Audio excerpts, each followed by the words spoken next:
Good morning, everyone. Welcome to the Trade Ideas Live Trading Room for Monday, October the 17th. My name is Barry Anderson, moderator of your trading room. A couple of yeses to let me know if you can hear me and see my screen. That'll help.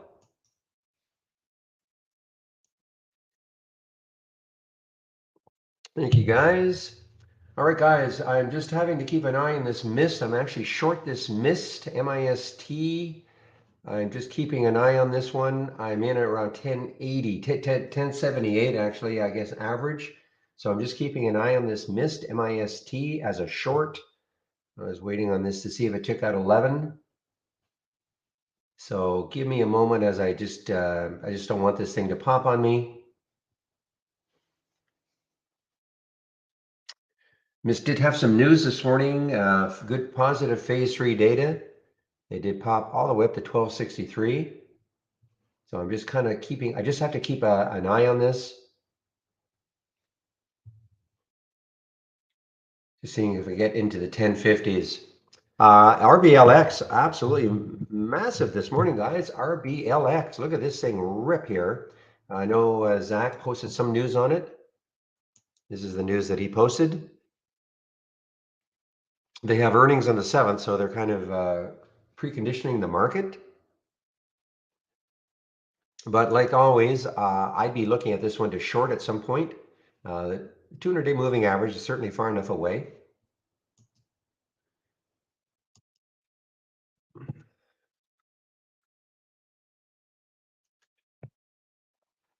I'm just keeping an eye on the miss, guys. The spread kind of widened on me now, so. VEV, big press release. Didn't really hold it though. VEV, big press release, $100 million order from Pioneer Auto. VEV announces a $100 million purchase for 1,000 VMC 1,200 electric trucks. Okay. Low float, relatively low float, 35 million in the float.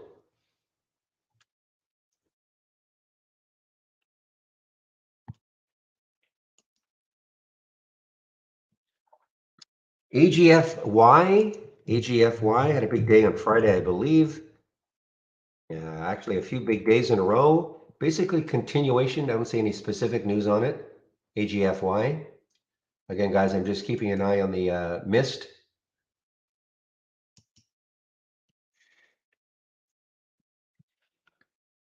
Macrogenics, MGNX. I think they have some kind of a collaboration deal. It's giving it up though. Yeah, 528 all the way back down to 4 with Gilead. Never.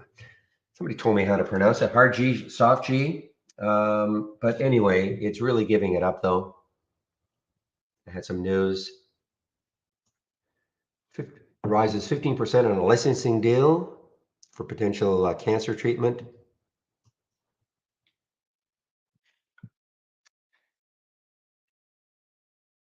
Hopefully nobody was in this one. NGM, negative data, late stage data. Hopefully nobody was in this one. Wow, just getting clobbered. You're down 70%. NGM. All right.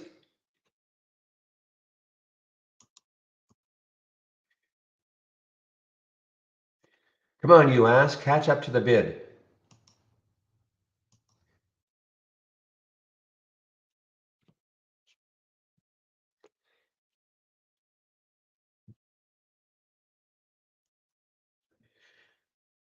All right, missed. On the way down now.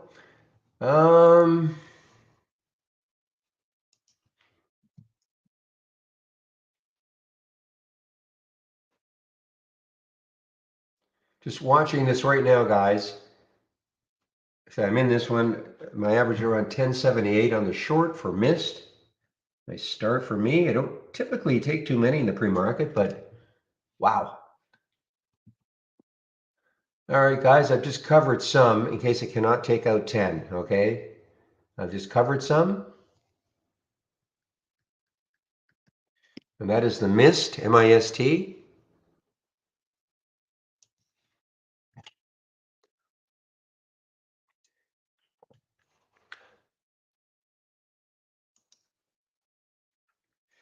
Just keeping an eye on it to see if it takes out 10.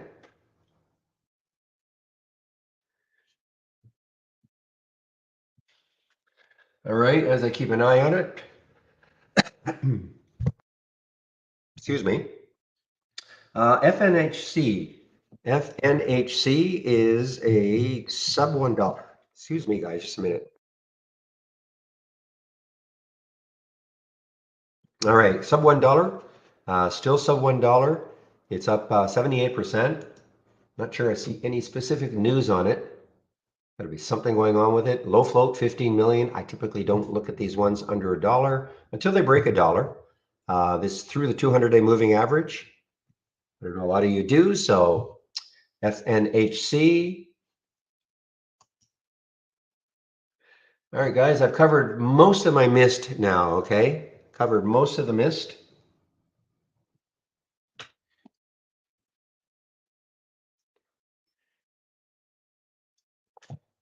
Yeah, LFG is a buyout by British, yeah, is it British Petroleum, BP? I think it's BP. LFG. I think it's right near the buyout price too, $26. Yes, yeah, $4.1 billion. Looks like it's probably all cash then, based on the way it's trading. But I cannot, I don't have a confirmation of that. The only reason I say that, it won't be, it doesn't look, because it's so close to the buyout price, doesn't look like it's tied to BP's price, but let's just take a look at what BP is doing.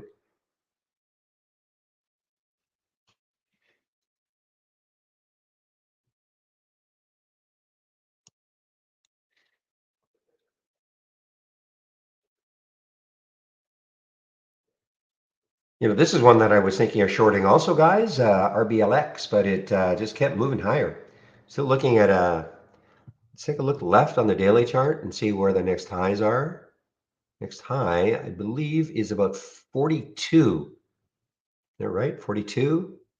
Yeah, 41.92. So now the market's in for a nice early robust open too. Just looking at the SPY up 5.6. So market's in for a nice robust open.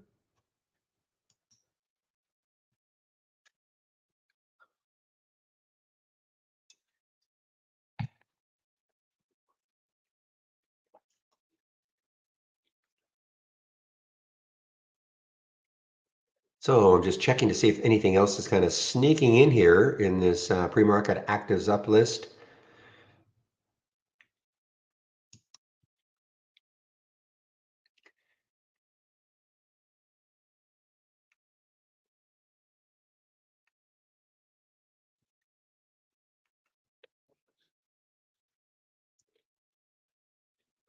Take a look at the news on MIST. I know it's phase 3, positive top line data. I think it was phase 3, but late stage trial for lead drug. Yeah, this is phase 3. I guess it's possible there's just not a huge market for this.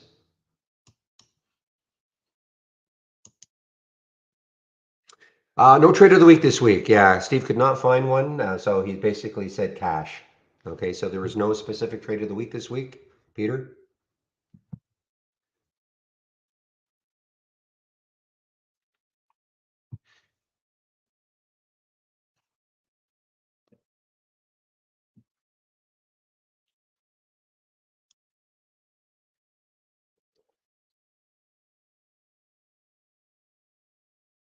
Yeah, this just happened, I guess. Yeah, 8 o'clock. Yeah, 9 o'clock. So this was not in my list.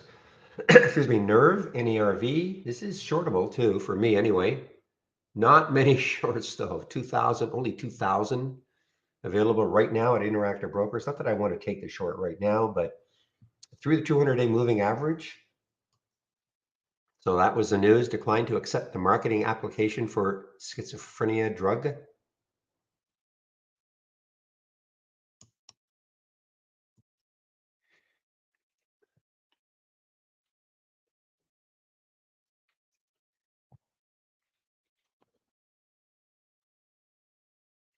Hello, Mike. See you're posting in there in the YouTube room. Good morning, YouTubers.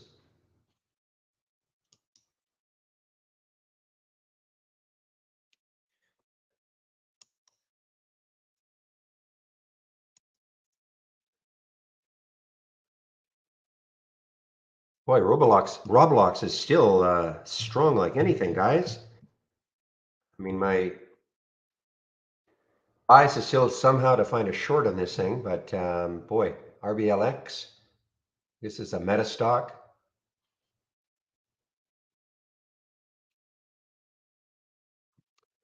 All right, 9/11, let's take a look to see what sort of upgrades and downgrades we have from our analysts this morning. This is from briefing.com. See how active they are this morning. A few upgrades, a few downgrades. I'll get some of them in right now. This is from briefing.com, nothing to do with trade ideas.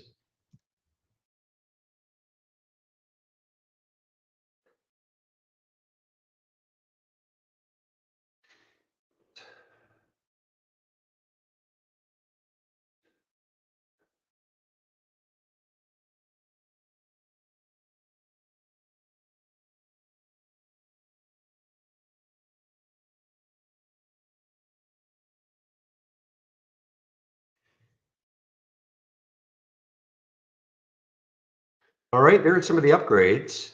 Downgrades in now.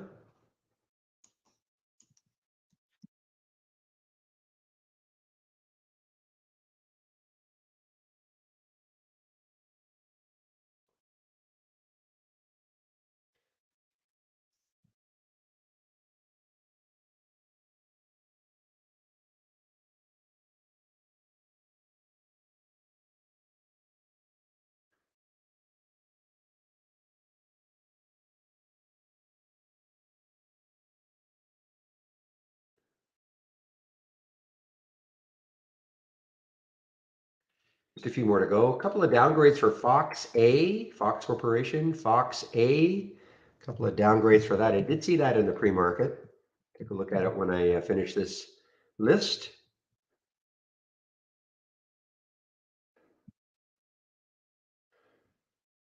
And let's see a downgrade by Goldman for ACI. So let's take a look at ACI first, see if there's any action on ACI with the Goldman downgrade. Nothing yet. And how about that Fox A? I did see Fox A. Fox A, let's see, not too much volume, but a couple of downgrades for Fox A, FOXA right now. Man, Rblx just ripping here, guys. Rblx just ripping here. I was looking at this area right here. I thought, okay, it's not going to get through 40, is it? So I was going to, I was looking to short this one, but never gave me the setup. As missed, definitely gave me the setup.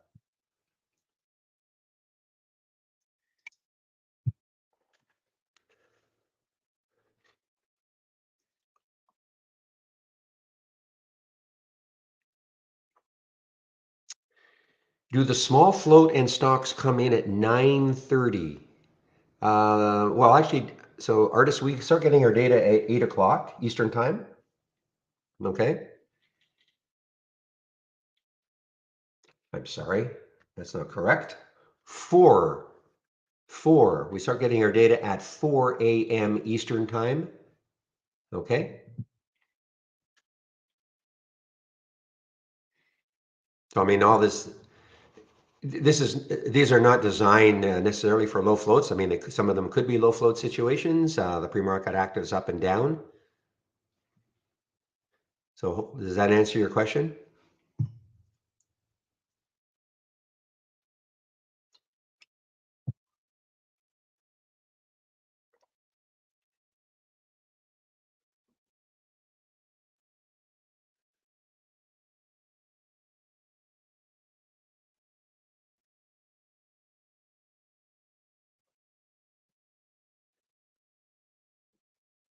Okay, guys, give me one moment, please.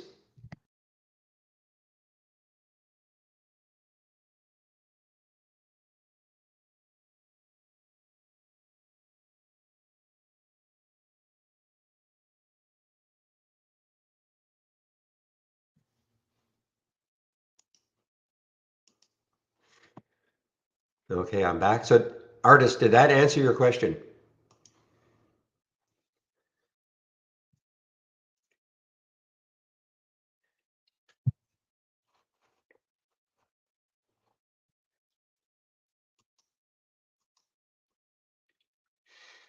Nice little lift pre-market so far for the SPY guys, for the market so far anyway.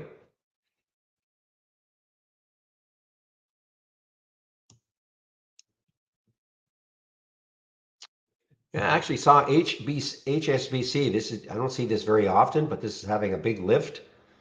Huge float, 78 billion in the float. That's a big move.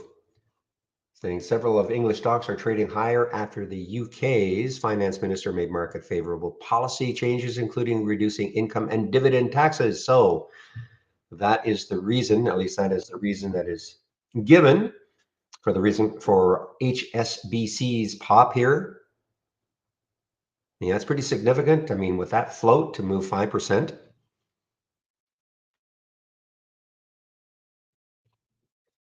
Yikes, NGM is just getting destroyed.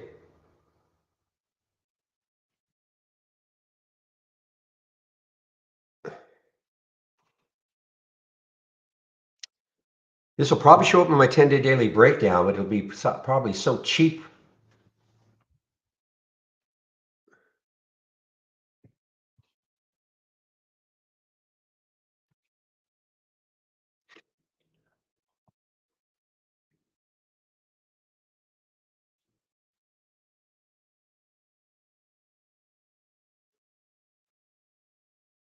So probably what we're going to see today, depending what the market does once it opens, if it maintains this big lift, probably going to see a lot of stocks that were beaten up over the last little while have a bit of a pop.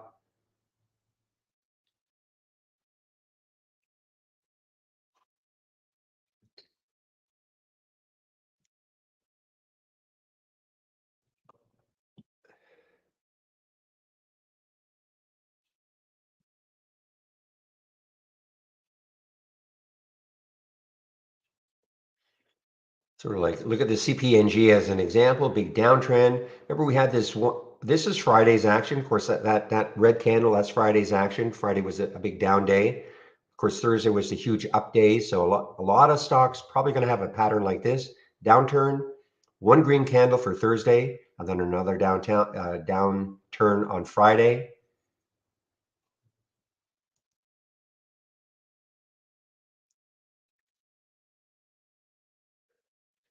Mark. Okay, the only thing I can think of, did you fill out the exchange agreements, Mark? I will direct you to our accounting page, okay? I'll give you the link for it, and they can take a look at your account. The only thing I can think of, you have a green bar, but if you have a green bar, a ball, the only thing I can think of is that you did not complete the exchange agreements. That's the only thing I can think of. However, let me just give you our homepage, and you can start a live discussion immediately.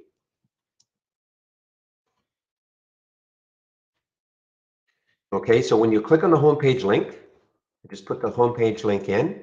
When you click on it, you're going to get a little pop up. You'll say questions and answers, something like that. Come on, pop up.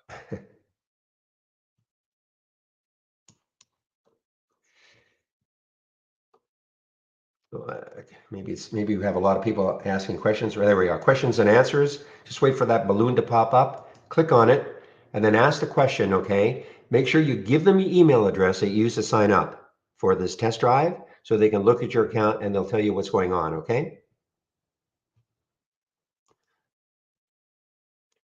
Typically, it's because, yeah, you may not have completed the exchange agreements, telling the exchanges that you're not a professional and all that sort of stuff. We have to do that. It's an auditing thing. So,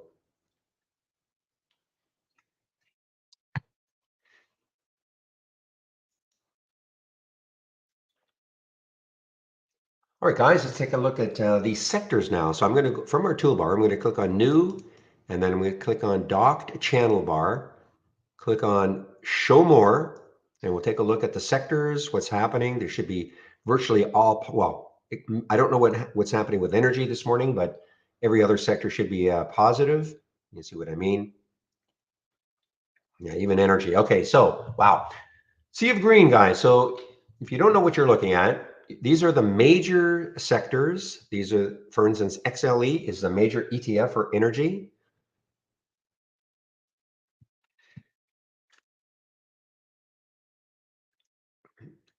So New Jersey, when you say what exchange, we cover the US stock exchanges, okay? If that's what you're talking about. So XLE, so when you see 100% in green, that means every stock that makes up XLE is up from Friday's close. That's what that 100% means.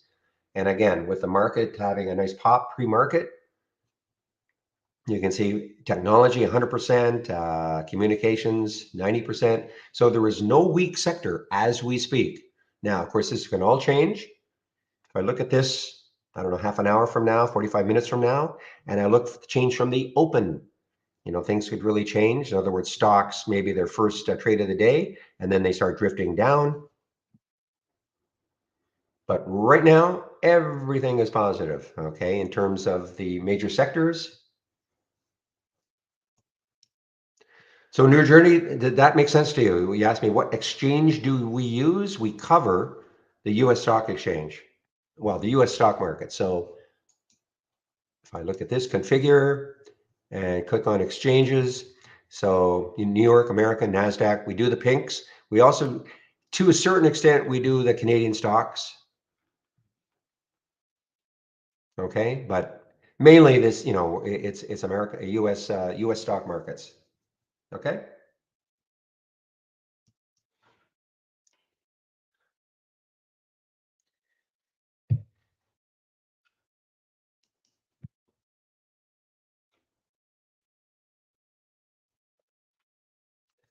Whoa, I'm not in mist anymore, but this looks like it's going to take out 10. MIST looks like it's going to take out 10.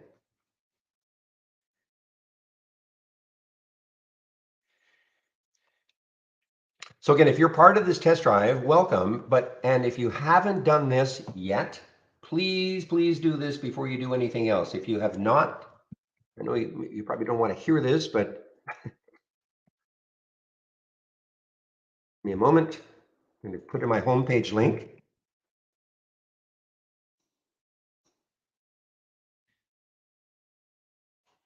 So if you click on my homepage link, and where it says getting started, let's get started. If you haven't done that, please do it. I know it's going to take you about half an hour. Now you might not have to go through everything because if you've already done the download and installation and you've logged in, but I really recommend, understanding just some of the basic features of Trade Ideas. It's a software program. There is a bit of a learning curve. This is only half an hour, okay? 10 short videos, toolbar and right click magic, layout styles, covers alert windows and top list windows and all of that. Okay, so please do that. Save yourself some grief. A lot of people look at this and go, well, what am I supposed to do? Well, if you haven't taken at least the time to find out what the program is all about, look at missed now. Shoot. What is the test drive all about? It is about having access to our program. You can still sign up for it if you want.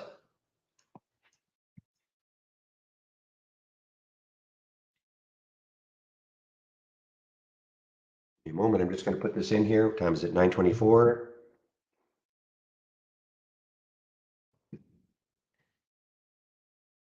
You click on the test drive link.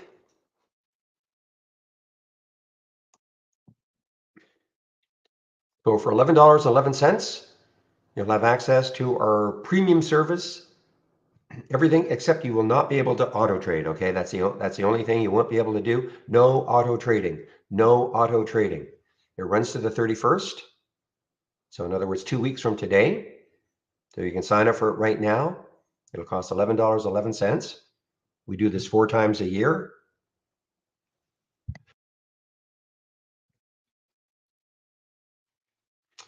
And a couple of things, when the test drive is over, it's over. Nothing for you to do, nothing to unsubscribe from. We do not put you into a subscription, okay? So, and if you're a standard subscriber and you want to try our premium service out for those 2 weeks, you can do so also. It will cost the $11.11. Okay? So we don't have free trials. This is about as close as you're going to get to a free trial with Trade Ideas.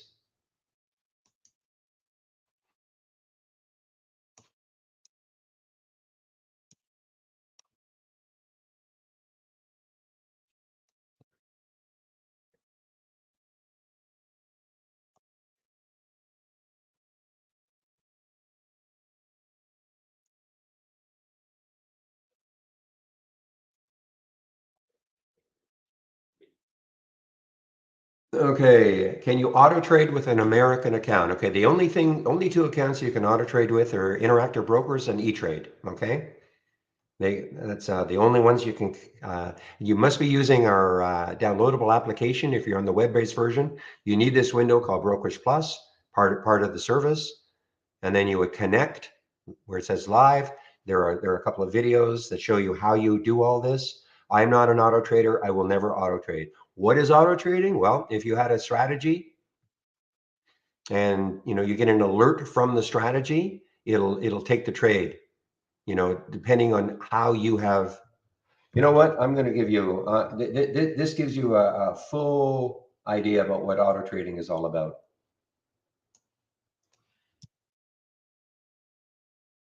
But I do not auto trade. I will never auto trade. Okay. So there are two videos there in that Brokerage Plus link. The first video, short video. Again, if you have an Interactive Brokers account or an E-Trade account, you can use this window just to trade. Never mind auto trading, but just to trade. And if you want to auto trade, you have to set up. The second video goes into the detail, but how you would set up your own strategy. How you want to execute in auto trade mode. The theory being when you get an alert, it'll take the trade. But if you're new to trading, forget about auto trading, guys. If you're new to trading, forget about it, okay?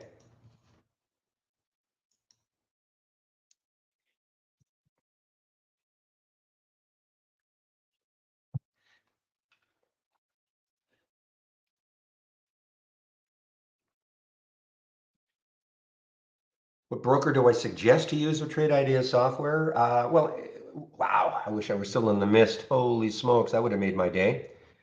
Made my day sort of, but would have made it a lot more.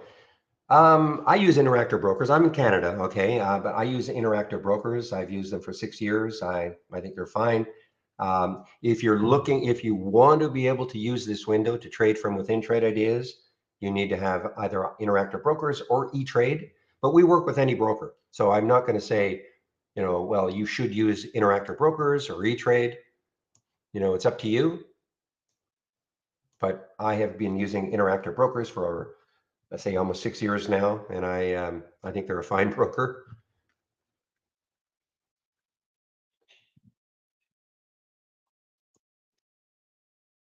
Wow.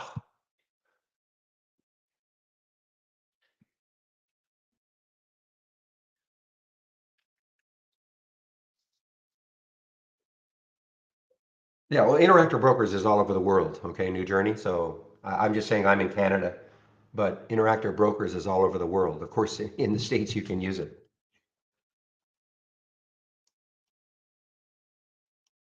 All right, guys, we are in a lift right now to start this market. And here we go. Where is William? The market is open now. So guys, have a great trading day. I know I took that pre-market trade and missed. I typically don't trade in the first 15 minutes.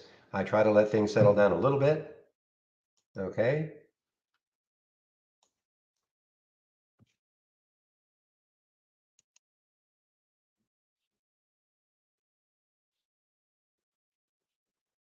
He was getting coffee. Okay. All right. Wow. We've got a nice market lift to begin with. Let's see. Wow. Look, it missed. Why did I get out?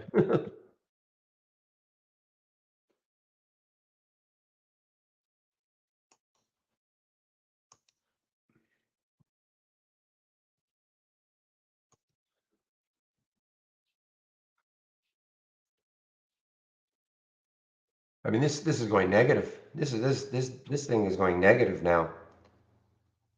What a short. Holy smokes.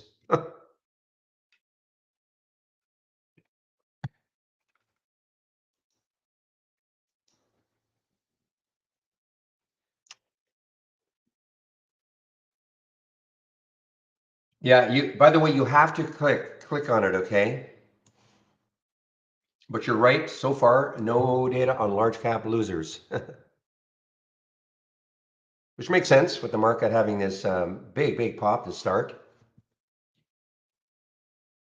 Okay, so let's take a look at some of the ones that are winning early races. Top.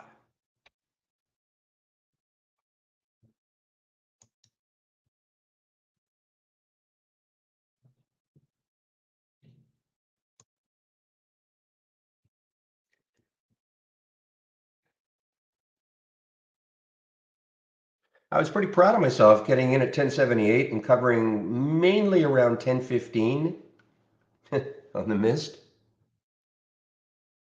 I got it relatively early.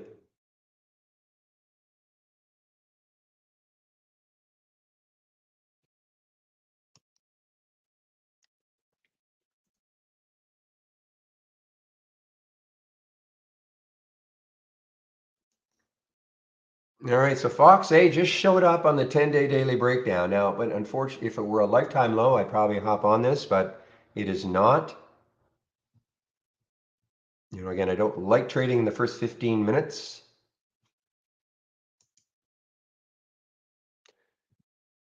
What scan? Pre-market actives down. Sorry, pre-market actives up, Ron. I mean, it was all, it was one of the ones that was, it would have shown up right on my pre-market right here. Now obviously it's not near the top anymore, but at the beginning of the, this was right up at the top here when it was up at around $12. I wouldn't call it a fake bounce. I mean, it had news, but I'm just skeptical of these small ones, even though it was phase three. I'm just a little skeptical of these small ones. And so I waited for an 11 break. I saw this big top here. I waited for an 11 break because if I wait for an 11 break, I know where I can put my stop right around 12. And unfortunately, I'm not still in it, but anyway.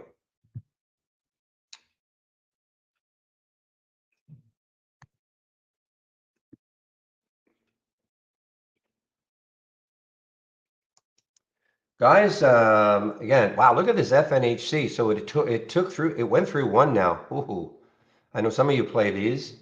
Look at this run it's had, 103%, 12 million, 50 million in the float.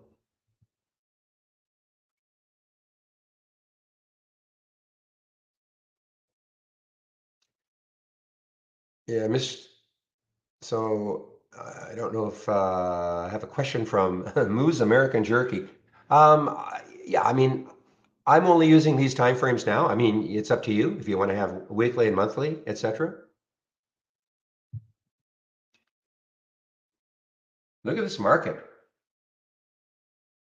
Look at this market to start.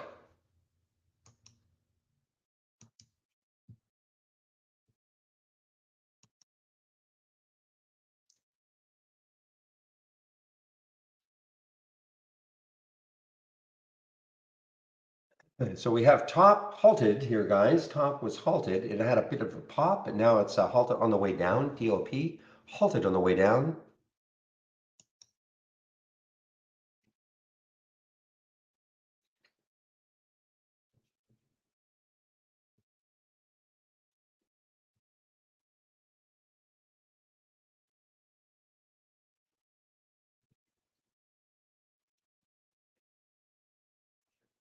All right, ATXI. This was, of course, super active last week.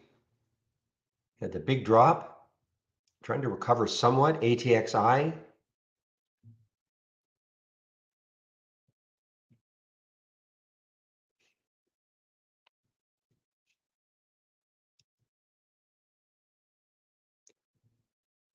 Because nothing has triggered yet, Doji.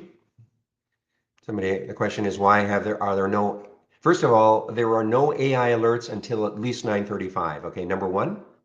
And number two, the strategies that made the cut today haven't produced any alerts. It's as simple as that. Okay. Does that make sense?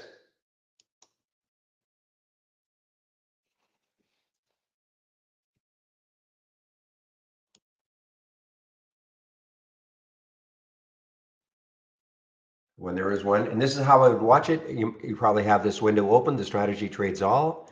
Click on new and then premium AI strategy trades window. Just have this window open and wait for the alerts to happen. Okay. As I say right now, no, there are no alerts because no stocks have met any of the filter requirements of the strategies that have made the cut today.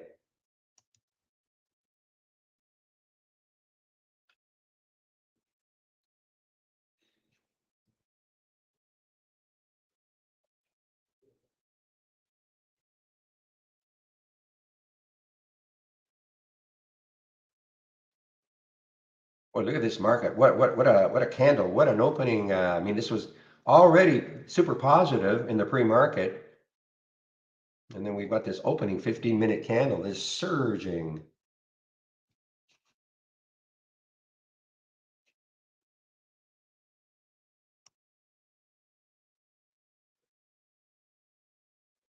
Look at clean, guys. Clean energy, CLNE.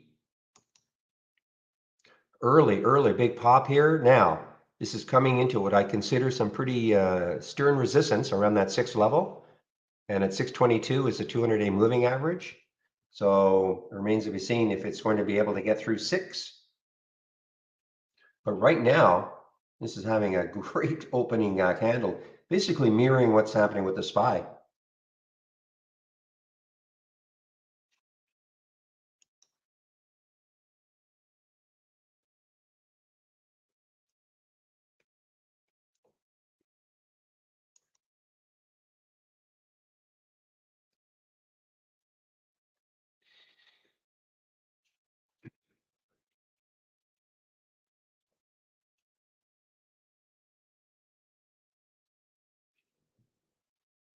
Yeah, some big gaps for sure. There, excuse me, some big gaps.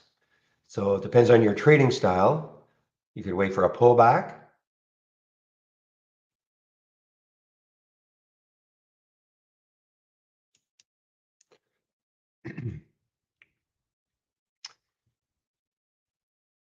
No, this one is shortable for me. Lots of shorts available. 6.5 million at Interactive Brokers for CLNE.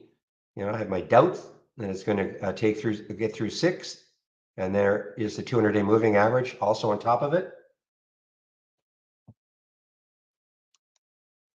But understand, I'm not telling anybody to take a short, to take any trade at all. I'm just pointing out an opportunity.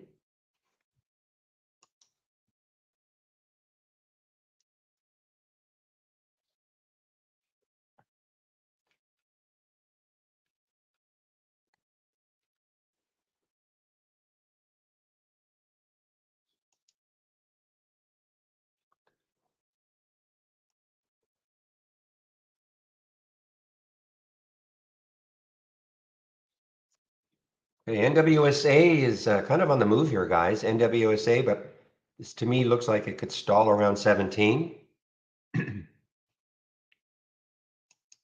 So top just opened.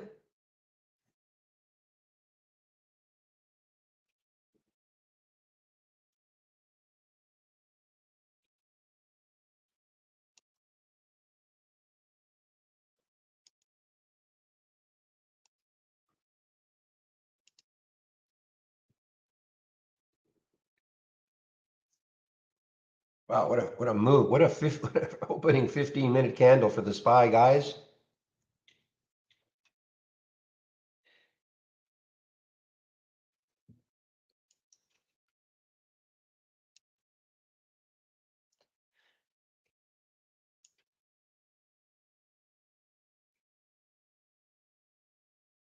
Still pretty strong. I know it pulled back. I know what you guys are saying with Rblx. It did pull back, but still reasonably strong.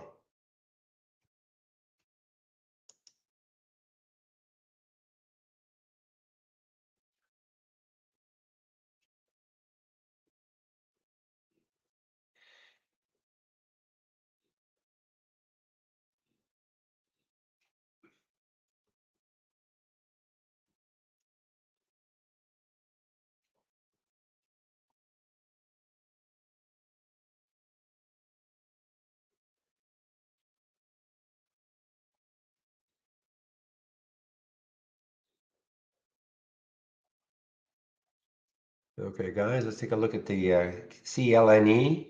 CLNE looks like it is maybe topped out for a while anyway. Is there any news on this one specific to it, or is it just popping with the market? And clean energy, EV plays, I see plug and things like that are moving higher. How did that VEV do after that big? I mean, it's an eye-catching press release, but you know what? I don't think people believe it. I don't. I shouldn't say it like that, but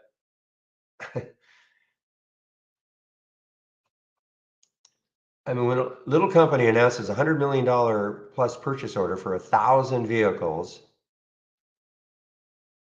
to deliver a minimum by the end of 2023, okay, deliveries supposed to commence this month. So the market popped it up to 154 and then said, you know what? We just don't care. We just don't care. This one was not shortable for me at Interactive Brokers.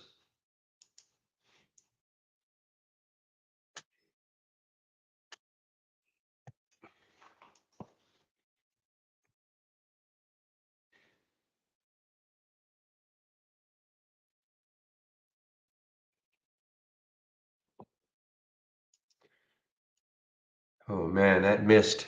Whew.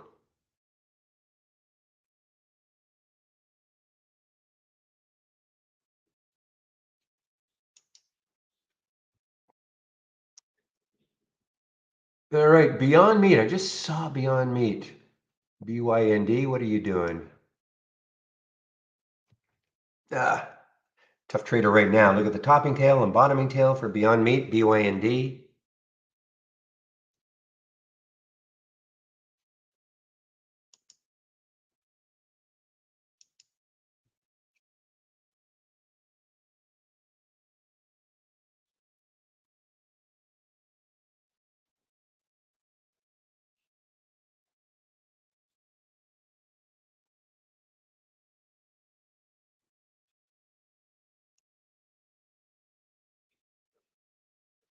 See, a lot of stocks are going to look like this, guys. I mean, they're nice little pops today, but coming into resistance, in my opinion anyway, just coming into this resistance areas.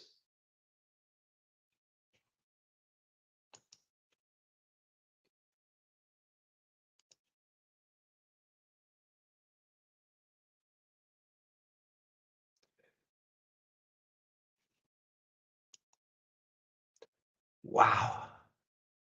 Look at Miss just absolutely, completely and utterly giving it up.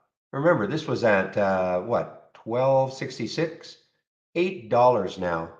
12.66 in the pre-market. I may have kept a piece of this, except, I'm a little distracted in the pre-market. I may have kept some more, but, when it looked like it was holding 10, because I'm doing other things in the pre-market. But wow.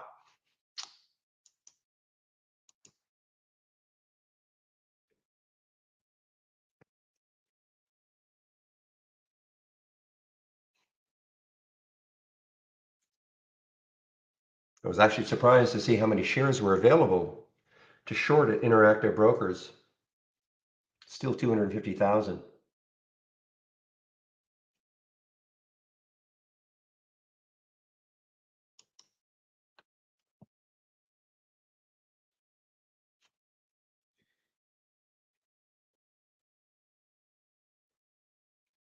So this week, guys, we're going to be getting a lot of earnings plays. Next week, I'm a little more excited about next week.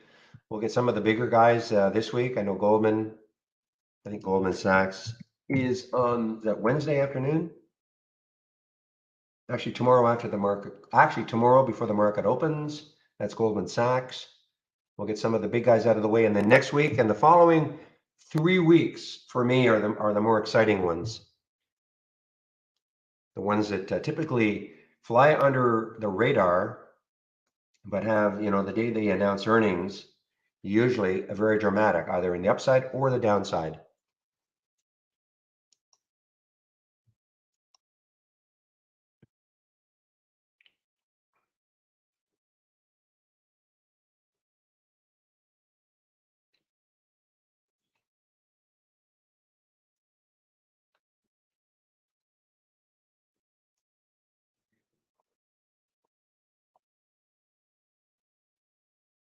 Boy.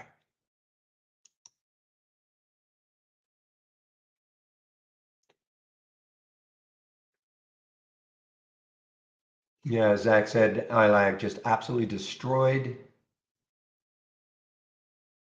Understanding there was really no reason for this lift. Just kind of a real pump. Look at that. I mean, imagine, excuse me, if you held this at 12, 277 right now.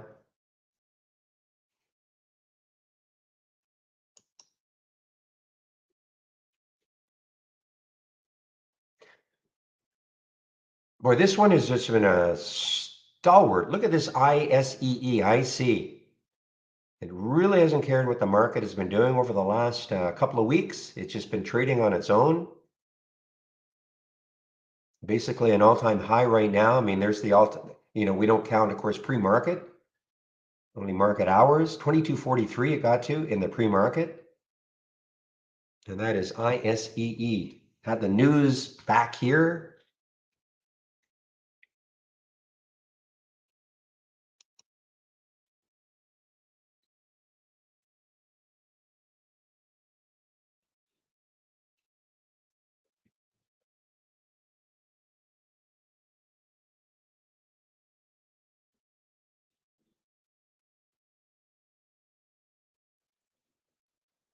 Okay, guys, AGFY. AGFY had, of course, a series of great days last week.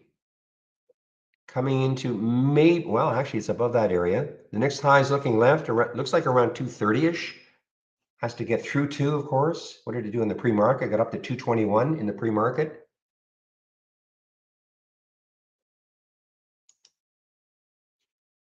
This one is not shortable for me at Interactive Broker.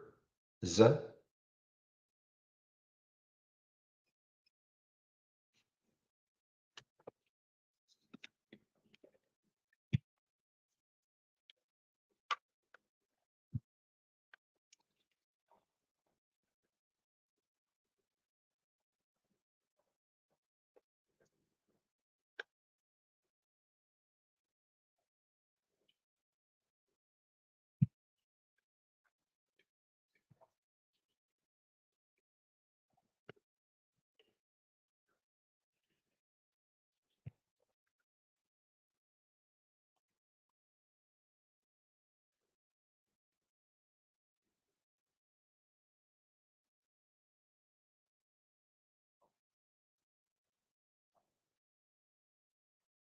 All right, so I guess we have our first. So if you have the AI, you see that AGFY was alerted at 181. Now, if you took it anywhere in that area, just be aware that 2 can sometimes be, the whole number can be difficult to get through. And then when you look left, the next high,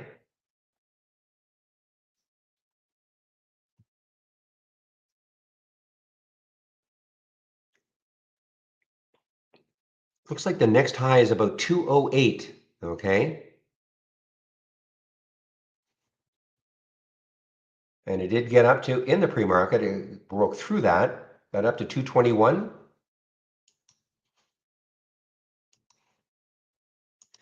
So this is what I'm talking about, okay? We had an alert here, 181 at 942, and there it is now at 202, an 11% move. This is a short, potential short for MGNX. Another one that had some news in the pre-market, a collaboration with Gilead, and the market doesn't care. Just absolutely doesn't care.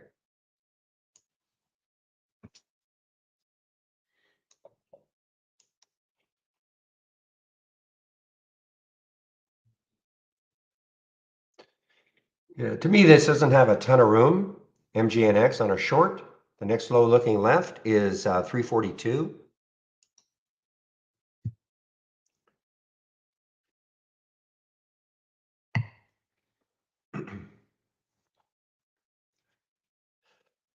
Yeah, I noticed that too, Roger, earlier when we first started seeing this. I have no explanation for it. You know, the first one, I have no explanation for it.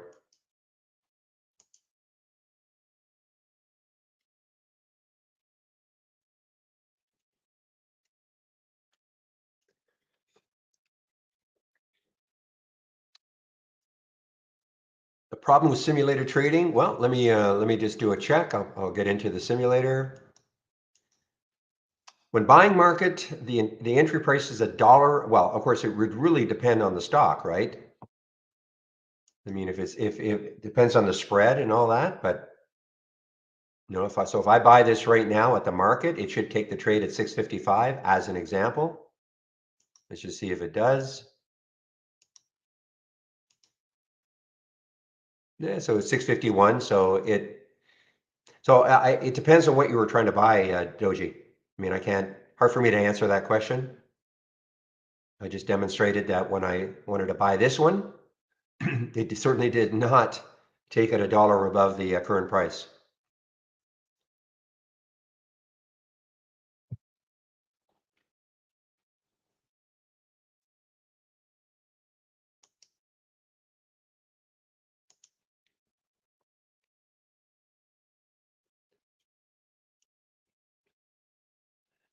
What stock was that? Just out of curiosity.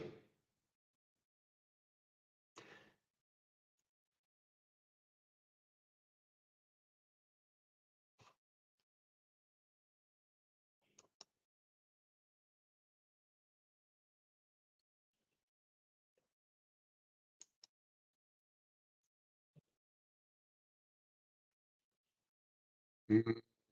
Are you sure you're live? Because I mean, I'm looking at the bid ask for MGNX right here, MGNX. There it is. There's no way it's going to take the trade at 460 or something.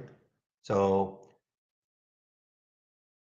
I mean, it's impossible for me to know what would have happened. Okay. Because obviously, if I buy this right now, it's going to take the trade at 362. Assuming it stays there.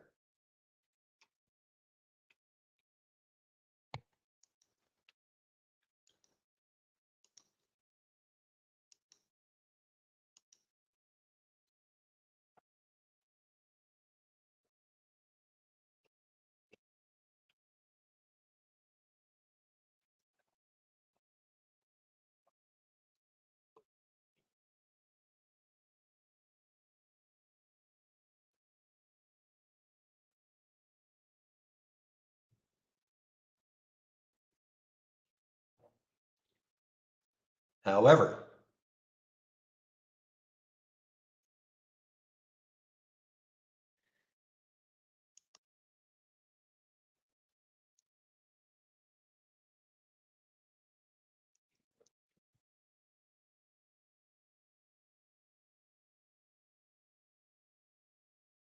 give me a moment here. I will agree. I don't know why I didn't take the trade. It's not halted.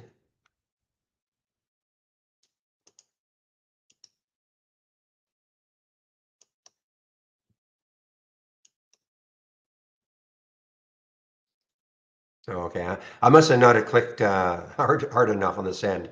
But anyway, there just took the trade. Certainly not $1 above it, so I'm not sure what happened.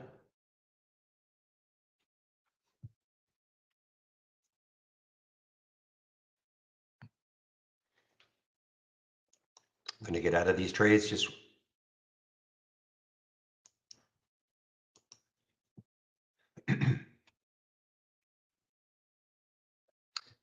guys, look at Dice. This is really getting weak now. Below the 3650 now. The 3650 financing price. Dice is getting weaker and weaker.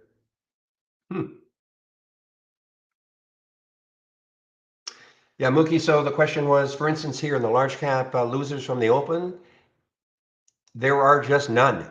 Okay, so if you at the very beginning of the day, if you're not getting any, you do have to click on the right arrow. At 9:30. So I just clicked on it again. If okay, it's only if there's no data. No data, no stocks meeting the filter requirements that will happen.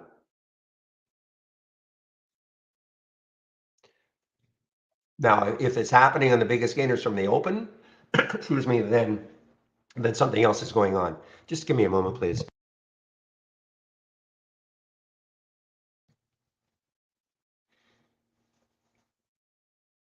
Because remember, I have this auto starting at 9:30 Eastern time, both of these starting at 9:30 Eastern time.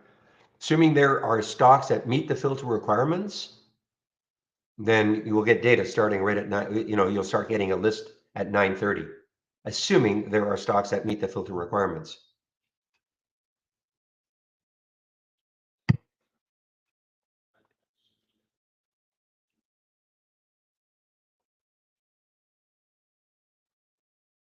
Yeah, one of the, well, if you have mine, it auto starts at 9:30. So if I right click and just show you, show the race setup, see how it says auto start? Auto start at time, one of these options, auto start at time, and I'm auto starting it at 9:30 when the market opens. You don't have to do that, of course, but 4 o'clock Eastern time, okay, Simon? 4 o'clock in the morning Eastern time. That's when you can get the data. We go from 4 to 8 p.m. Eastern time.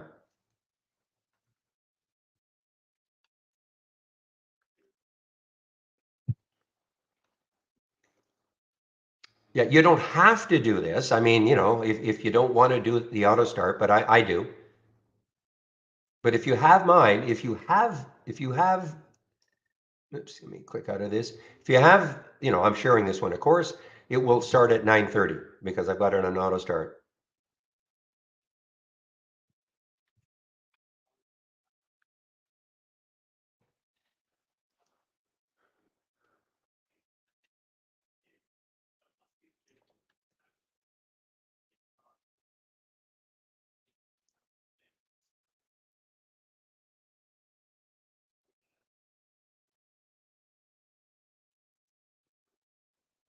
So take a look at IMUX, guys. IMUX. It is trading down now with Dice. A couple of psoriasis plays, if you will. Dice, of course, had the huge pop. But then they did a financing at 36.50. The day they did the financing, it held extremely well. Actually got up to 42, but then that was Friday's action. And now this is today's action below the financing price of 36.50. So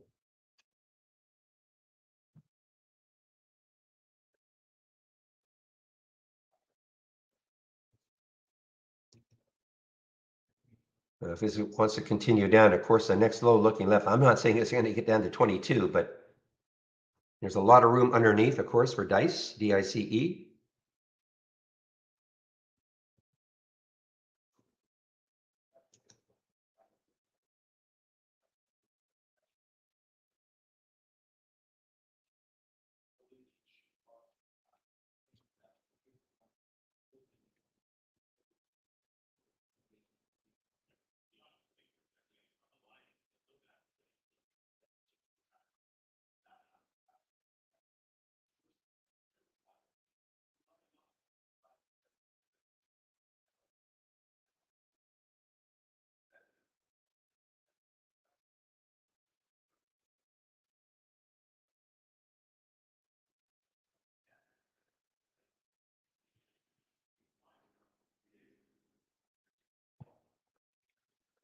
Excuse me, okay.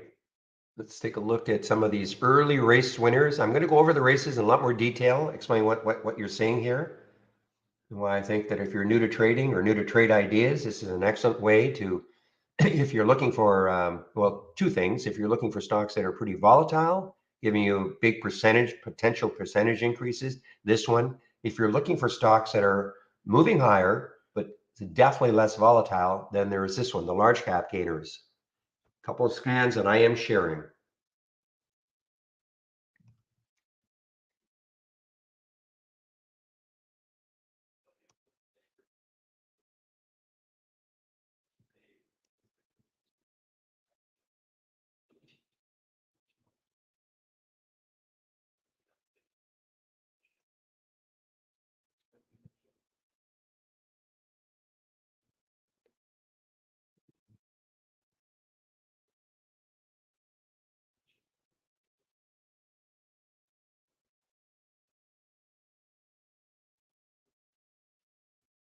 All right, guys, I'm just looking at some of these ones that are weak right now. SM Energy, there's a 200-day moving average at 39 or so.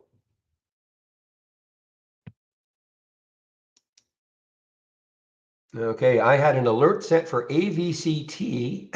Obviously, I said it last week.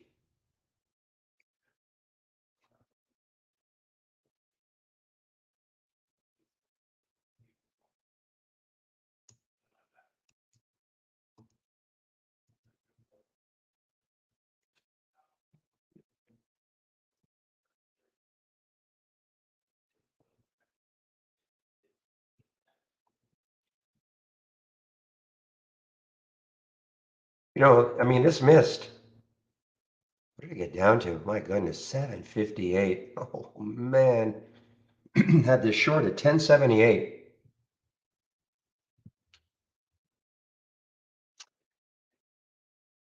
Look at Dice, guys. I mean, Dice is just weakening and weakening here underneath that 3650. 3650 financing.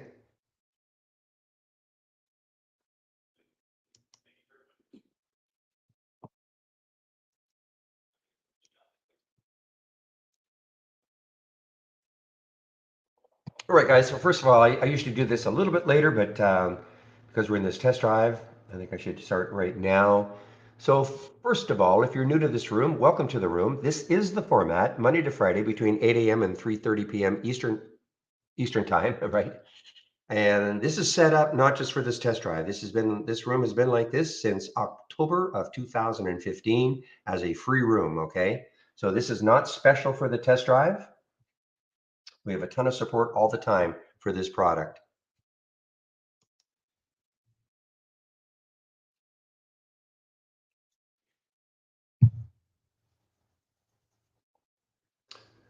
Yeah, that 35 is a big level. So yes, I share my screen and live on the mic.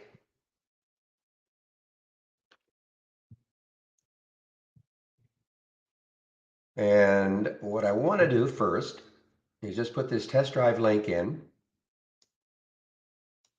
And let me explain just a little bit about what the test drive is all about.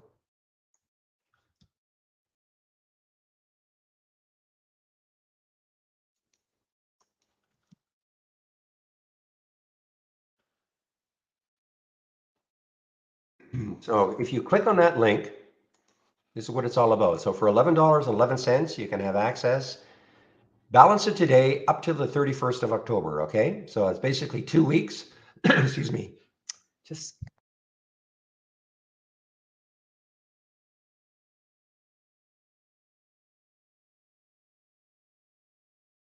sorry, guys, I've had this a little bit of congestion for a couple of days now. Anyway, so for $11.11, you'll have access to the premium service. Our premium service, the only thing you won't be able to do, no auto trading, no auto trading, no auto trading, okay? Just want to emphasize that. If you're wanting to do that, you can't do it. We do this 4 times a year, so it's a good opportunity to try us out. When the test drive is over, it's over. Nothing to do. You don't have to unsubscribe from anything. We do not put you into a subscription, okay? That's a commonly asked question. If you're a standard subscriber right now and you want to try out our premium service for those 2 weeks, you can do so. So if you sign up now, you get the balance of today up to the 31st of October, okay?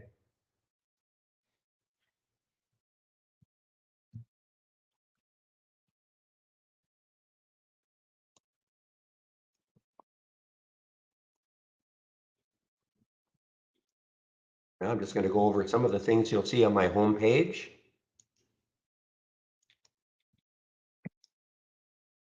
There's one, AGFY, one long, 181, $2 right now. Okay. You just have to have the strategy trades all window open. Okay. So let me just get my homepage link in.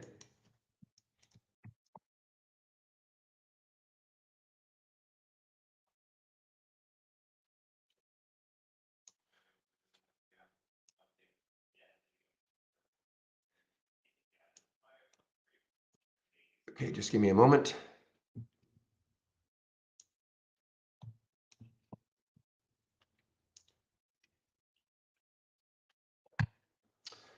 Okay, let me try to answer this question. I don't know how. I'm on this. You don't have this version of Trade Ideas that has the races, which I'm going to go over obviously in a lot more detail. Just give me a moment. That when a stock is starting to move up and down the leaderboard, it's smooth. You probably still have that herky jerky action. The only thing I mean, there is a minimum that you can reduce it to.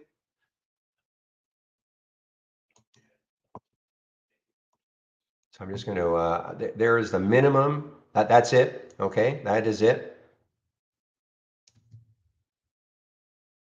So I don't know really how else to answer, but that, I mean, I have this a little bit bigger than that, but that's the minimum I can have, the minimum size of window that I can have for the races, okay?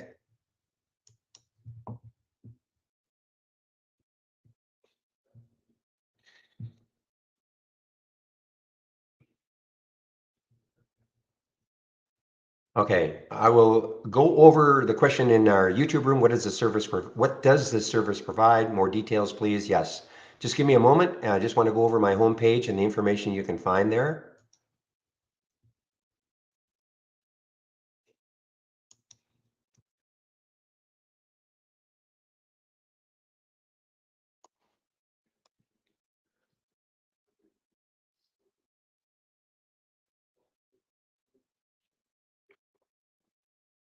Okay, artist, I don't know, I don't understand your question exactly. I mean, you can take any, the simulator is, I mean, you can take any trade long if you want. If you're talking, I mean, the AI is not, you cannot auto trade this, okay? If that's what you're talking about.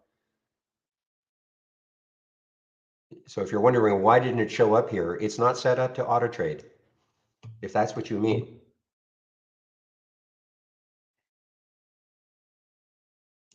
I mean, any through simulation is up to you. I mean, that's whole idea of the simulator is to practice trading.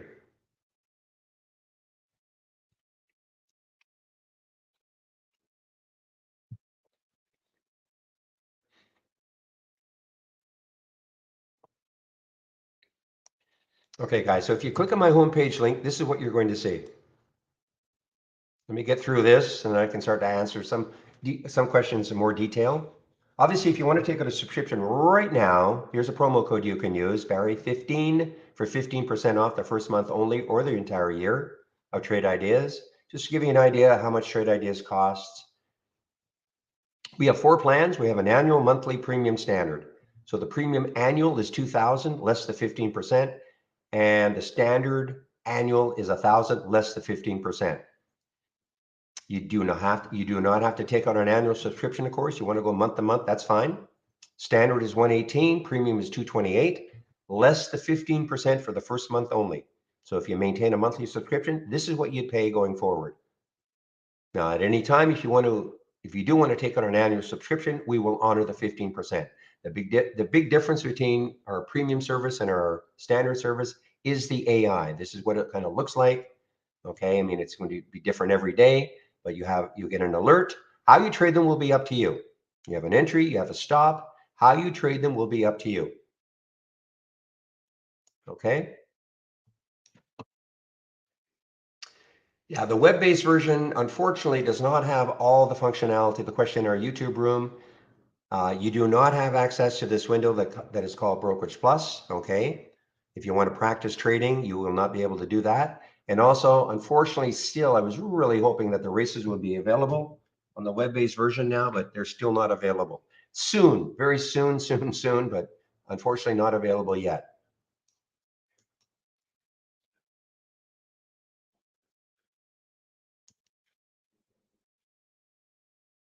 So let me just keep going over my home page. Just give me a moment here. So if you do take out a subscription or you're in this test drive and you haven't done this, please do this first. But let's get started, okay? You might not have to look at every single video, because if you've already done your download and installation and your first startup and login, that's fine. But I really recommend you take a look at this, because it's only going to take you 30 minutes, 10 short videos, covers the basic features of Trade Ideas.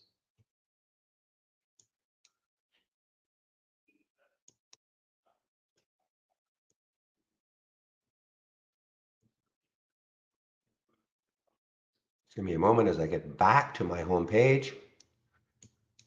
So more information on my home page. Okay, I do a daily stock of the day video at noon Eastern.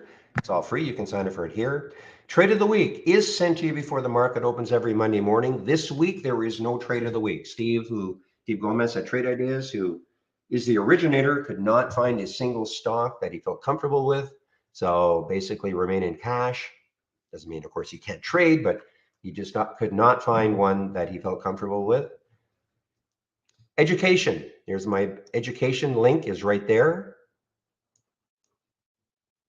So here's our user guide. Do not get hung up on how much information there is. This is all I would do. You should do that getting started at the very least, okay? The getting started.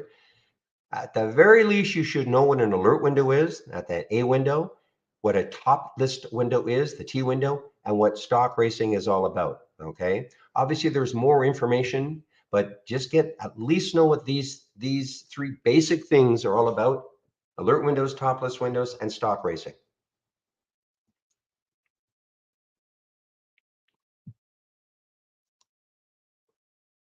There's that getting started series again. So daily support. So I take a break between 12 and 1. One of the other traders takes over in our YouTube room. And today is Monday. So it should be Chris Varley in our YouTube room between 12 and 1.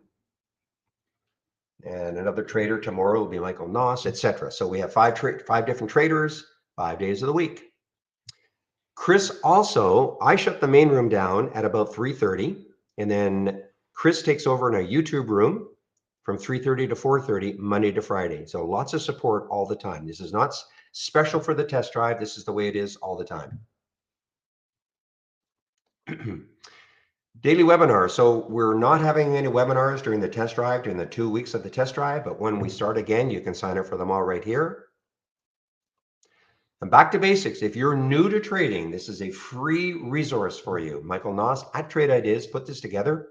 Introduction to charts and candlestick support and resistance. I highly recommend, if you're new to trading, this is a great little series he put together. Okay, all free. And then my scan. So these are the scans that I am sharing. So here are the two races that you see, the biggest gainers from the open percent and the large cap gainers open percent. This is what I use in the pre-market actives up and down. Okay, I do have some other scans that I am sharing, but this is predominantly what I look at all day long, the races. So here's my advice. If you save my link, and of course you can take a look at my scans anytime you want, and the education section anytime you want. And also, if you do take out a subscription and you use my link, it helps the room. It helps to keep the room free. And yes, I do get a little cut. Okay, so, but it helps the room keeping it free. So save my link, and then again, you can look at any of this information anytime you want.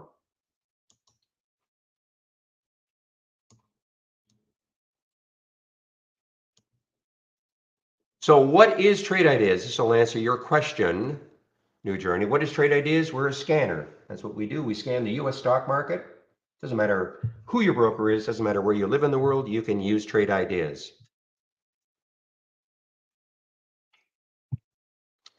So this is an example. If you click on, we got a lot of, first of all, I'm sharing my scans, okay? But if you click on new from our toolbar and then click on docked channel bar, these are theme-based channels. So for instance, here's a momentum channel, which I'll click on.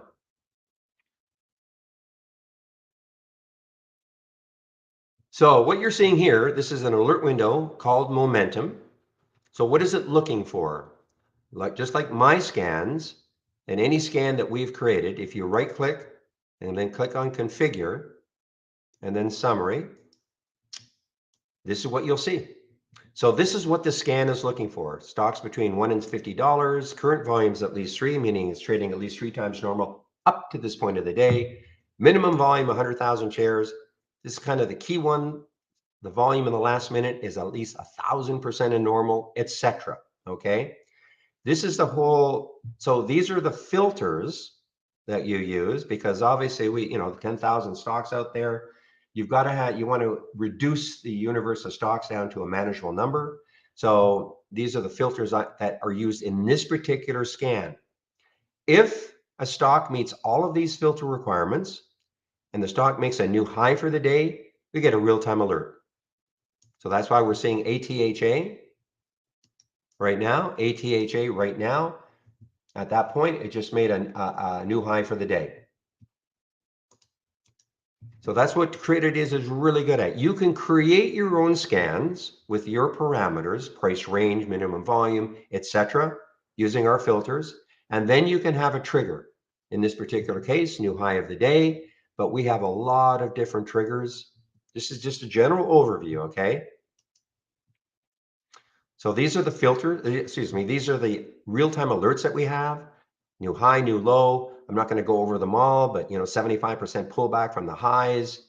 These are all of the different filters that are, alerts that we have. You don't have to learn them all, okay? The reason why we have so many alerts and filters, because if I go down here, scroll down here, when you see these icons, these are the filter icons.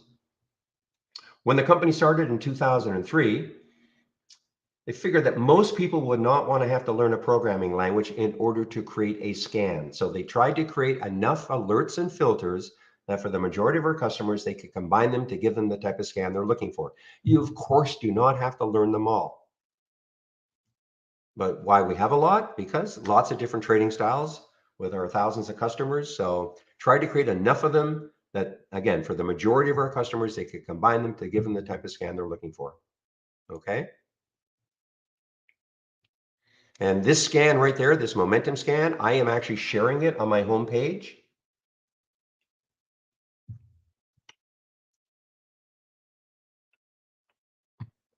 And again, these are all theme-based channels, theme-based channels.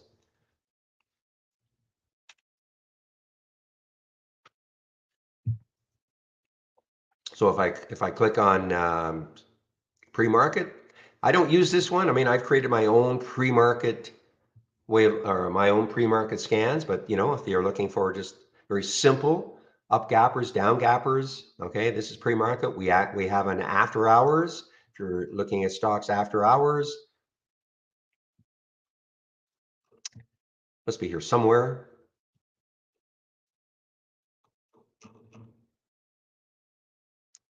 Just can't find it. There we are, after hours, it's up here. So after hours, of course, there'll be nothing in this list. It'll start working at 4 o'clock Eastern time. Okay. So we have a lot of theme-based channels you can take a look at. You don't have to, look at them all. You don't have to look at any of them if you don't want to, but there they are. Layouts that we have created with scans within. Now I want to talk a lot more about this racing that you see here. And why I think it's probably the most powerful thing that we've got, especially if you're new to trading, and it can be trading, can be very overwhelming. You're seeing right now on my screen, even you're seeing a lot of alerts coming through, a lot of symbols coming through. You can create, of course, you can create your own alerts. But the problem can be is that, okay, great, I've got all these different alert windows. I'm clicking like mad and I'm getting nothing done all day. So racing.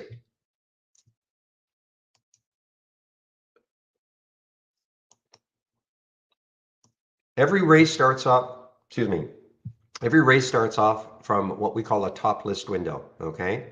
I'm going to just click on this, just give me an idea, text headers. So before we had the racing concept, we still have top list windows, of course. So what you could do with a top list window is, depending on the column headers that you have, and these are just filters. So for instance, this is a column header called change from the close percent. If I double left click rapidly, I can see AVCT is up the most from the close, 36%. Okay, GOAV 20%, etc. This is a list. I like to look at the change from the open. So if I double left click rapidly again, so AVCT 35% has changed from the open. Big, MMTK, 14%, etc. So that is all well and good, but how am I going to use this to trade? Okay. I mean, how can I really tell what is moving in this list of stocks? Now, by the way, this list of stocks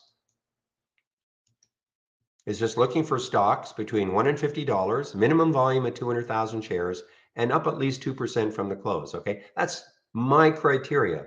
All I'm really trying to show you is, you get used to using trade ideas.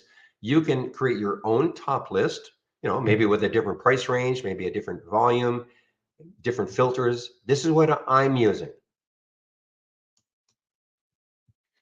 So again, how am I going to tell though what is moving? For instance, what if Zeta down here, ZETA, it's at 6.5% from the open. What if all of a sudden this stock starts to really move for some reason? It goes from 6.5% from the open up to 10%, up to 15%. How will I possibly know that? Well, that's where the races come in. You notice it says here 4-minute race. I run 4-minute races. So what that means is once a race is over, another one will begin and it'll be a 4-minute race. So this race, I'm, a little less than a minute into this race. And what happens is if a stock meets these filter requirements, you don't have to have this window up and running, by the way. If a stock meets these filter requirements, in other words, between $1 and $50, 200,000 share minimum traded, and up at least 2% from the close, a stock that is moving the most, meeting these filter requirements, you will see this stock and it'll start to move to the top, okay, what I call the leaderboard. So there's RETA at 1.7%. Since the race started, this has moved 1.7%. That's what that means. Sometimes in this particular race, you're going to see some stocks that have moved like a huge percentage, out of nowhere, 10%, 15%, 20%. So right now, though, this is leading the race, but it still has 2 minutes to complete. Some other stock out of nowhere could just overtake it. And you can see how the stocks are moving up and down. So if I click on RETA right now, RETA, and I just see what's happening with it.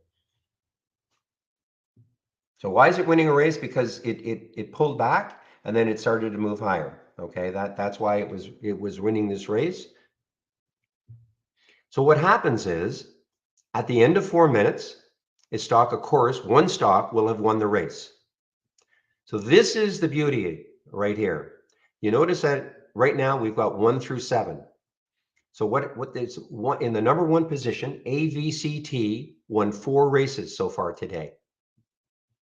Okay, and there's AVCT. Look what it's doing. Now, does it mean when a stock is won a race or is winning a race that you pile into the trade? Not necessarily. That's why you have to practice trading.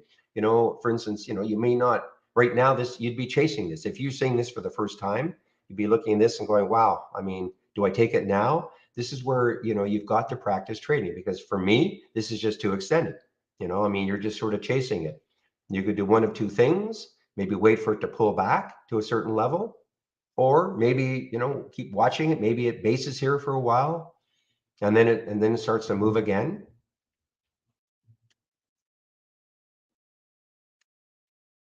But this is why we have a simulator, okay? That you can practice trading. At the end of the day, so there's that RETA still winning a race, okay? It's got another 25 minutes or 25 seconds, sorry. But this is a top 10 list that is automatically created for you. You don't have to do anything.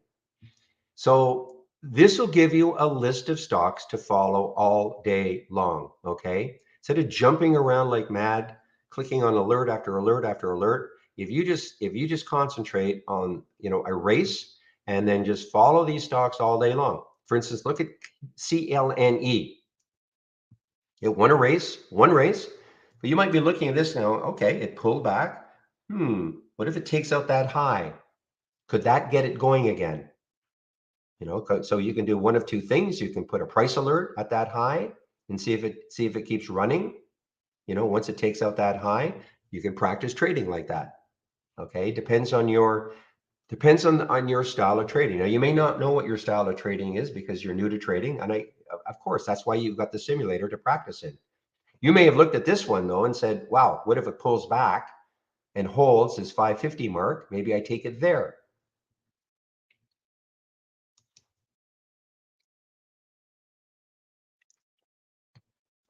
So I'm sharing, I do have a layout that I am sharing.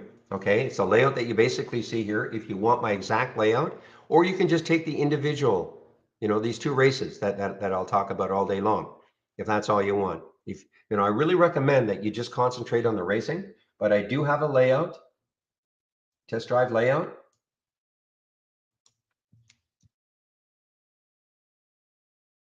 And it'll look just like this, okay, at the screen or the monitor that I'm sharing.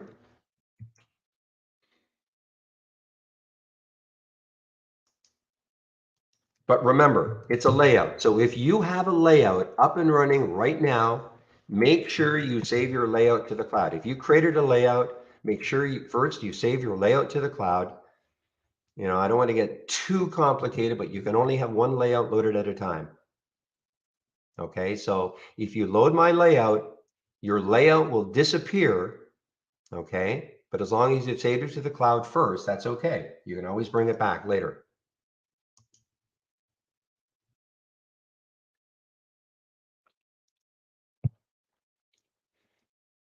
So the difference between these two races,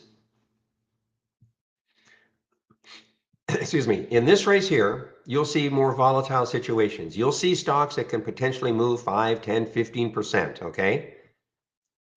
In this race here, this will be a little less volatile, well, quite a bit less volatile, because what I did was I put a 500 million market cap minimum and also a minimum float of 50 million shares. So that's why you'll see in this particular race, you will not see the massive percentage moves, generally speaking. But if you're new to trading, this might be a lot, I hate to use the term easier, but less strenuous.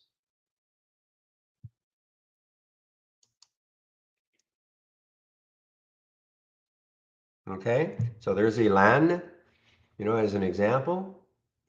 And that's why, if you're in a simulator, you can practice trading. You can take the trade, see what happens.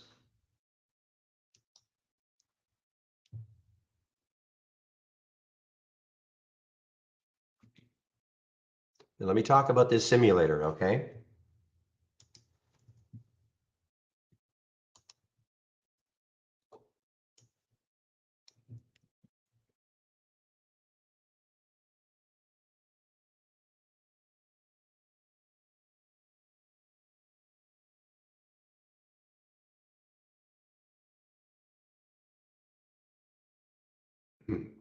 All right, so I put a link in called Brokerage Plus. All right, so if you click on that link, you will see there are two videos. There's a short video that shows if you have an Interactive Brokers account or an E-Trade account, how you can use this window that we call Brokerage Plus to trade from within Trade Ideas. Again, this is only available if you're using our downloadable application. If you're on a web-based version, this is not available. Okay? But really listen carefully. If you don't have an Interactive Brokers account or an E-Trade account, it doesn't mean you can't use Trade Ideas. It just means this feature is not available. We're a scanner. It doesn't matter who your broker is, you can use us. It's just this feature would not be available unless you have an Interactive Brokers account or an E-Trade account. And again, that video, the short video, shows how you connect, if you want to trade from within Trade Ideas using this. Brokerage Plus can be loaded, File, New, from our toolbar, click on New, and then Brokerage Plus, and then this window will load. The second video goes into a lot more detail about how you can use the Brokerage Plus window. And how I like to demonstrate its use, though, is as a simulator. You click on Sim. Let me show you what you would see. So if you load the Brokerage Plus window, this is what you should see. You might have a different column headers, but that's okay. But it should say not connected. If you look right next to the ask, there's a box. It should say not connected. If you click on Sim for simulation, it'll change to account. and then click on account, and then simulated trading default. Now you're in our simulator, and now you can practice trading. Okay?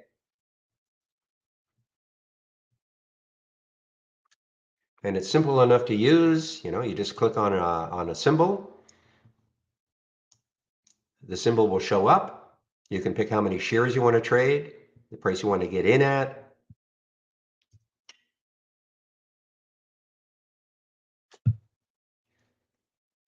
And then there's another way though. You'll notice on a chart, you'll have a buy and a sell button. Now the buy button should be clickable. In other words, it should be a green. I haven't assigned anything to the sell, so that's why that's grayed out. But on the buy button, this is a quick way in which you can just get into a trade. And what it'll do, if I click on the buy button, now you can use this, you can do this a couple of ways. So if I click on the buy button right now, I left click on it and a crosshairs will appear. So I can do this. I can say, well, you know what? I wouldn't mind taking this CCO, but maybe only if it pulls back to this level down here. So I can just, put the crosshairs, get that dotted line to the price I want, and then left click, and then you'll see a blue line will appear on the chart. So if CCO goes back down to 152, it'll take the trade, and it puts the stop at the low of the day. Again, this is not what I call a strategy. It's just a quick way to get into a trade. And what it'll do, it'll take $5,000 worth of stock at the price. Okay, that you've on that pullback price. Of course, if I wanted to take the trade, if it moved above the current price, maybe broke a certain level that I liked, I could have done that, or I could have taken the trade right at the current price. Okay, so I'm not saying this is a strategy. It's just a quick way to get used to, using the buy button. When you get used to using trade ideas, and if you want to use this buy button, of course you can assign your own setup.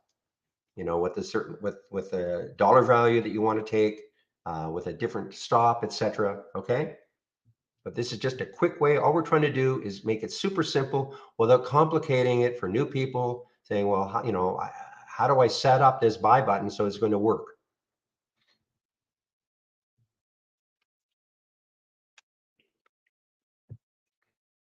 Okay.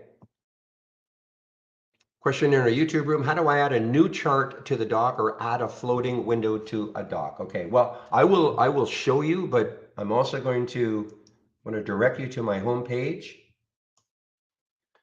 because our guide covers all of that. So and the reason I say this is that I can tell you, but you may forget down the road, okay, what I'm saying. So our guide, I think it's excellent. It covers virtually everything. So if you click on my homepage link,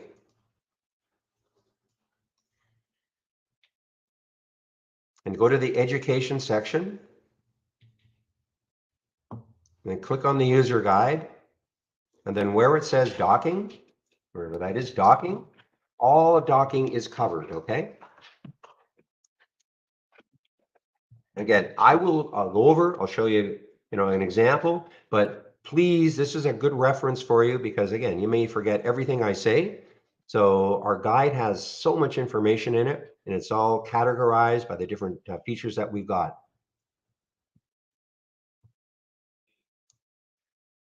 Okay.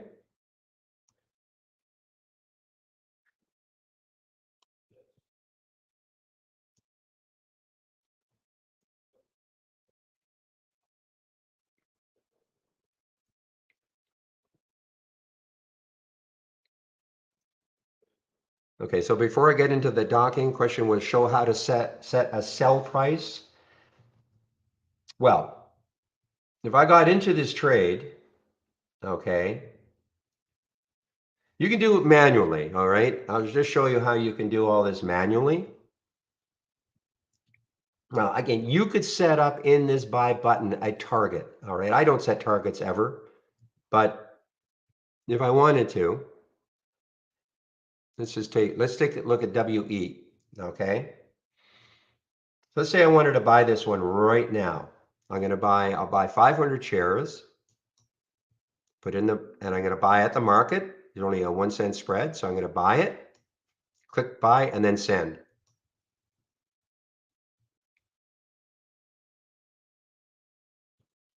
Okay, so I'm in this trade. So I get a couple of things. I can set a stop order. I'm going to put a stop order. Might as well do money management right now at 226. That's 20 cents away. Now, if I wanted to, I could put a target. If I really wanted to put a target order, so above this current price of 246, let's just put $3. Okay. So if it hits $3, it'll take me out of the trade. But if I want to get out of this trade right now, how to set a, so that's how to set a sell price if that's what you want to do. Of course, if I want to get out of the trade right now, I just highlight the trade and I flatten it, or I could get out of half my position or double my position.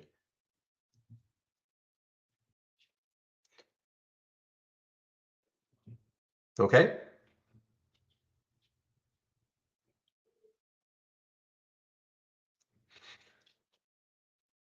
Okay, so Darpan, have you created a docked window?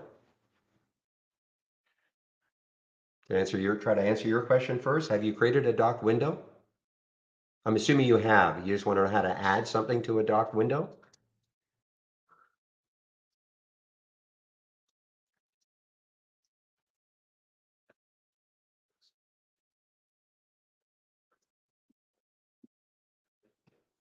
Can you hear me, Darpan?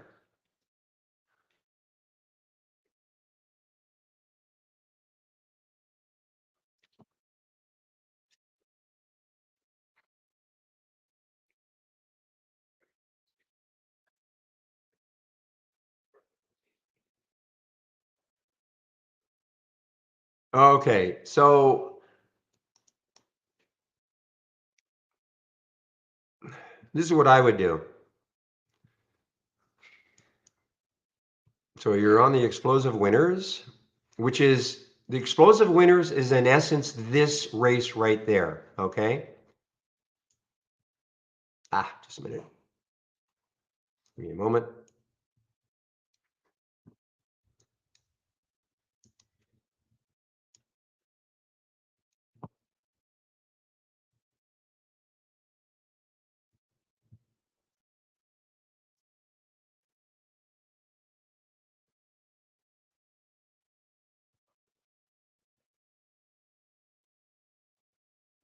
Okay, now if you wanted this layout, okay, and you wanted to add something into this layout as a doc, a chart or something like that.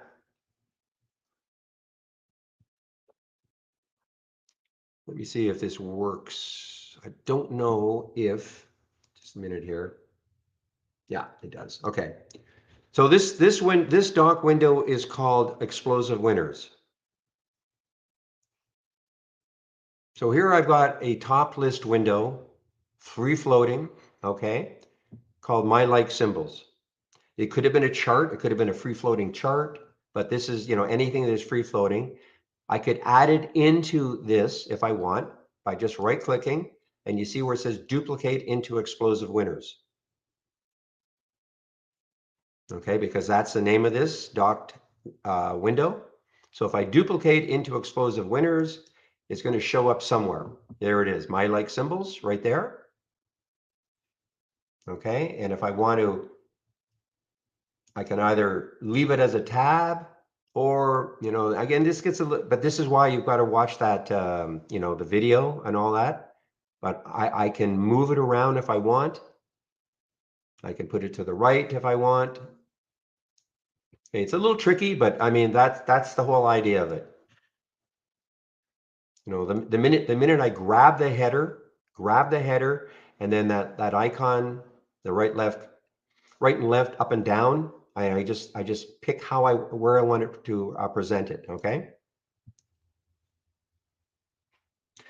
Now, if you want this channel, if you want this as your layout, then you're going to have to save it. Right click, save or share to cloud. The reason being is that when you make a change to a channel, And if you remain on this channel all day long, of course, this is what you'll see. But if you leave the channel and then you come back, whatever you've made a change to, if you've added charts or another free floating window, that change will not be saved. The reason being is that these channels are for everybody. So the fact you want to make a change to a channel, not necessarily what everybody else wants. But all you have to do is if you want this as a layout to save it, you can add a free floating window, you can add whatever you want to do to it, and then right click and where it says save or share to cloud, and there it says explosive winners, and save it. Okay, so now you have taken the window, taken the channel, added things that you want to it, and then you save it. Because again, if I leave this, if I go to the after hours channel, and then I go back to the explosive winners,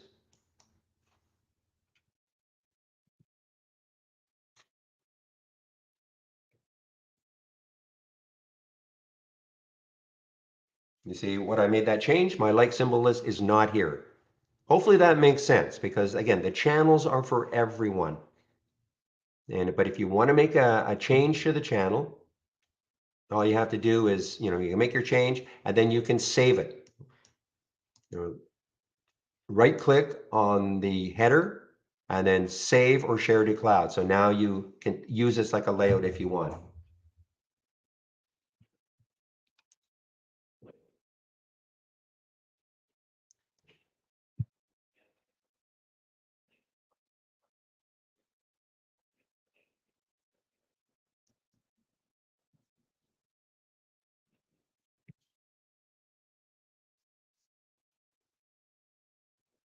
Okay, Art H, I made a docked window and all my alerts are blank windows. All my alerts are blank windows. Well, I suppose, I mean, if they're blank, well, first of all, do you have a green ball? So if you look at the toolbar, just want to make sure, are you getting alerts outside of a dock window? Just to make sure that you are connected correctly.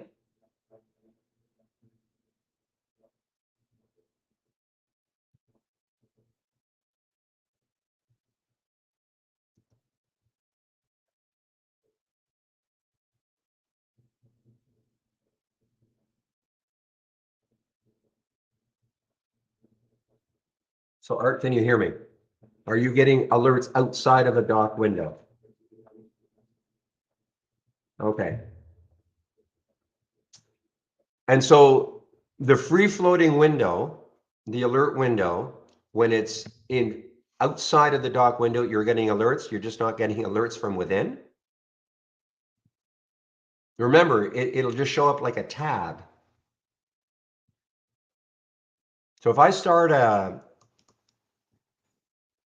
okay, so if I start a brand new docked window, this is sort of advanced, guys, okay? The docking is not necessary, but I'll just start one just to show you. So here's a dock window. I'm going to call it test, okay? Here are the instructions and all, but I'm going to X that out. So here is a docked window called test. I want to put this in here, my like symbols. This is a top list window. I right click and duplicate into test. Okay, so here is one, and I'll take another. I'll take the halts resumes, right click, duplicate into test. So is this what you meant though? You're not getting any because it looks like it's.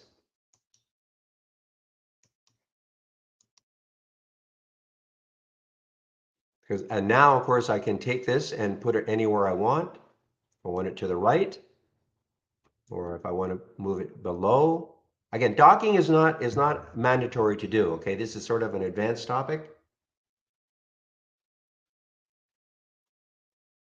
Now, if your alert windows are blank, it's possible there no alerts are coming in. Okay. Remember,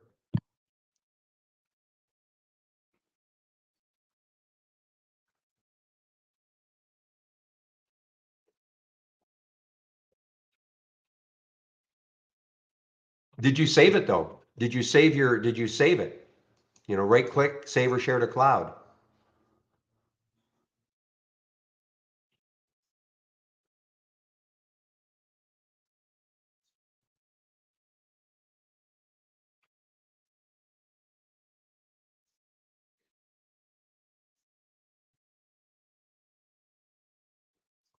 Tell you what, give me 2 alert windows. You know how to use the collaboration?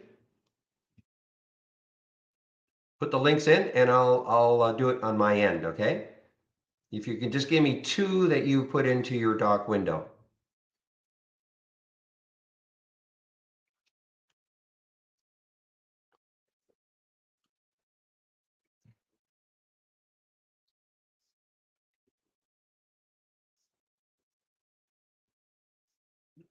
And I'll see if I can duplicate it on my end, okay? You know how to give me a cloud? Oh, you can't do it in, God. You're gonna have to come in, unfortunately, in YouTube, you can't do it.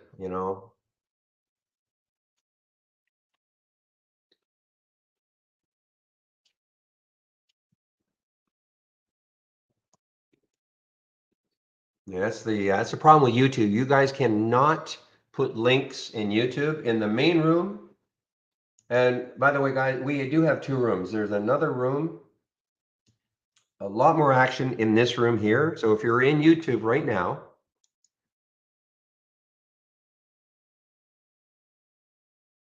and you want to go into a room, there's a lot more activity, a lot more traders throwing around ideas. That's the what I call the main room. Looks like this. Okay, just more traders.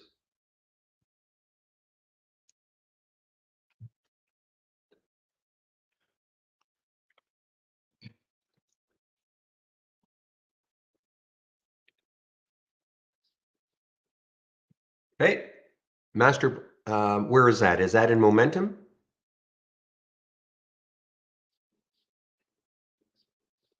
Extreme Master Blaster. Okay, I am going to take it out of the. I'm going to take both of these outside.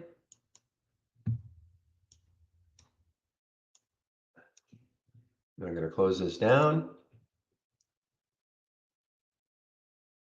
Okay, so so this is Extreme Master Blaster. This is what you were talking about, and Momentum. These 2. So let me see what happens when I do it. I'm going to right click. I'm going to duplicate. I got rid of the test, so let me just create another new docked window. I'll call it test again. TEST. Okay. Get rid of the instructions. Okay. So here are the 2 that you say you're trying, and it just gives you what you call a white outline or something. Okay, so I'm going to right click, duplicate into test. There's the tab up here. And here's the momentum. Right click, duplicate into test. So here they are. You saw I did it right on the screen. And if I want to, I'm just going to grab this and put it underneath so I can see them both. Or put it to the side. Okay, so here they are. So I'm not sure what's happening on your end. I mean, I'm seeing them. I mean, the last alert was 10:38. Okay, so in momentum, nothing has happened with these filters. The last one was at 10:38. I know it's 10:51 right now.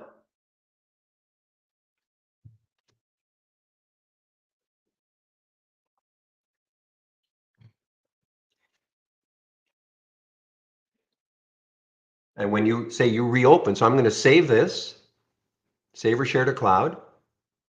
It's called test. I'm just going to save it. I'm going to exit it out. I'm going to bring it back. Hopefully this works. Test.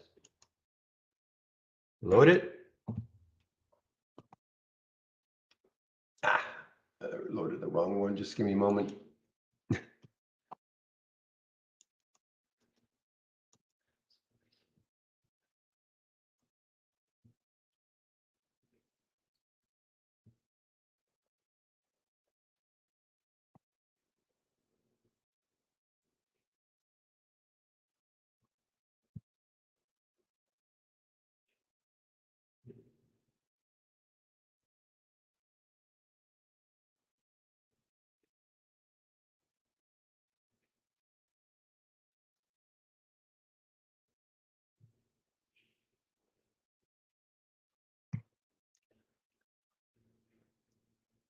Let me see. There is something.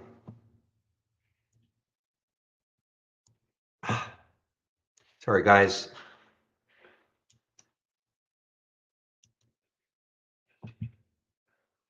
Okay, so here it is. I just loaded it. Here it is. I saved it to the cloud and I just file loaded from cloud, and there it is.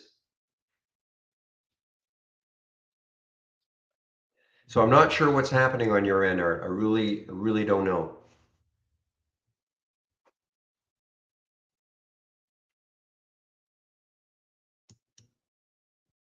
Hard for me to know because I took the two windows that you're talking about, put them into a dock window, saved the dock window, and then I brought it back and it was exactly as I had saved it.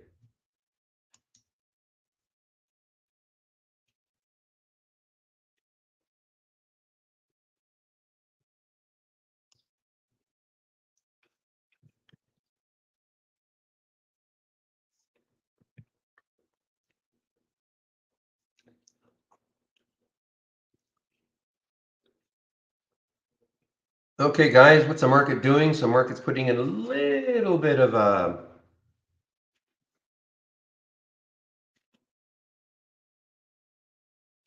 yeah, it definitely works. So yeah, it's so hard for me to understand. If I could not duplicate it, then I would say, okay, I'd be contacting our developers, but I could not duplicate it. You saw exactly what I did, took the two scans you're talking about, put them into a new dock window, saved the dock window, and then I was able to bring it back, no problem. You have left add right openings. Which is going higher to buy? Don't understand the question exactly, artist.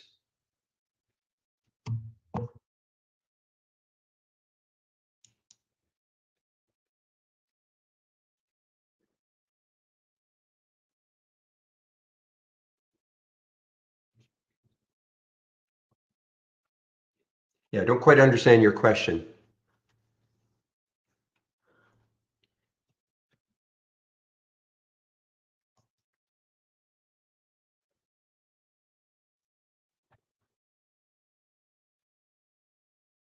So look at AVCT, guys, after that pullback. And it looks like, now, again, if you've been in the room before, if you haven't been in the room before, you'll know I'll always talk about looking left, and on daily chart. I'm always looking left to see where could a stock keep going until it hits the next high, as an example. So when I look at AVCT, I see the next high is 240. I mean, from 216, is that right? Let me make sure of that. Yeah, from 216 to 240. I mean, you might look at that if this is part of your trading plan. You might think, you know what? If it got anywhere close to 240 from 217, if I took the trade right now, that wouldn't be terrible. It'd be a lot better, of course, if the next high looking left was way up here, at 453. If all of this on that daily chart wasn't there, it'd be awesome if that were.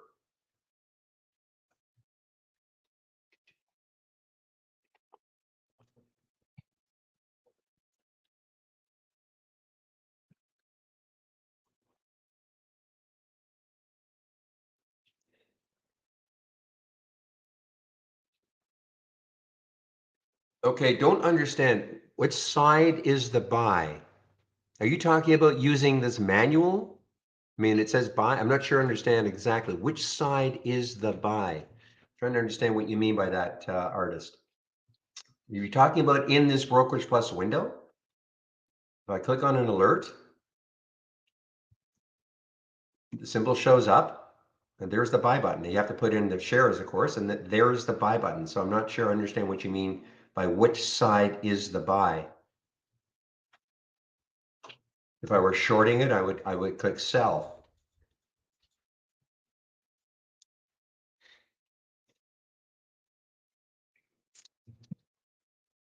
I must not be understanding because this is, I'm assuming this is fairly obvious. There's a buy button, there's a sell button. So I'm not sure I understand what you mean.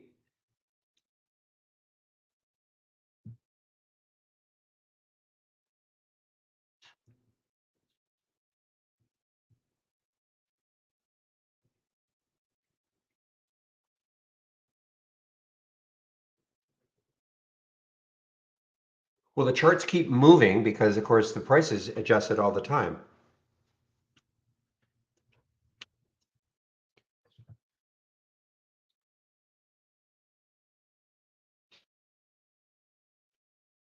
Okay, on the chart, if you're talking about what is set to go long, the buy button, if that's what you're talking about.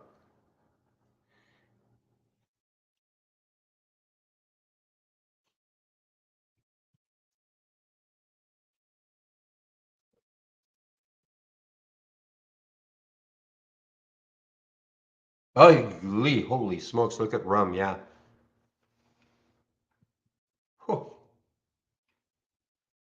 Wow. So much for Rumble right now anyway, guys.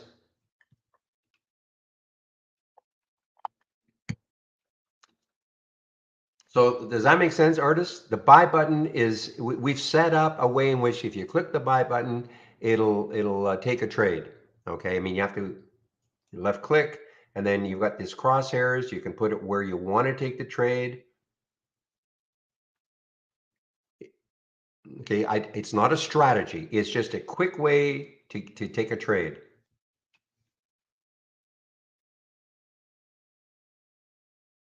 So I wanted to take this trade right now, or if I said, you know what if it pulls all the way back to 883? So I'll left click. I'll left click once I have the crosshairs up.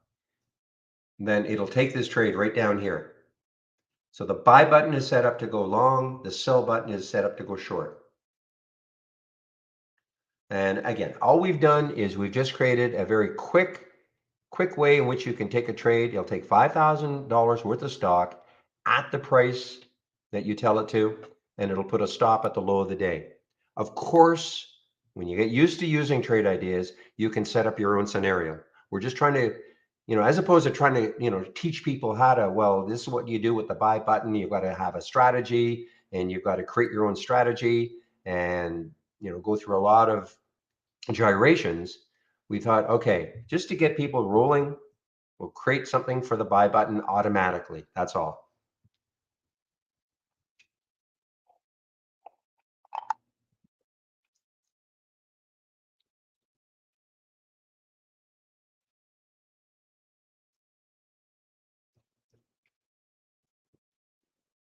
So does that make sense?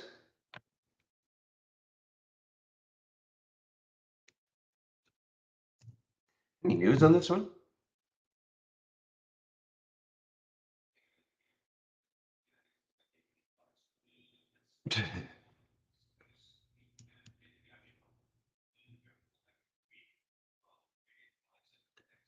All right, so Kanye is going to buy conservative social media player platform or Parler, okay?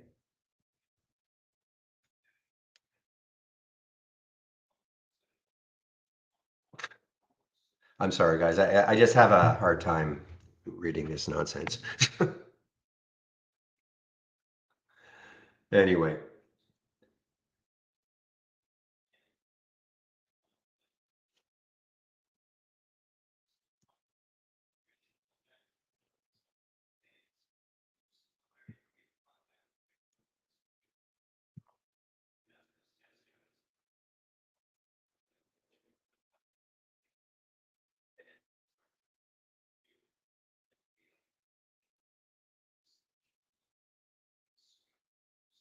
All right, guys, I don't see any other questions, so I will.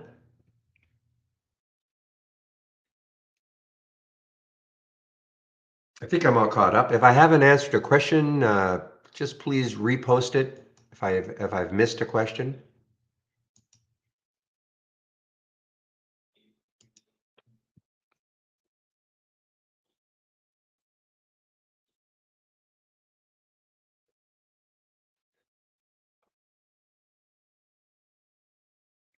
Yeah, unfortunately, Simon, first of all, if they're in red, you just have to click. This should have started, but if you just have to right click, if it looks like this,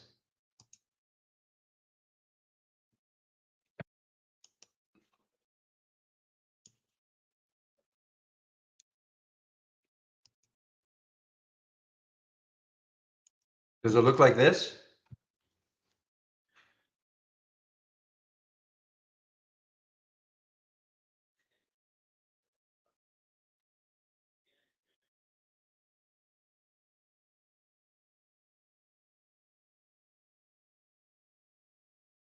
Simon, does it look like this? You're going to have to right click that arrow, okay? That arrow.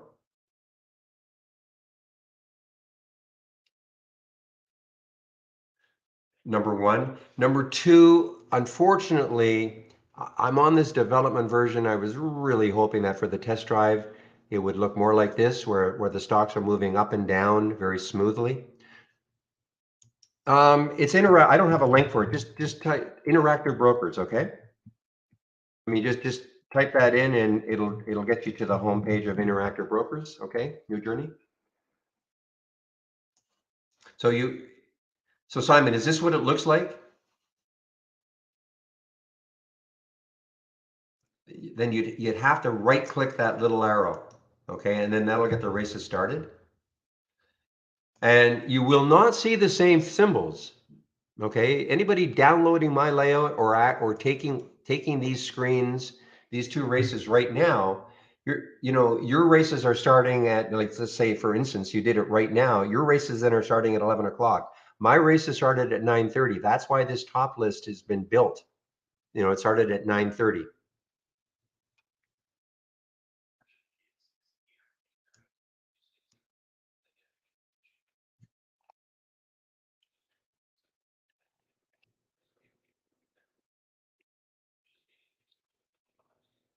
That's a common question. How come my winners, how come I'm not seeing these? Well, you won't see when you start your races, that's when your races start. And that's when your top 10 list will begin. Will be starting from 11 o'clock if you do it right now.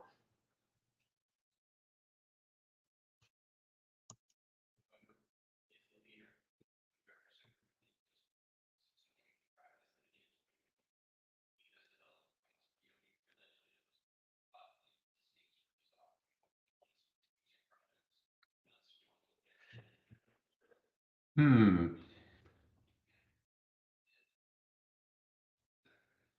Are red.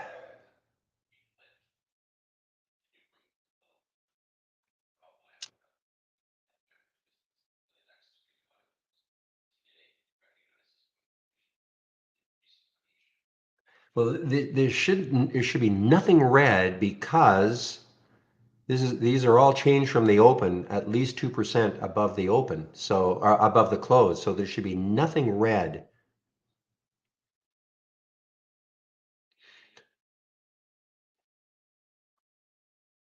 Anybody else if you download how about if you just download this individual one? I mean, I created a layout for people, but I almost feel like I shouldn't because this is really all this is the important part. These two scans right there.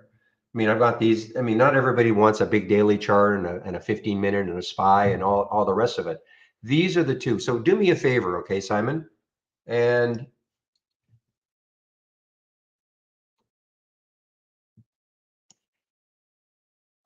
go to my homepage.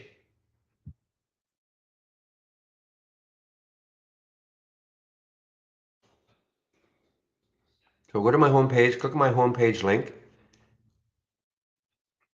and then go to my scans. and download this one, okay? And again, it's simple enough to do. You just, the races, the biggest gainers from the open, you just click on it, a tab it'll go into a new tab, highlight the tab, so it's all, and then copy it, and then file load from cloud, and it should already be there. That box should already be filled out. You can see right here that string ends in AF56, AF56. So now if for some reason this box is not, it's blank, then paste it in, okay? Control V, paste it in. So when you load this, this is what you should see. And it should start. And again, it's starting now at 11 o'clock. So of course there's nothing here yet. The first race is not over. But that's what you should see.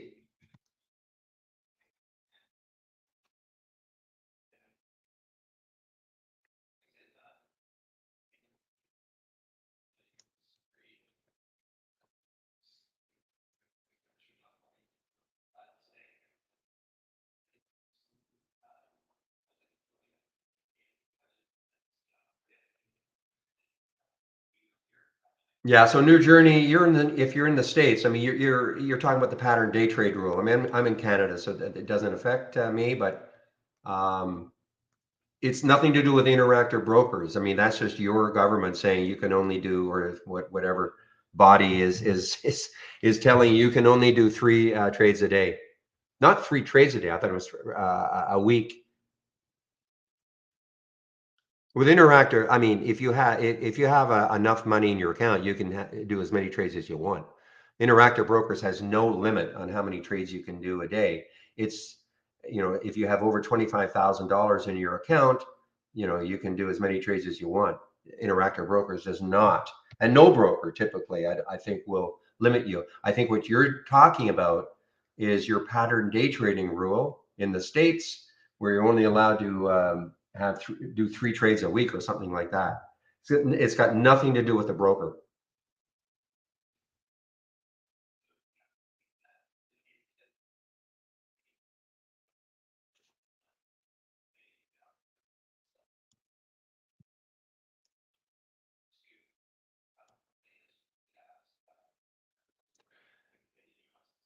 Yeah, the stocks will be different. Exactly. Oh, thank you. Okay, so it did work for you, Will? Thank you. Okay, good. Glad to know it's working.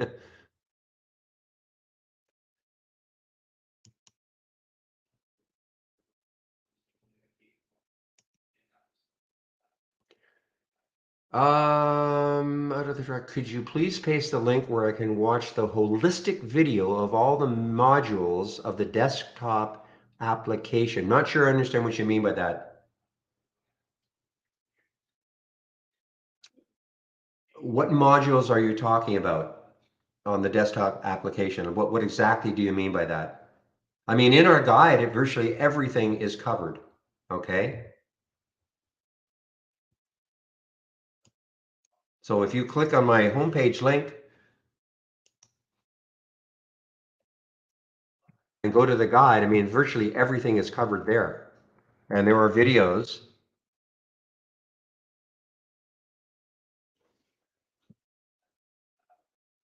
Okay, so again, so I'm answering somebody in our YouTube room.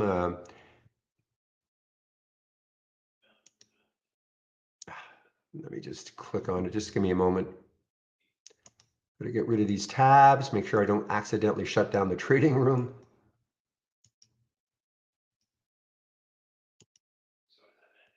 Okay.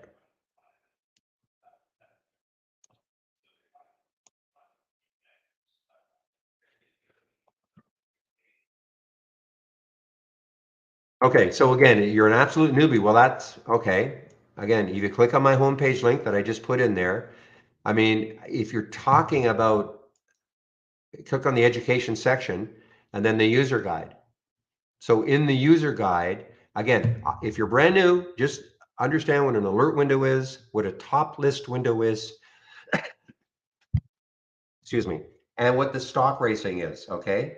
That's what I would concentrate at the beginning. Everything else, I mean, everything else about the entire program is here.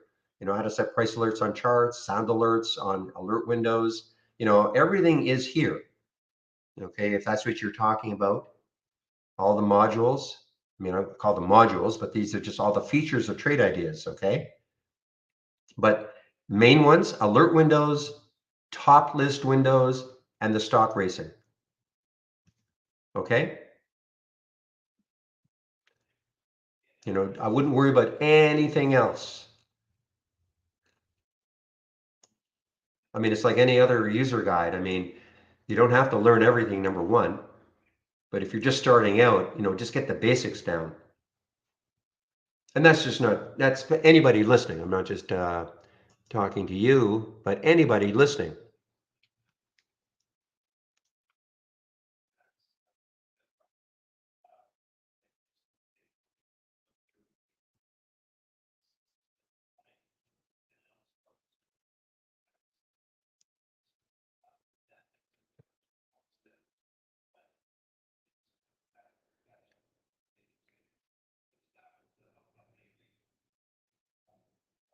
Okay, guys. So typically the first couple of days, certainly the first day, I don't trade very much during a test drive, spending time answering questions, which is absolutely okay. All right.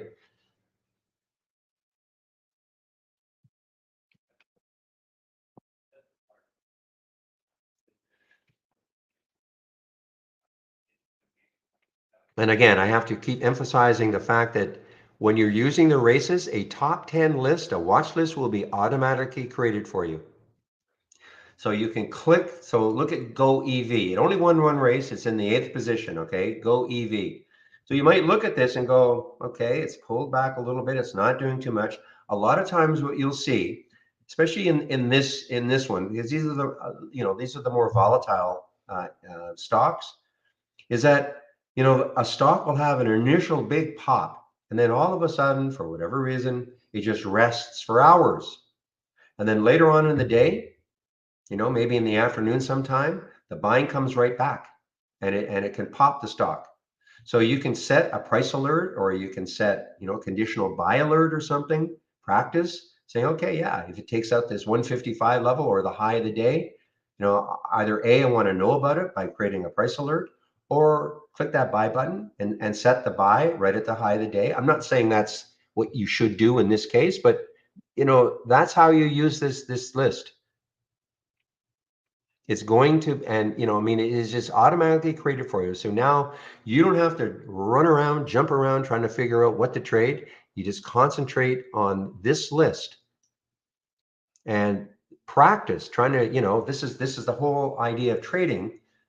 You know, if you are somebody who thinks you want to be like a pullback trader, I'm a momentum trader. I like to see stocks near the highs of the day and then breaking out again, and then looking left to see how much room there is on a daily chart. That's kind of my style.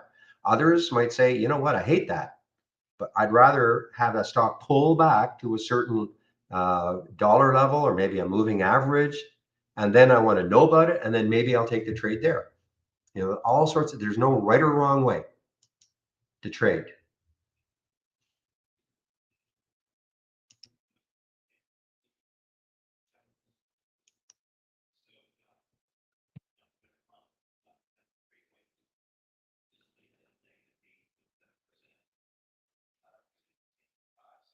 Hey guys, give me a moment, please. I'll be right back.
All right, guys, I'm back.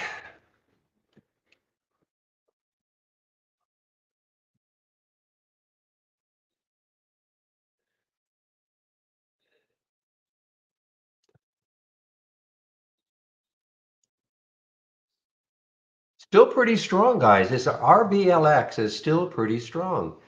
I thought it was going to have a much bigger collapse, but it really didn't.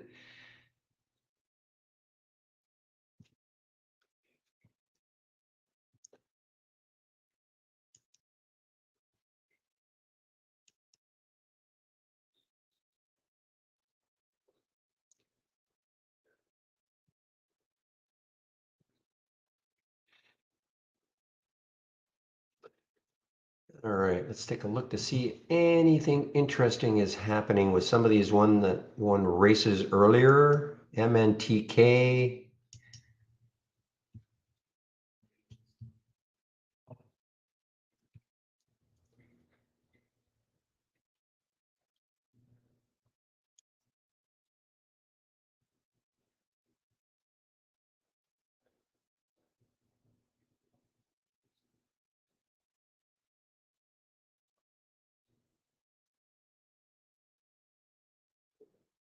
All right, what is the overall market doing? So we had the big pop. We've had a bit of a sell-off. 1, 2, 3, 4, 5. So about an hour, certainly an hour of selling. So let's take a look now at the dog channel bar, and now a different look. The major sectors from the open. Remember how everything was positive when we looked at this 10 minutes before the open, 10 minutes before 9:30, everything was positive. Okay. In other words, virtually every single stock was above Friday's close. Now look at the difference.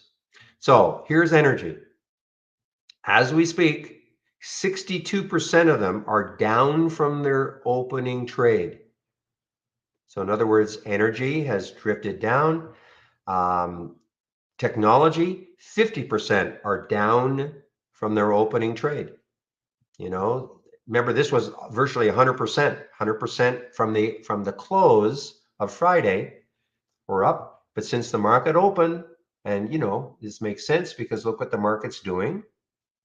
Since the market opened, a lot of these stocks are not holding their opening prints, and they're starting to fade. So if you were in an energy play at the very beginning of the day, and you went short, probably it's working. As an example.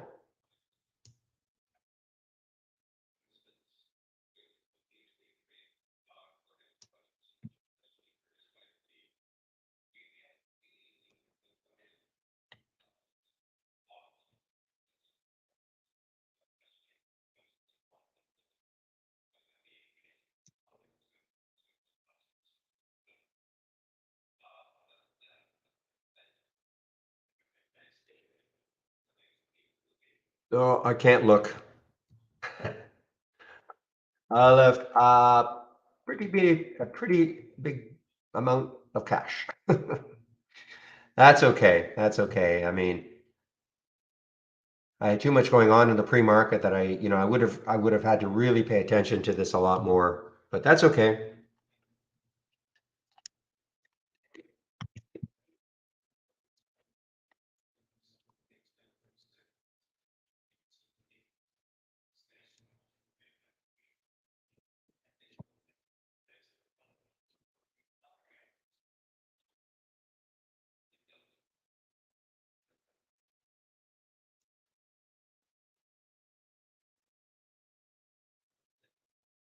All right, guys, just kind of looking at a few potential short situations.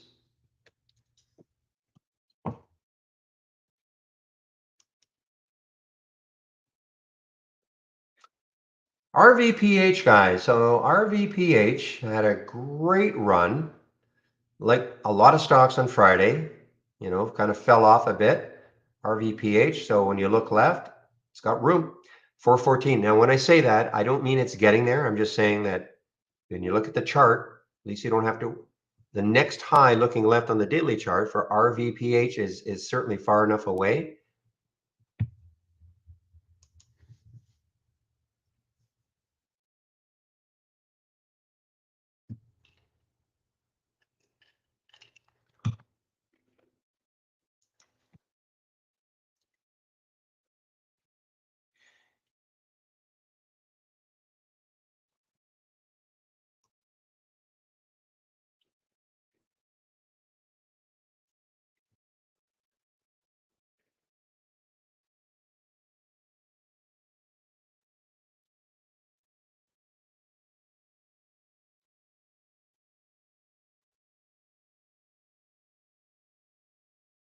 Ugh, I have to look at this stupid GME. Okay.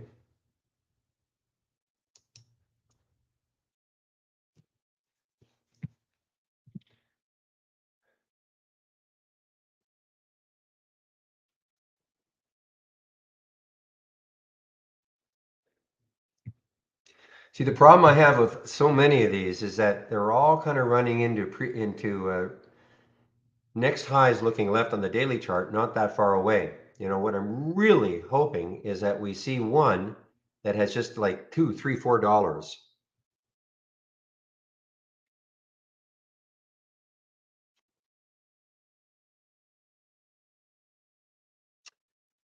You can say it, Ija.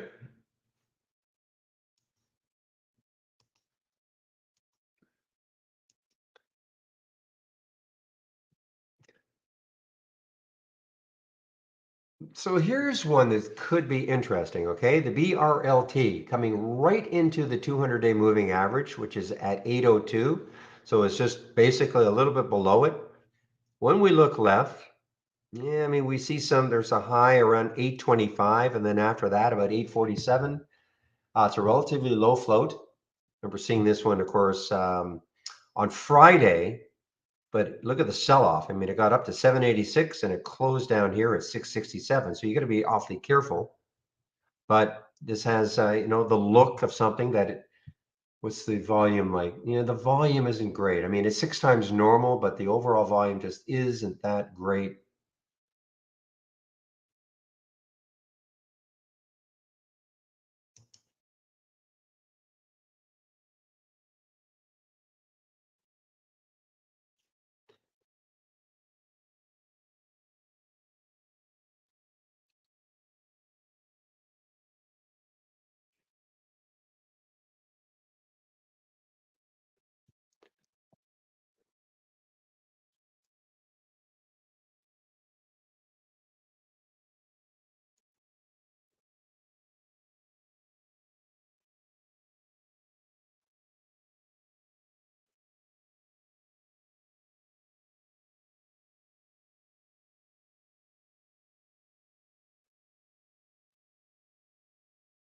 Well, anything you see typically in this list right there is going to be, you just sort of follow it. I mean, if all of a sudden, if a stock starts to move, you will see it on a list like this.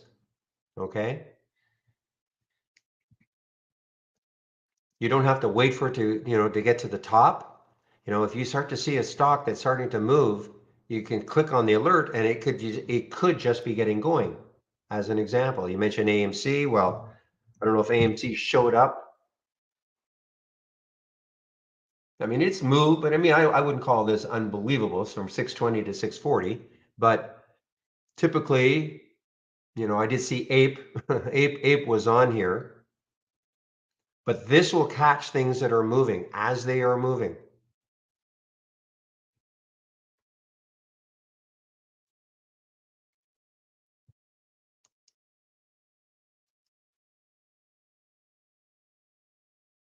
You know what could be getting going again, guys, is Dice. So keep an eye on Dice, DICE. If it takes out the 3638, now the only issue is that the financing was done at 3650. So I mean that could, in theory, stall it. But I mean, this definitely had a nice downturn, but it's trying to recover. Dice, DICE.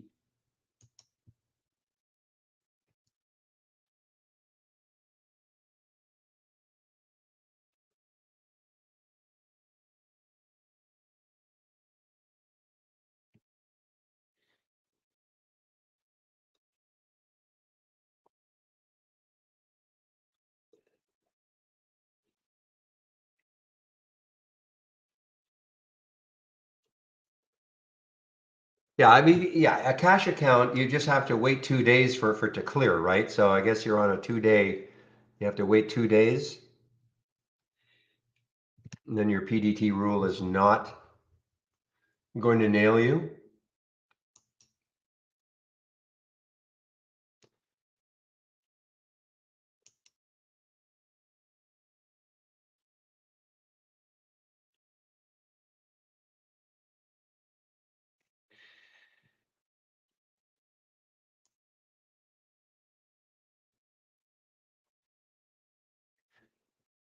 Ah, boy, I wish this weren't here. Look at this AVCT. I mean, it's still strong. 240 is the next high looking left. Is there any news on this one? American Virtual Cloud Technologies. I don't see any specific news on this one.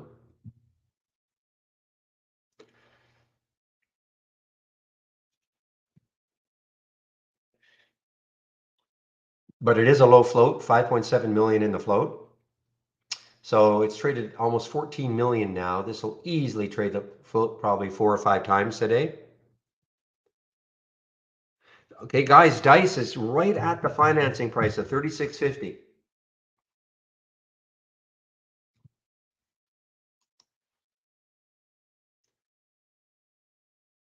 If it clears that, this could get on a roll.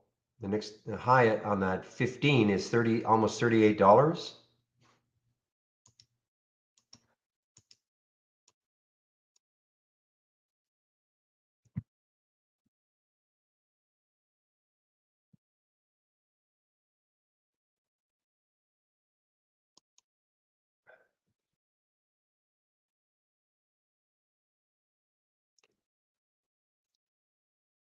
T had a reverse split the other day. T? No, not T.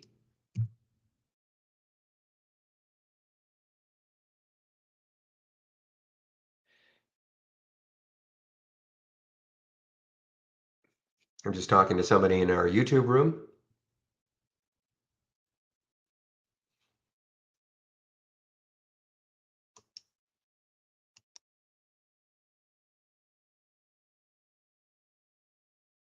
Oh, AVCT. Okay. That's right. That's right. Now I remember it.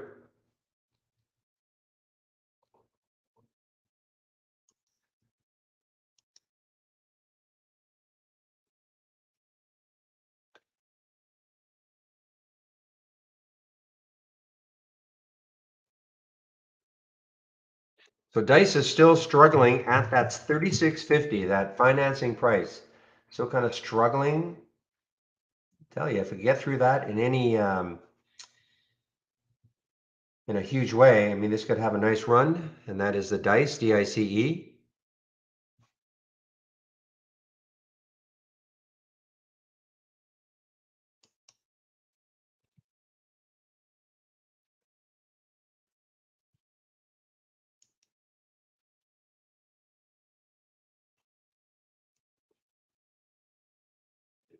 Okay, give me one moment.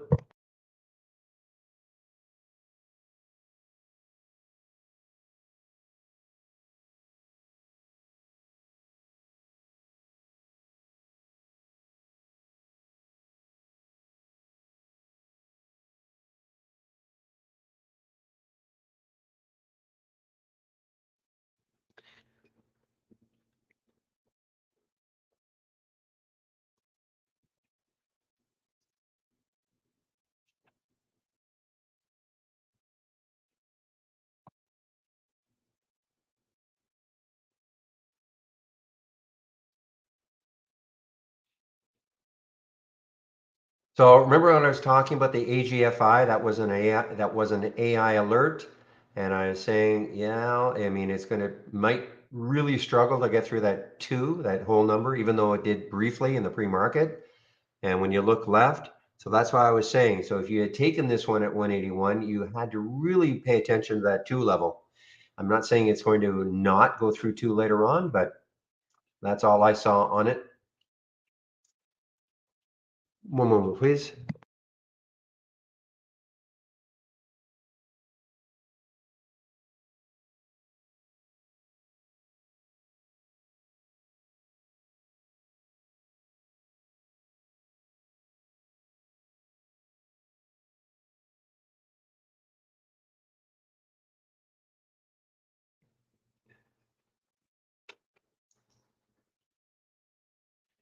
Look at tremor.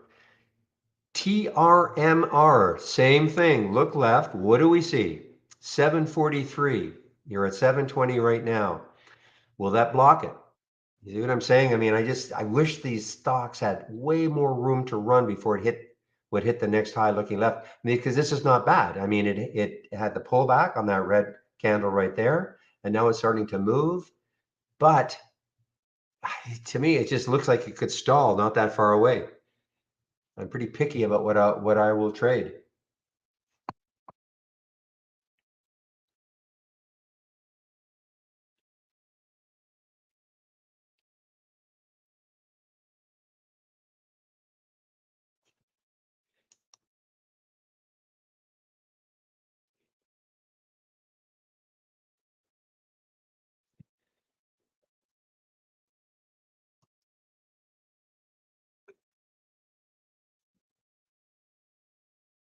Aha, finally, something with a little bit of room, guys. Band, B-A-N-D, band. The next high looking left is 12. So at least that's $1 away. Is that right? Well, 11, actually 11. So if it can take out 11 somehow, what's the volume like? Not great volume. That's the other issue though, 269,000 shares. So not great volume.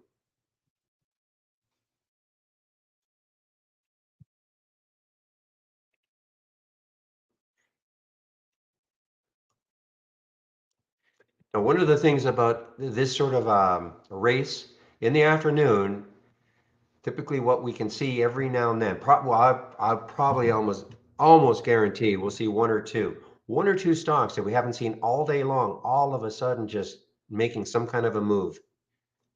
It did not win a race earlier, or we didn't even see it, and then all of a sudden it just starts making a big move.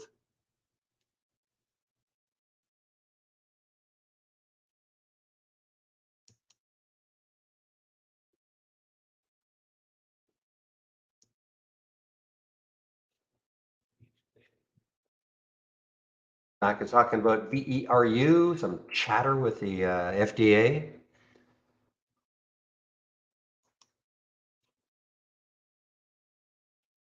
So this is the news about it. Approved drug for the treatment of NPH.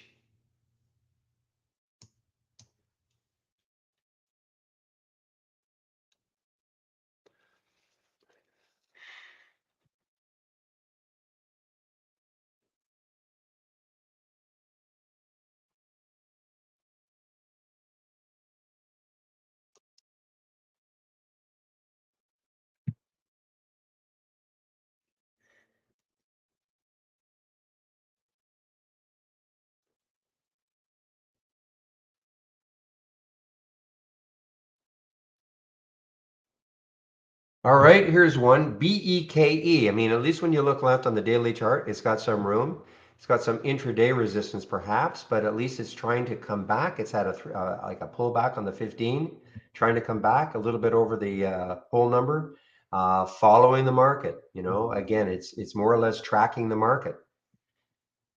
I mean, look how BEKE has traded today, and check the SPY. You know, almost identical. So, you know, if you're going to take a trade like BEKE, you have to be tracking to see what the overall market's doing. You know, so in the minute if this continues higher, but the minute if you got a red bar all of a sudden, more than likely this will be a red bar too.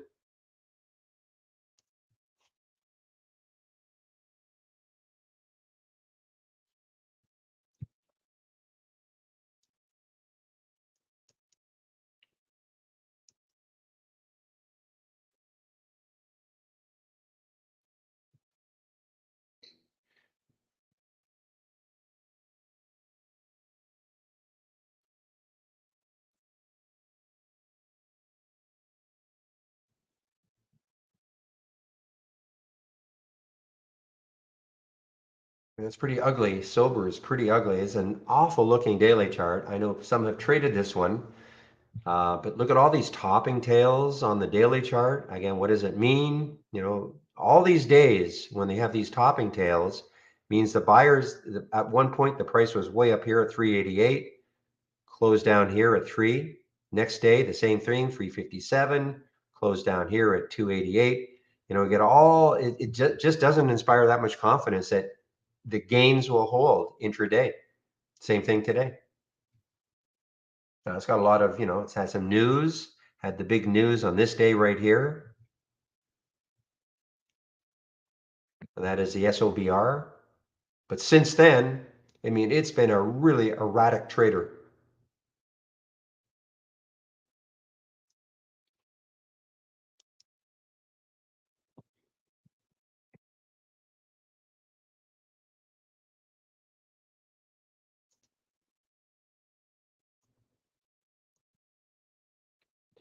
You know what? Mist just is underneath 8 again.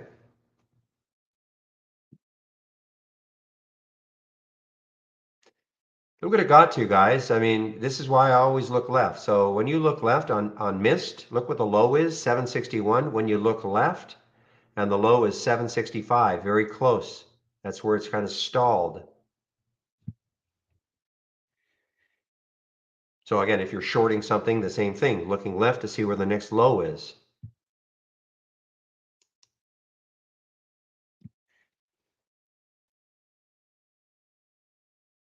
All right, guys, it's 11:41, so I will be taking a break in about 20 minutes. Chris will be taking over in our YouTube room.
Look at AVCT, guys. AVCT is trying to break out. Again, the next high looking left is around that 240 mark. So if you took this trade, just be aware of that. 240, I think it's 240. Yeah, 240 is the next high looking left.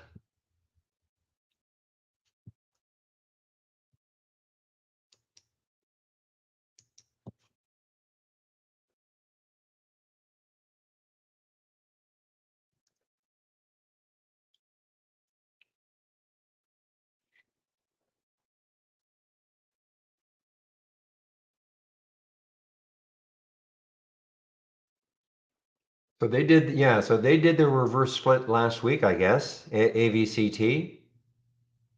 I've actually not done too badly since the reverse split.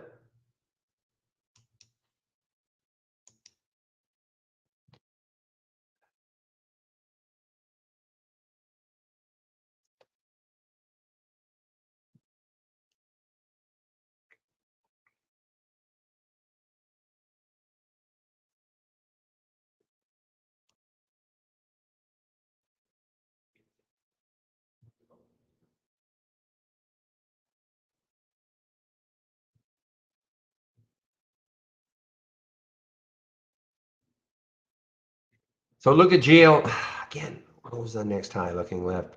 Okay, it's not that, okay, I mean, GLT has got some room, 35 cents to the next high looking left. Look how it's kind of basing a little bit right now, okay? Basing just a little bit. So again, another situation where if you thought if it could maybe take out the high of that 15-minute candle, maybe either create a price alert there or I'm going to get the simulator running again. Click the buy button and it's just saying, okay, I'll take the trade right there. Okay, at 244, actually move it up a little bit. See if I can do that. There we go. Take the trade if it takes this out. Practice trading. Simple to do. If you looked at this GLT and you thought, you know what? It just kind of had a nice pop, got all the way up here. I mean, went from what, 219 all the way up to 250. Great percentage move, pulled back, kind of resting now. If it gets going again, if some volume comes in and it takes out that high, this could get it going again, GLT. It would have a little bit of room. The next high looking left is 277. You know, from 245 to 2, if I got anywhere close to 277, would be you know, a really good percentage move.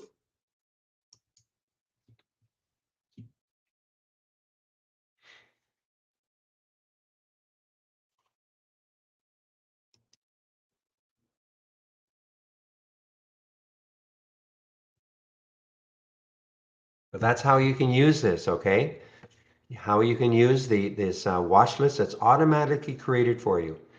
You know, a stock that might have won a race earlier on in the day might be just doing nothing. And then all of a sudden, out of nowhere, the volume comes back in and it gets going again.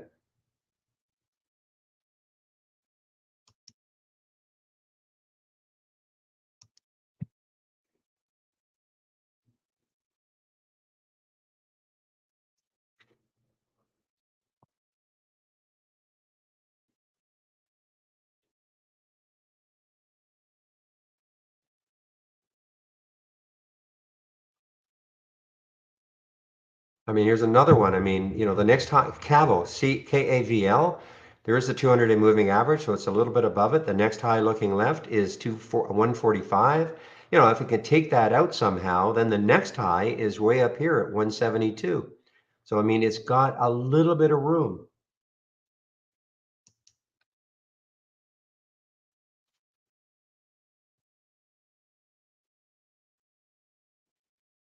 I mean, it's not, I think it's an ugly looking 15-minute chart. I'm just trying to point this out though, that, you know, when something wins a race and then, you know, you don't see it for a long time, don't discount it. Just kind of, you know, put price alerts.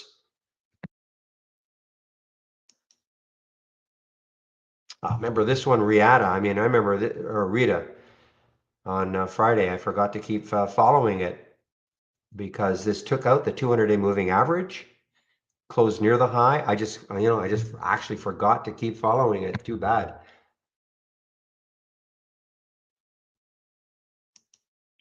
The other thing you can do with this top list is, or the watch list that's created, is that, you know, some of these may have continuation the next day. So, you know, you can follow them. You know, I would be clicking on certainly the ones that, you know, won multiple races during the day. I would be clicking on them to see, okay, where could it keep going to, and follow it the next day.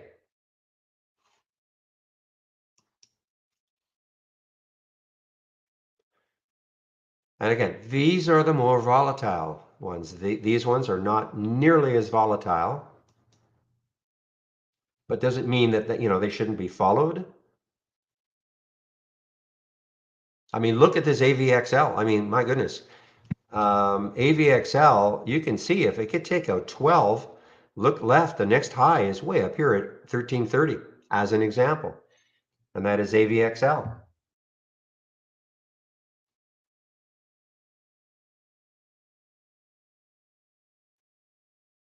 Yeah, I mean, the high of the day, I think was what, 12, sorry, it was 1198. I mean, I think the next high looking left is 12. Yeah, I mean, this is so, again, this is one that I'd be definitely, you know, following. If it can take out 12 later on today or tomorrow, look at the room it's got, up to 1340.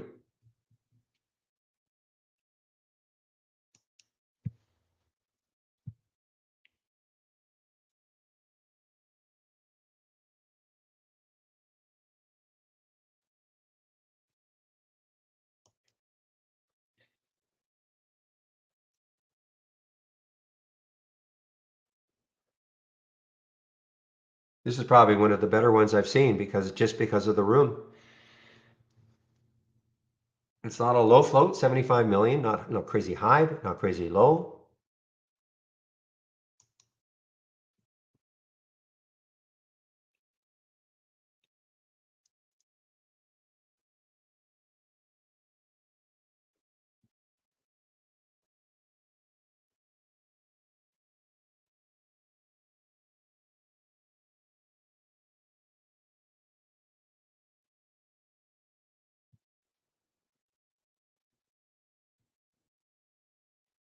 And a lot of times what will happen is you might click on one of these and you say, oh man, I missed it. Like for instance, with the AVCT, okay?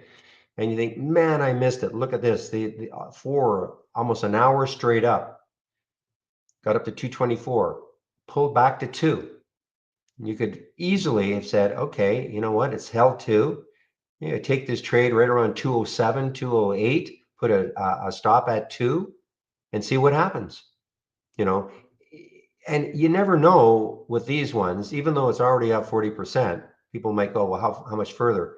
Well, with that float, 5.7 million in the float, I mean, it's traded 17 million shares with 5.7 million in the float. So that's, not quite, what is that? Maybe 3.5 times the float. And again, if you're unfamiliar with the term, the float is a number of shares available for trading on any given day. So typically what you do is you take the number of shares outstanding, start subtracting. This is for the bigger stocks, of course, like the Apples and etc.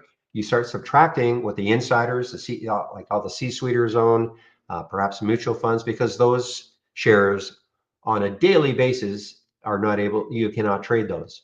Okay, so you start subtracting all that and you get the float.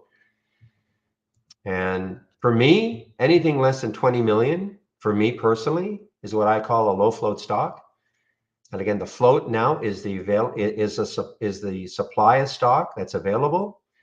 And then of course your volume is your demand. So when you've got the high demand, low supply, that's why you can get a 42% increase. Now, the flip side though is once the buying and something like this dries up for a while, because of the float, it can drop so quickly. So that's why I'm always saying, if you're going to take a low float stock, you cannot buy it and then wander away from your computer even for 10 seconds, because you just don't know what could happen. The rug could get pulled and you can have a big collapse. So just got to be aware, of the float.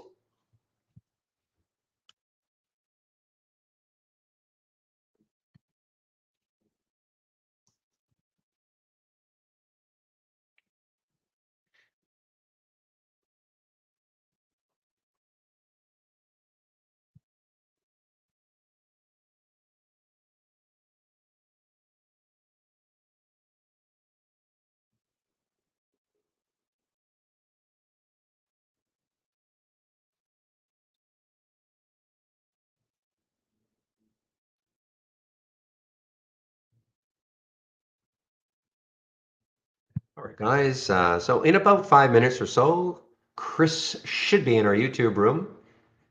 So what I'm going to do is I'm going to put the YouTube link in when I take my break. You can head over there and listen to Chris, and certainly ask him questions also.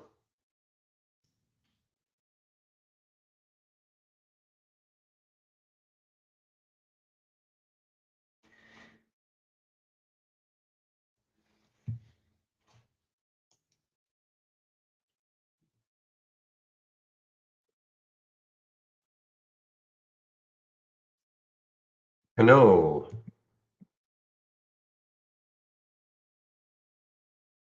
Yeah, look at this, guys. I mean, this was all the subject of a takeover, and various companies.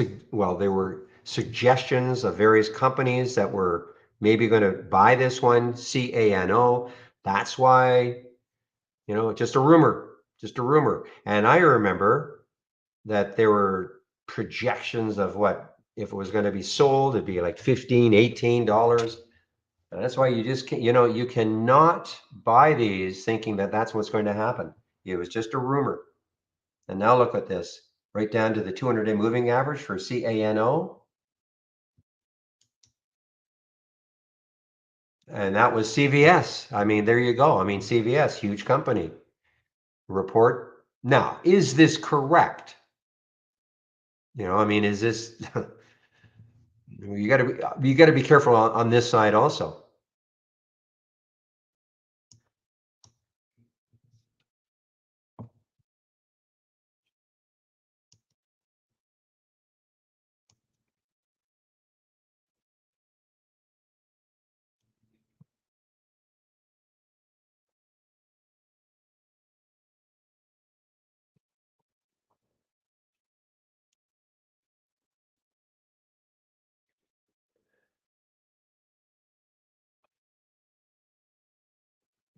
Now, let's see if it bounces. I mean, it's sitting right on that 200-day moving average. This is where it all started, though. This is what day was this? That rumor on the 22nd of September. So almost 2 months ago. Almost 2 months ago, guys. You know, I'm sorry, almost a month ago. We're only in October.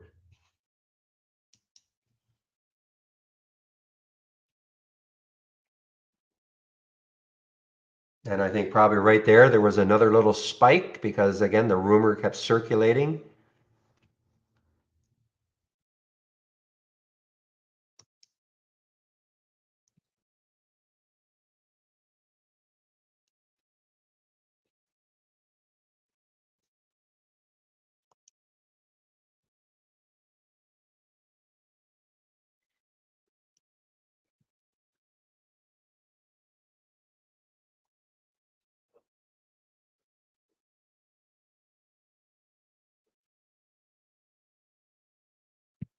Oh, excuse me. Okay, guys, I'm just going to put my announcement in. I'm just waiting for Chris to show up in the YouTube room.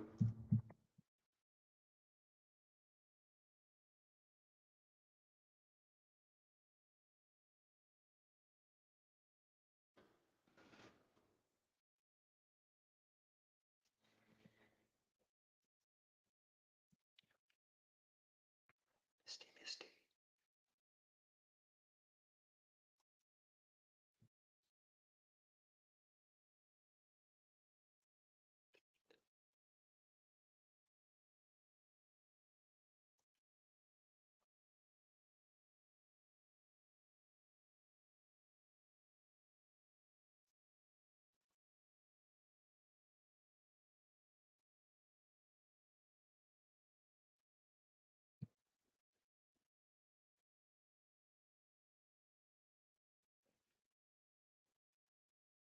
Well, that dice is still hanging between that 36 and 36.50 mark, guys. Dice still hanging between 36 and the financing price. So what I really should do is just set a price alert around that 36.56 mark. See if it takes it out later on and starts to move from there. I mean, they did a good job at getting a financing up here, considering that the stock was around $20 just a few days before. So to get a financing at 36.50 was good, certainly good on their part.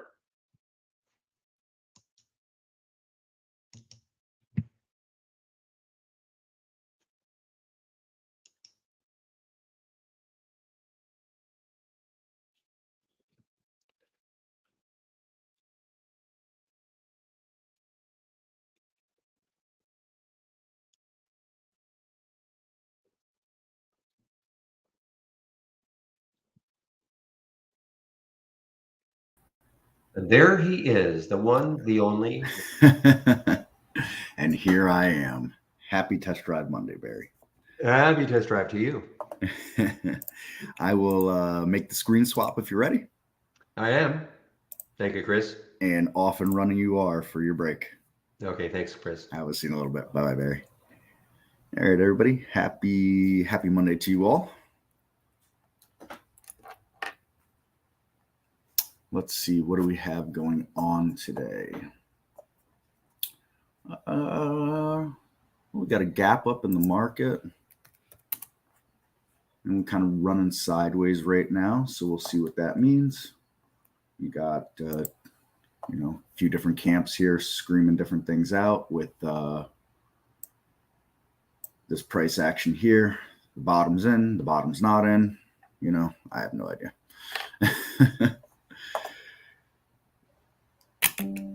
I am not a caller of bottoms and tops. Bottoming is generally a process, but not always. So we'll see what happens here. Long-term looking right now, path of least resistance is down, but that, of course, can change at any point in time. If we were to tour around all the major averages, I think they all kind of look the same more than less. So that's really all there is to comment on that kind of stuff right now.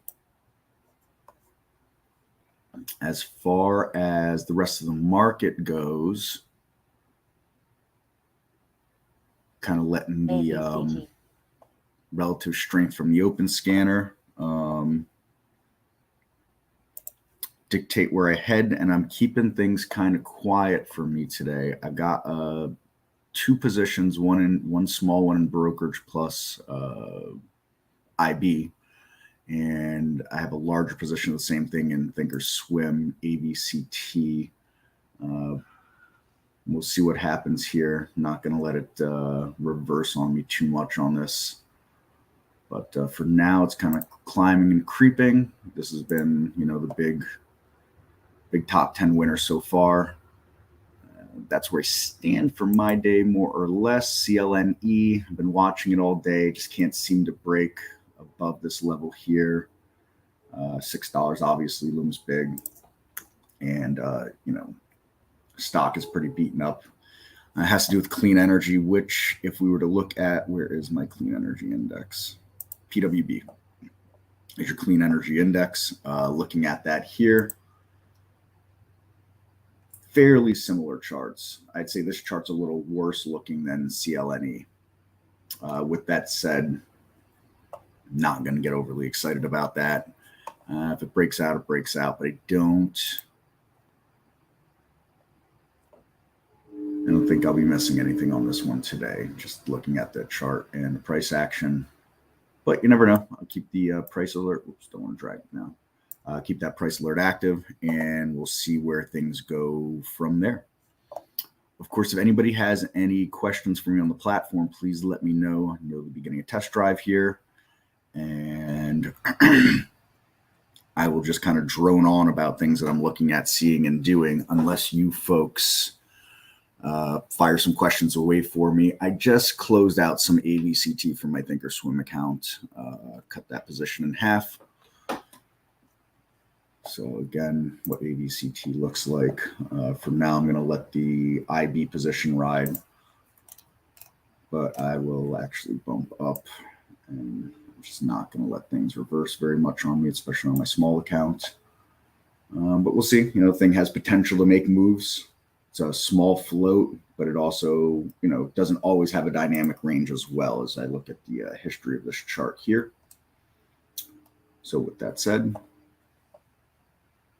as I see that start to reverse some price right there, I might just close out an IB.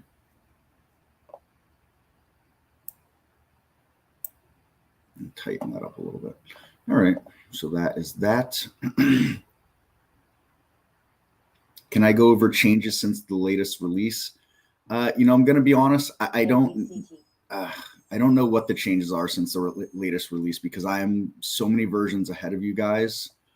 I'm going to direct you to the download page. All right. And you can look there on the download page for that. All right. So here's the download page link. We put it all there on the download page. There's a lot of technical jargon in there, and I could go over it probably for an hour and a half with you folks, which we obviously don't have time for.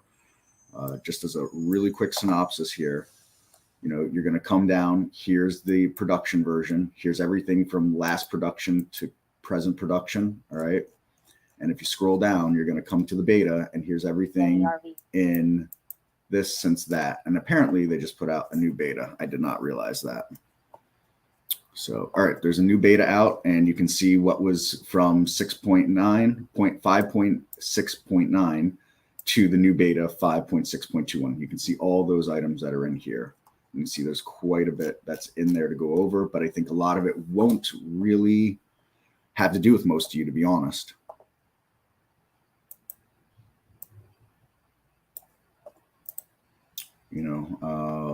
Things with price alerts, brokerage plus default.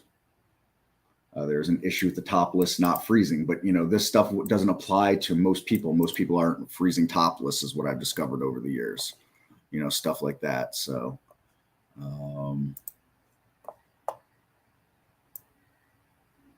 I'd say just go through, and you'll come across all these items in here. There's an issue with E-Trade, but if you're not using E-Trade, you wouldn't even know anything about that, right?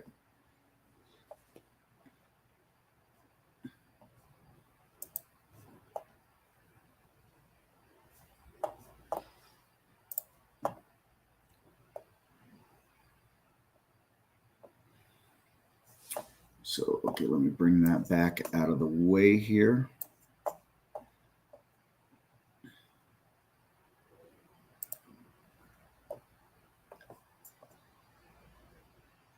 And I'd really love to hold some of this AVCT for a bigger move in both accounts, but I just don't know. Although it looked like it might have been done here, it looked like it might have been done here. Hard to say. Real estate, number one on sector charts. Yeah, I mean, on my change since the previous day's close, cloud computing is number one on a percent basis, 5.9%, and then followed by KWeb at 5.89, uranium at 5.01. I don't exactly put a lot of stock into one day's change from close, but that's what I have on my sector analysis over here. Bring that over. Run down some other top 10 stuff. Again, Chinese stocks, so I guess no surprise, BILI with the KWeb there, but I'm just not a believer in Chinese stocks in general and not going to mess around there. Bitcoin stock, Mara, grinding higher on the day here. Hindsight's 2020. I like this 1160 level. Didn't take it. Hindsight always is 2020 on that stuff, so it is what it is. And ABCT pulling back some more on me. Trying to be brave and hold on.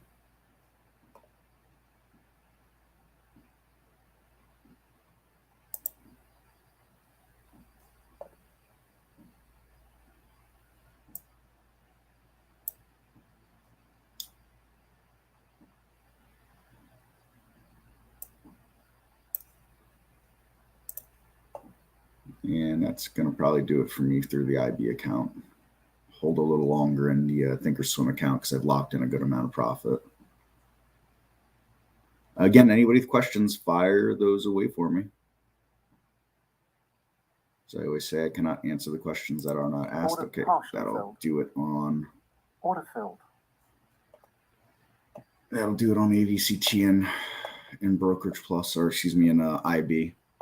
And that'll do it in Thinkorswim too. So I just closed out my full AVCT position. I guess that's going to be a wrap on that for the day. Okay, moving right along. NUTX. NUTX. I haven't seen that today. Oh, it's interesting. Oh, it's under $1, under $2. That's why I haven't seen it. No, got a nice little pattern going on here. Between the last couple of days, you're going to have trouble right here, I bet, at $1, and then you'll have trouble up here afterwards. But, riding this 8 EMA here. So I'd be keeping an eye on that. Not my cup of tea with such a small price stock. Obviously, a lot of activity in it.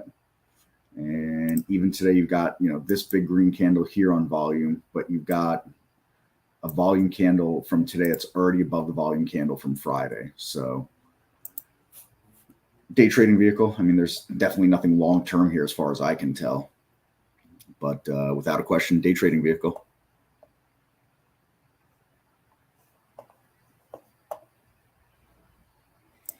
No, Mark, we got beat. We took our first loss of the year, but we played a team that's much older than us, actually. We played a team with mostly fifth graders, and we're a mix of third and fourth graders. So we did all right. We did all right. We beat them once this season. They got us back on this game. So, still proud of them for playing up a division. Anyways, moving back along here. Run down the rest of the top 10 GLT. So you can see it's a really big mix here. Just not much to comment on here when it's going to be this many twos as far as the top 10 goes. So nothing's really separating itself on this here. Get that back out of the way. And, GLT, it's got okay volume, got plenty of liquidity, wicked downtrend here. Makes this one move up and then just sitting there running sideways, kind of similar to the rest of the market, I would say.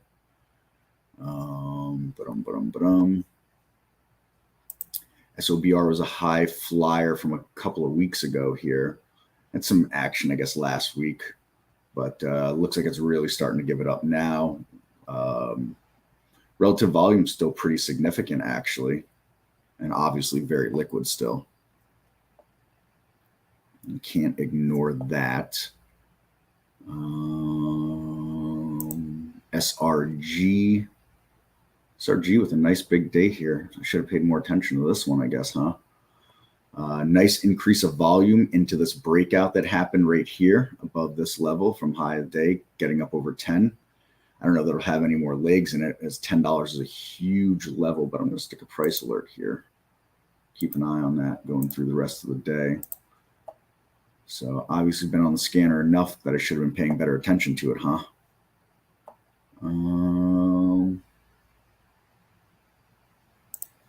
MGNX, I think I have a price alert on this. Yeah, I do. And it really broke out on this. And just to show you, for those that always ask me about pullbacks, I had a price alert that I'd set up here.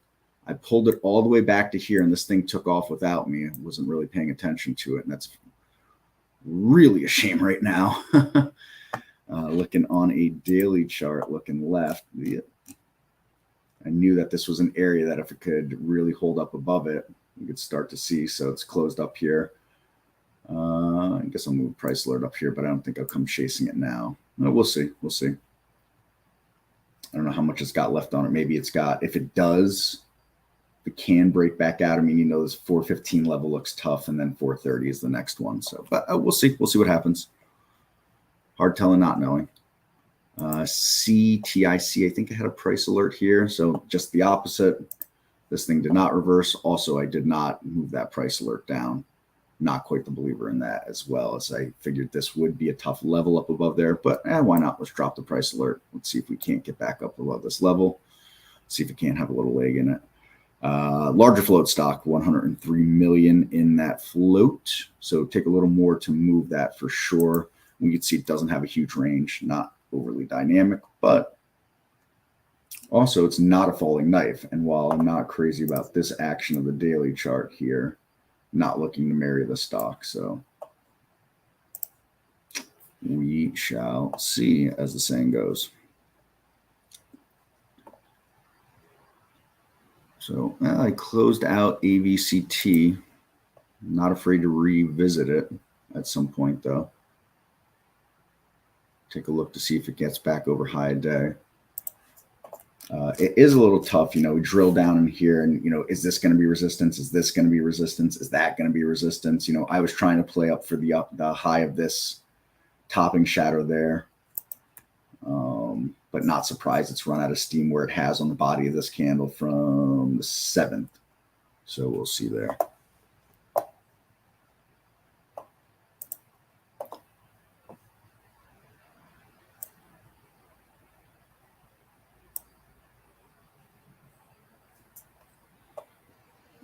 And looking, what else are we looking at here?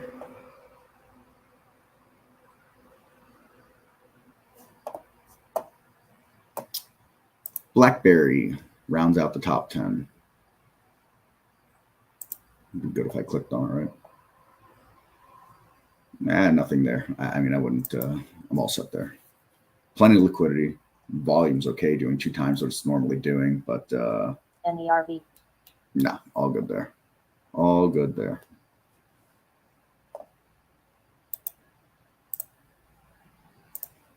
NERV. Okay. Perfect. So was there a big update overnight? I had a message that my account had expired and had to fill out some forms through. No big update. That was just that would have been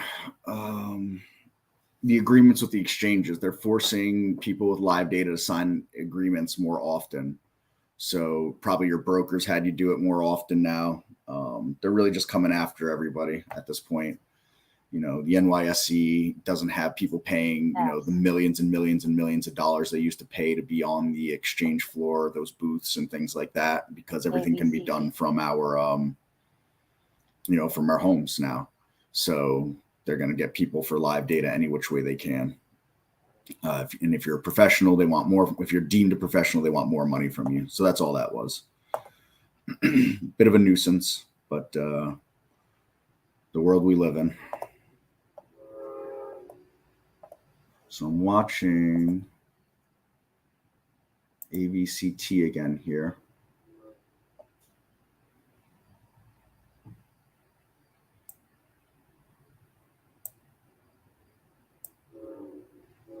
Put these price alerts around like that. That's really it for me right now. You know, Mondays are funny in the sense that, you know, market's trying to digest and figure out what direction it wants to head after any news and numbers from the weekend following the prior week. Obviously, that CPI number was a big deal. And so market just bouncing around really right now. And I'm just kind of sitting on my hands, taking a small win on AVCT for now. And that's really it.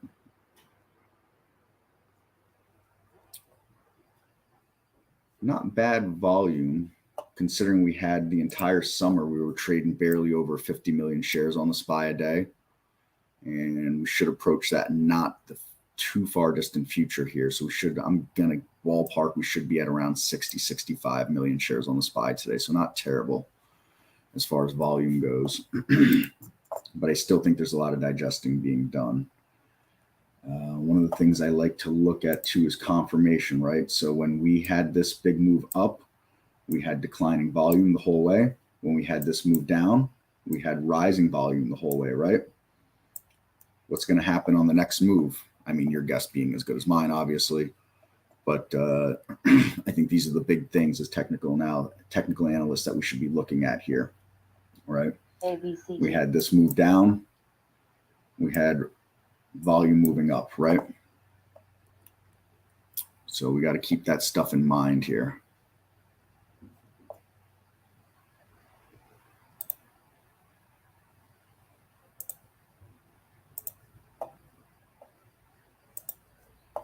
NERV.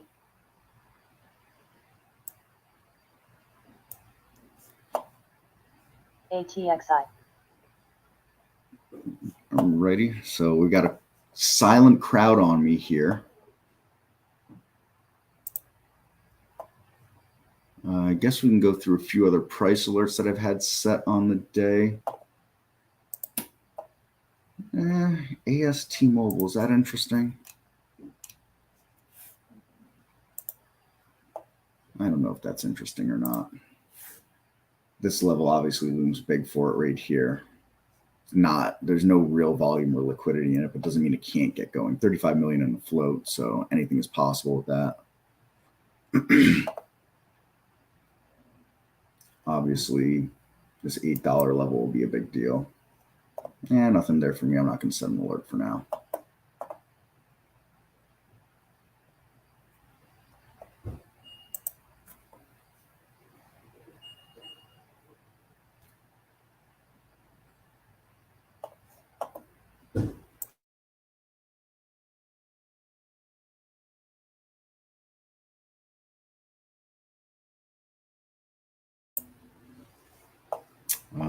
What else do we have going on? MEGL. This made a move on Friday, right? Yeah, so it made a big move on Friday, pulled back.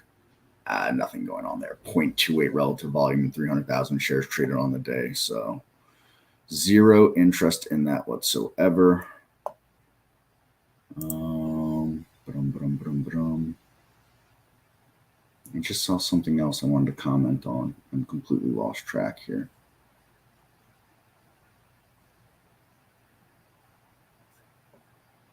I feel like there was something else I wanted to tell you folks or share with you folks. Completely lost my train of thought.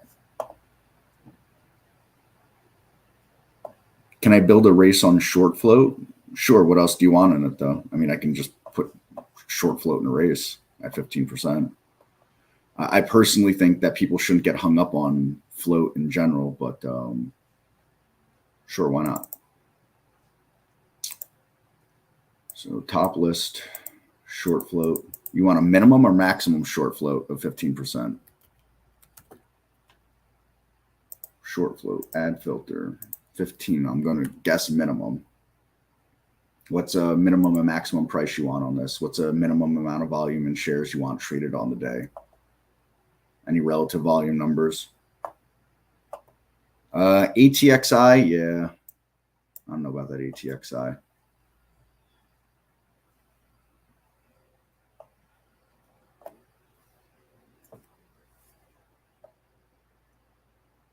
Oh, I know it. I was going to go over price alerts before. Okay, and a minimum amount of shares on the day, minimum price, maximum price. Like I can build the scan, but you got to give me some specifics here to work with. And then what do you want to race on? You can't race on short float. I mean, you can race on short float, but short float doesn't update in real time. You know, that information is updated to the exchanges bi-monthly.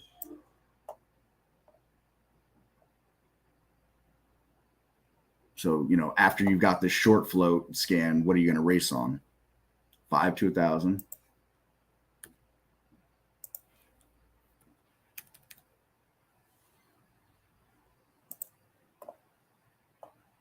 I'm just going to pick a arbitrary number here. 300,000. I guess we'll sort on, I'm going to go sort on change from the open. I'm going to race it just like I would change from the open. We'll call it short float race for Iris.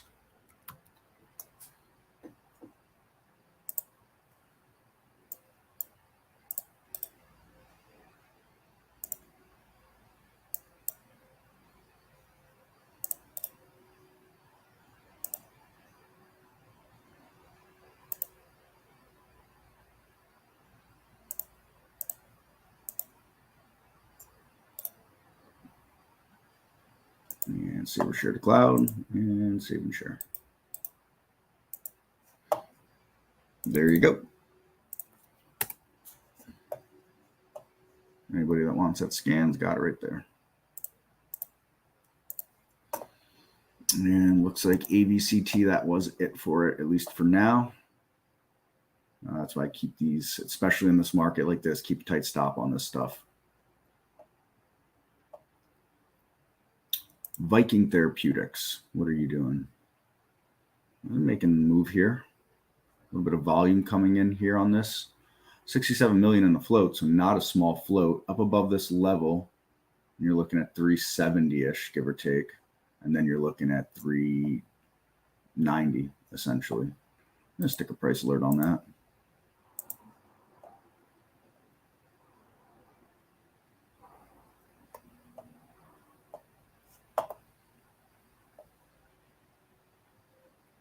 There you go.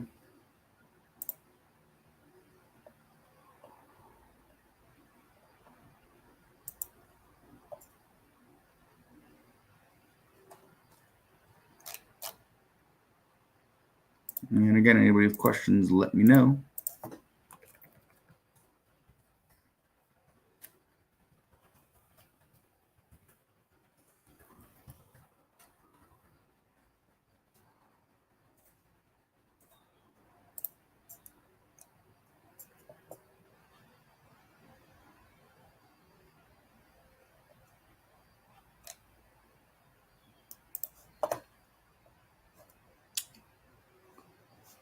All right, go through some price alerts here that I'd set earlier in the day. Some might be in the top 10 list, some might not. So we'll skip anything that is. SHPH, this was a high flyer from Friday. So actually, Michael had brought it up. I don't think it was on the races at all today. I stuck a price alert there to see if it couldn't get any traction. Obviously, it cannot. CTIC we talked about already.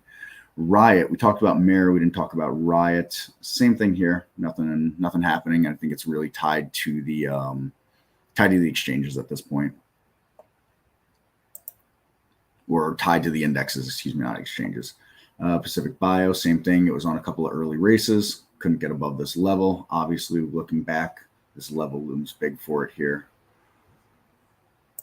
NERV. I was looking at this, thought about a shot here.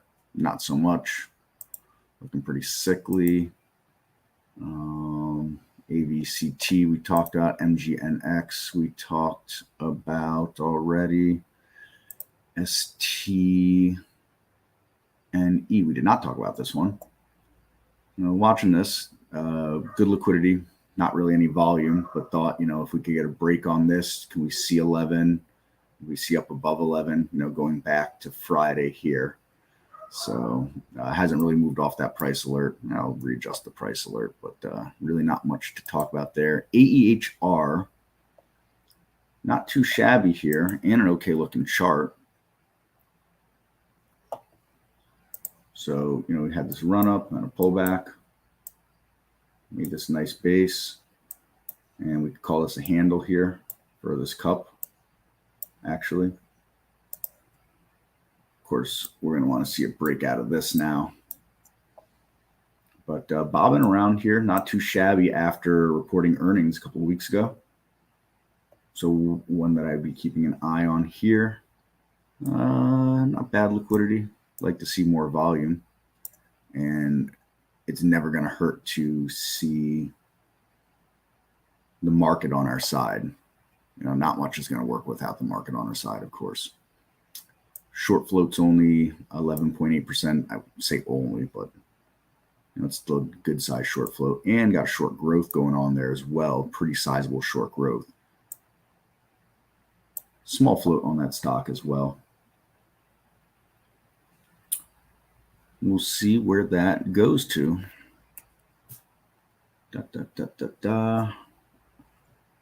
Peloton keeps making noise here on this, but I don't think there's really much. It wouldn't be surprising if this got up over $8 and made a little bit of a run. I mean, again, I'm talking about it being a day trading vehicle. There's no investable thesis here as far as I'm concerned, or no long-term thesis as far as I'm concerned, unless you think someone's going to buy them out for, more than what the price is now. But that's playing a lottery ticket. That's not trading, investing, or swing trading or anything like that. So why not? Let's set a price alert just below $8 and see if anything happens there. Plenty of liquidity, so it's not like we can't get in and out of that really quickly.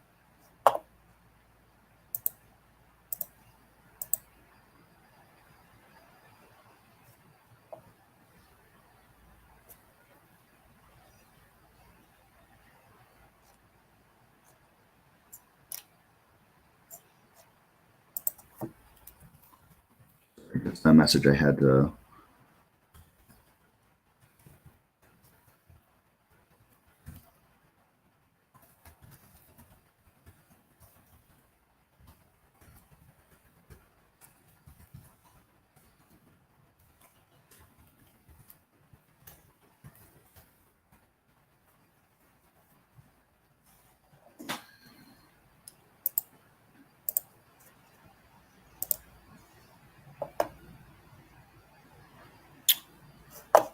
Sorry, I just had to respond to a message there. NINE has been popping up. Now that's very interesting. I want to set up price alert there. However, liquidity is garbage. Not garbage, but I mean, this stock it's doing 2.2 times what it's normally doing, and not even at 500,000 shares yet. So, but can't help but notice chart pattern here, right? Up above there, things could get interesting. Small float, especially for the oil gig here. Bit of a short float, nothing crazy. Way off a lifetime high. So that's not any sort of influence whatsoever. But a strong looking daily chart. I have been saying I'm looking to put some money to work on longer term. I just, energy and biotech is kind of hard to put for longer term work when you just never know what's going to happen with that stuff. Biotech, because you're at the mercy of the FDA and trials and things like that. And energy, you're at the mercy of governments and what they're doing.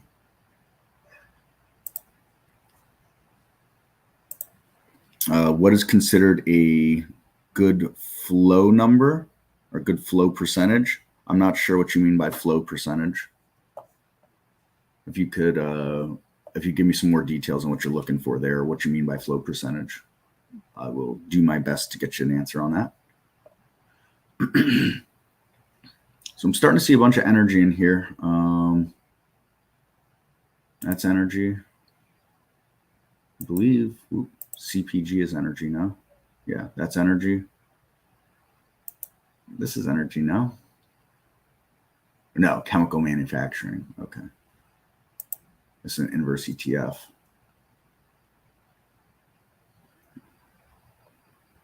Oh, it's not an inverse ETF. It's just Tesla times 1.5. Okay, that's kind of ridiculous, but sure, why not? I'll play along. That's energy. So, all right, some energy stocks are popping up here, and just bring over the sector analysis list.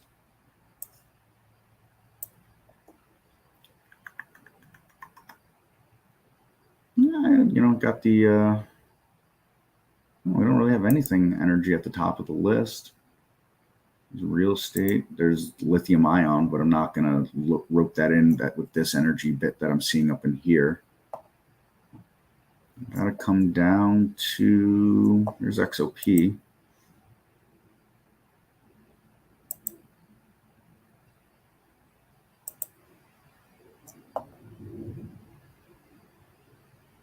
Where's the XLE? Where are you, XLE?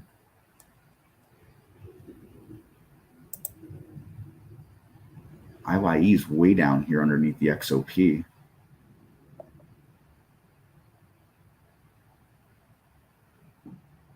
I don't see the XLE still.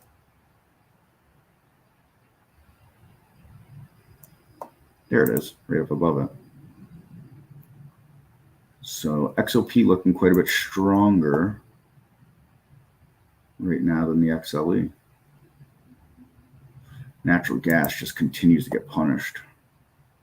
Oof. Kind of surprised. Kind of very surprised, to be honest. Especially given the need for natural gas.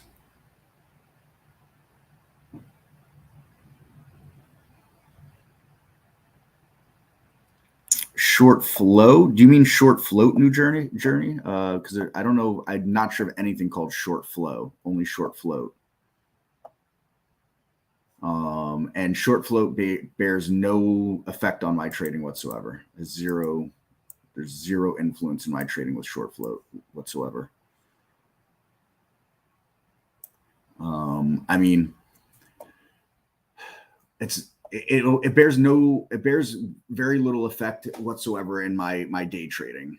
On my swing trading, it can bear effect in the sense that if I'm looking at something and it's heavily shorted and it's pushing on, new highs or breaking out, a failed breakout I'll get out of quicker, or I'll give it less leeway on a failed breakout. But that's it. If I had something that was really pushing up, I don't think there's going to be a good example of anything like that currently because everything's in a downtrend right now. But let me see if I can find anything.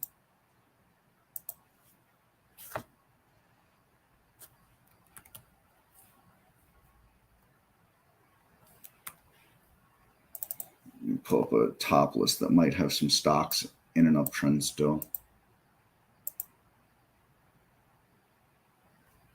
Kind of, sort of. Now, this doesn't exactly have much of a short float on it, but let's just say that I was interested in this. I'm not, but we'll pretend for a moment I am. On a normal look on this, I'd probably be looking at $12. Below $12, I think I'm wrong, and that'd be my stop. But let's just pretend that this had a high short float. Let's say it had a 20% short float. I'd probably start considering this number instead as a tighter stop. Just because as this pushes up, the shorts are either going to have to cover, and if they're not covering, and they're able to slam it back down on me, they're going to continue to add fuel to that fire. So that's what I would be considering in regards to that. But again, it plays very little role. The only things that I really care about are price, volume, and support and resistance, or pivot lines, I should say. Those are the only things that I care about. Those are the most important things to me. Short float is an afterthought, generally speaking. You know, on a day trade, if I see something starting to move up and it's got really good volume and really good liquidity, and when I say volume, I mean relative volume, and when I say liquidity, I mean shares traded. And you know, if I see that's going on, if I see a nice kind of uptrends pushing on it, I can see good volume and good liquidity, and there's a big short float. You know, I'm going to consider that they might, you know, the shorts could possibly get squeezed, but I'm also still going to, you know, there's more to the puzzle than just that. I'm going to look left to see where are shorts likely short. You know, this short float that's here is not going to be from today. The short float's going to be, you know, 2 to 3 weeks old, that data, because that's how it's reported. You know, so if all of a sudden, you know,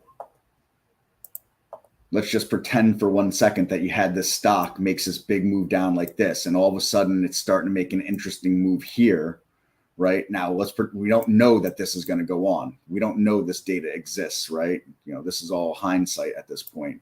But let's just say it had an interesting short float right here, right? And all of a sudden it starts to make a move.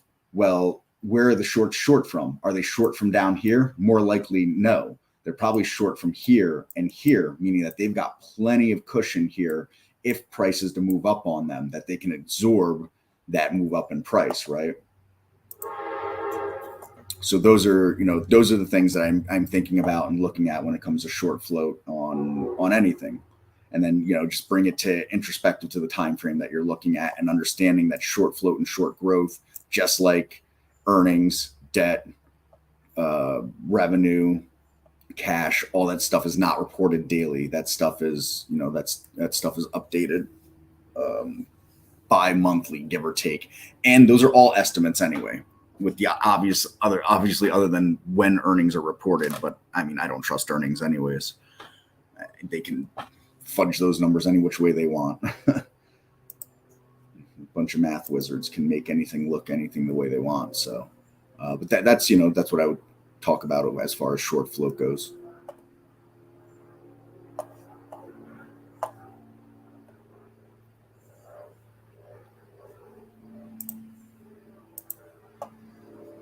And just still looking at this SPY here and what a lot of stocks are doing. I mean, really kind of following. There's really very few things kind of trading alpha at this point, if anything, to be honest. I mean, gap up and a move up and a pullback. Gap up, a move up, and a pullback. Fading kind of up to the side, fading kind of up to the side, right? And I think we're going to see this with almost everything at this point. Look at that. Just for good measure. I mean, you know, so everything's trading in lock with the indexes right now. I don't know there's anything that alpha.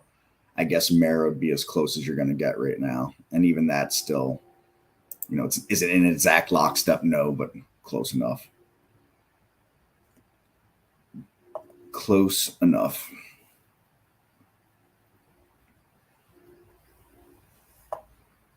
So again, this is why Mondays I'm really cautious. Really, really cautious.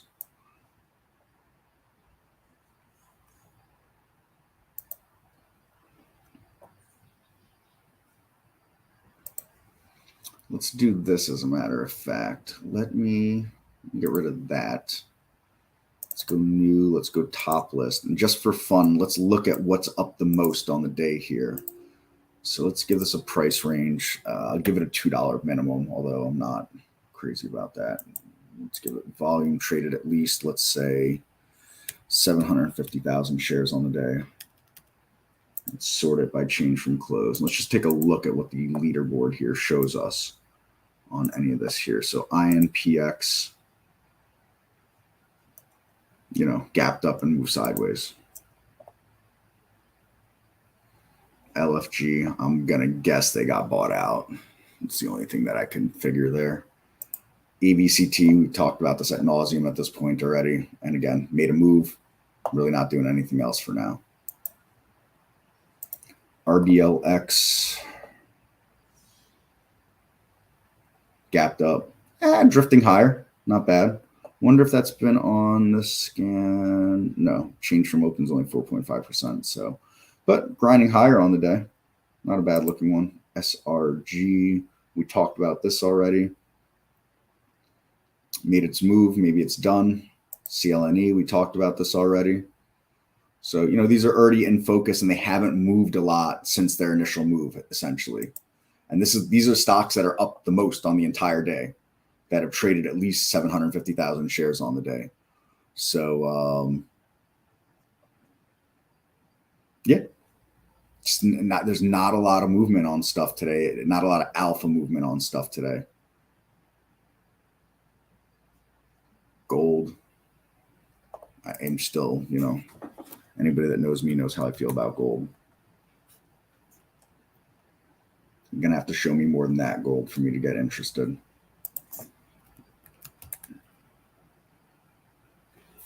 Same thing with silver. Going to need to show me a lot more than that. APPS, this was on some races earlier in the day.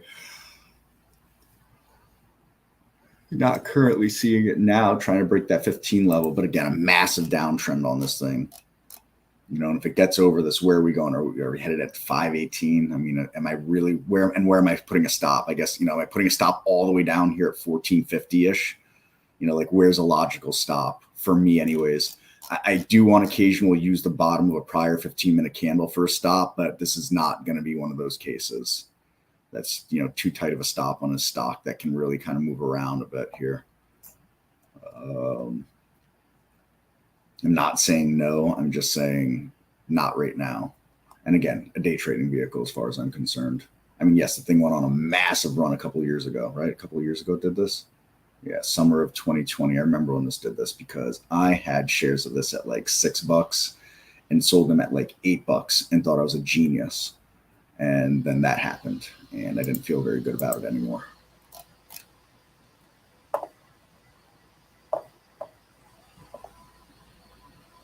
FNGU. I think this is an ENT.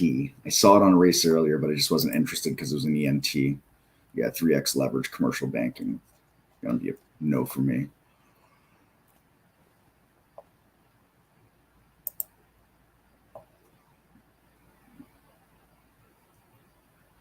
MGNX. That's interesting. Oh, we already talked about this. Duh. FGEN. This is one that's very interesting. All right. So this has got this big gap here, right? And every time it starts to work its way into the gap, it gets smacked back down again, right? But it's really taken out some levels that we haven't seen in a long time now. That's up above everything at this point from,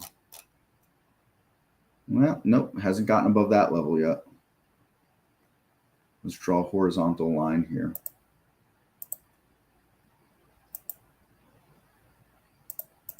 Let's come back out. So look at that, where it's running out of steam so far. Let's say that looms big, but above there, I mean, look at that gap. Not saying it gets there, but geez, you know, can't help but wonder. And I am looking to put some swing trade money to work one of these days. So can't not consider that, that's for sure.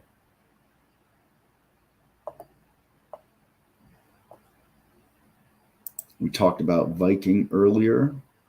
We set a price alert, still kind of hanging around there, but volume's dried up a little bit here. So we'll see.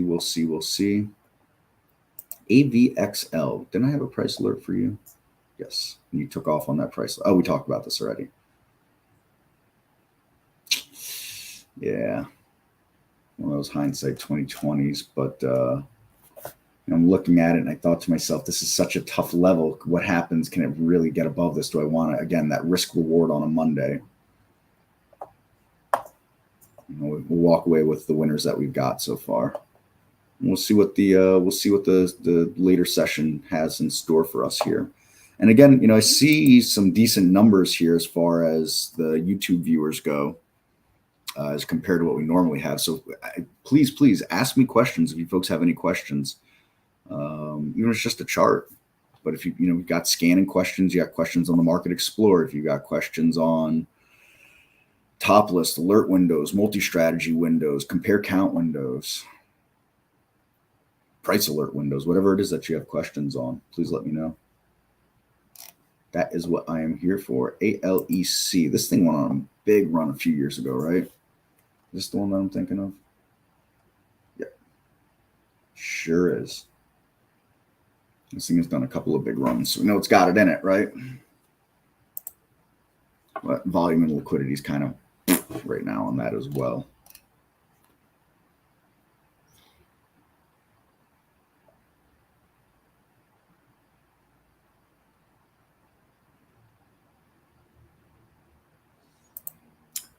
GASS, deep sea freight transportation.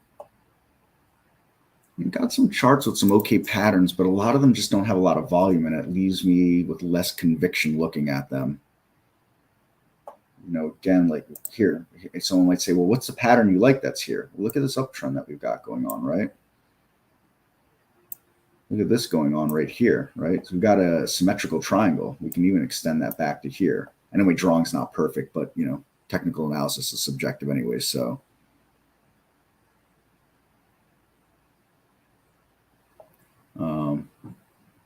No, you cannot get it to go Pats. I don't do football. I hope every team loses in football all the time. Anyways, not a bad symmetrical triangle going on there. Deep sea transportation, I'm going to guess they're transporting gas and oil. Yep, carries petroleum, petrochemical gas, products in liquefied form such as propane, butane, so on and so forth. I mean, you know, so here's what gets me excited about this chart. This stuff going on here. Here's what gets me not excited about this. This huge move that it made, right, for $2. Now, you know, when we're looking at things for swing trade, that little different dynamic that we're talking about and we're thinking about there. But, you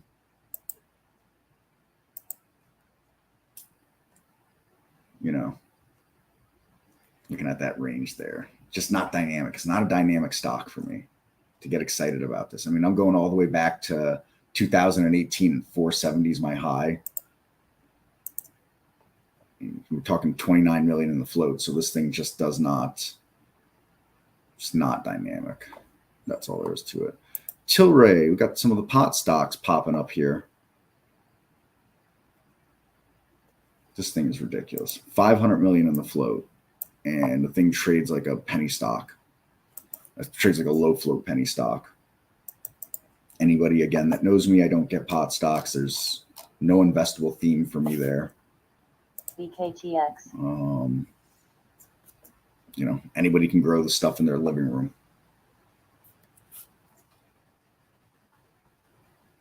But I don't know. Maybe one day I'll be proven wrong. But I've been bearish on pot since. And that's no comment on weed itself. I mean, whatever. It's, you know, smoke it, don't smoke it. I don't care. It bears no effect on my life whatsoever. So wonder if some news just came out on this, because here comes the ETFs on it too. Cron, MJ, MSOS. So MJ and MSOS are two weed ETFs. And they're now dominating the top of this. This is another weed stock right here. So looks like we've got some news, must be.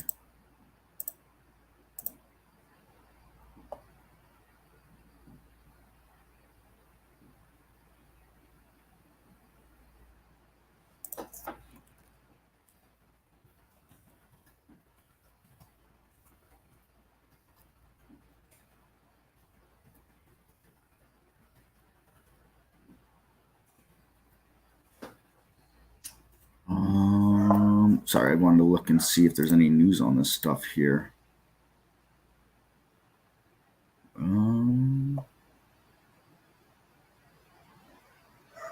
Good shot at passing. Okay, so Cory Booker in Congress says good shot at passing marijuana reform. So he's probably long pot stocks, I'm guessing.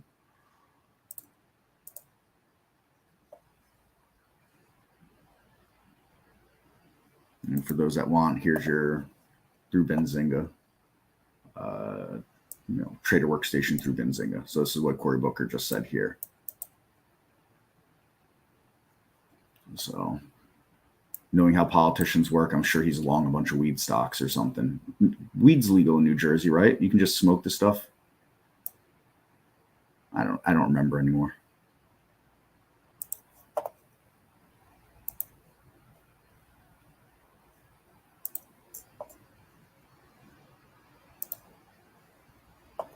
Oh, so Dave, what's happening? Haven't seen you in a minute. I know you're doing some traveling and everything like that. So Dave's got the exact news that I'm seeing there. So, I mean, you know, this is why I don't care about the news. That news came out after this scan started showing me some of these stocks moving. So the news was behind my scan. And is this sustainable news? I mean, you know, come on, kind of whatever.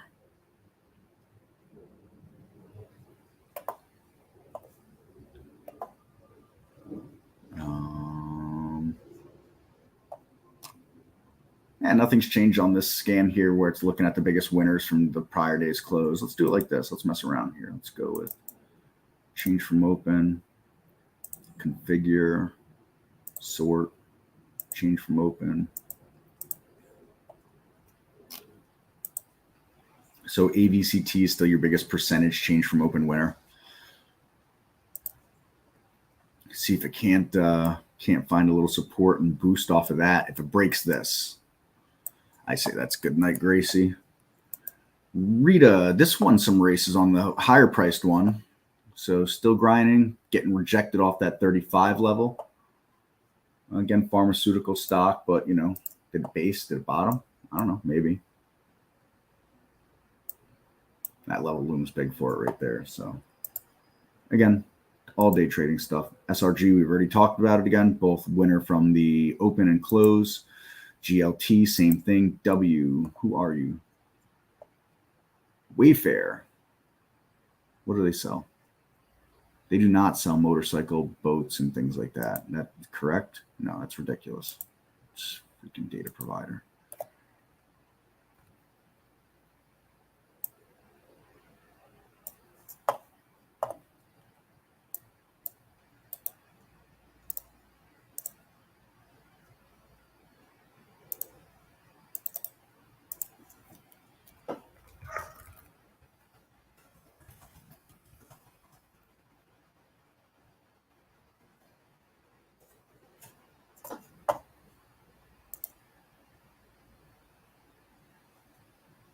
Okay, just pinging someone to let them know that is incorrect.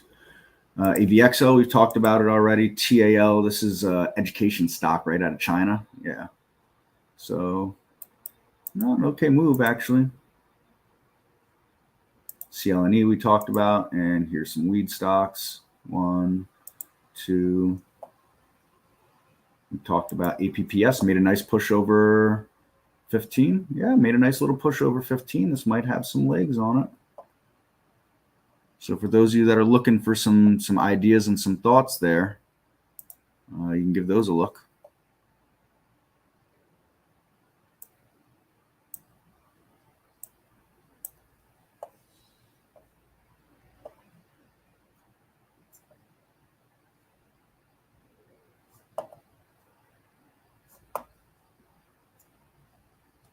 JOBY, I've seen this on the races a few times today. I don't think it's won, though. Let me see, has it won at all? JOBY. This is the full list here. I'll put my headset back on for when Barry comes in a few minutes. So Barry should be back in about 6 minutes, give or take. Hopefully he had a nice break. I don't know how he does it week after week, talking as much as he did.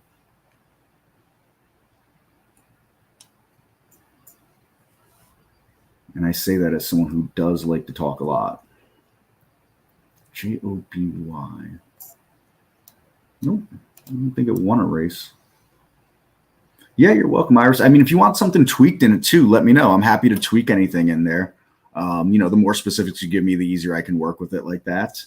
I do think, and I have continued to think about races as far as day trading stuff goes anyways, keeping those really simplistic. The reason behind it is because, it's like a threefold sort that's going on. So, your threefold scan in the sense that you've got the top list scanning and giving you what the stocks that you want based on the filters. Then you have the server sort ordering those stocks based on, what was returned to you. And then you have the race showing how they're currently moving based on how you're racing. So there's no need to over filter. But of course, you want to filter to make sure you're returning stocks that are of an interest to you to scan with to start with. And then how you want to display those as strength on that server sort, and then how you race them. So, like I said, I think keeping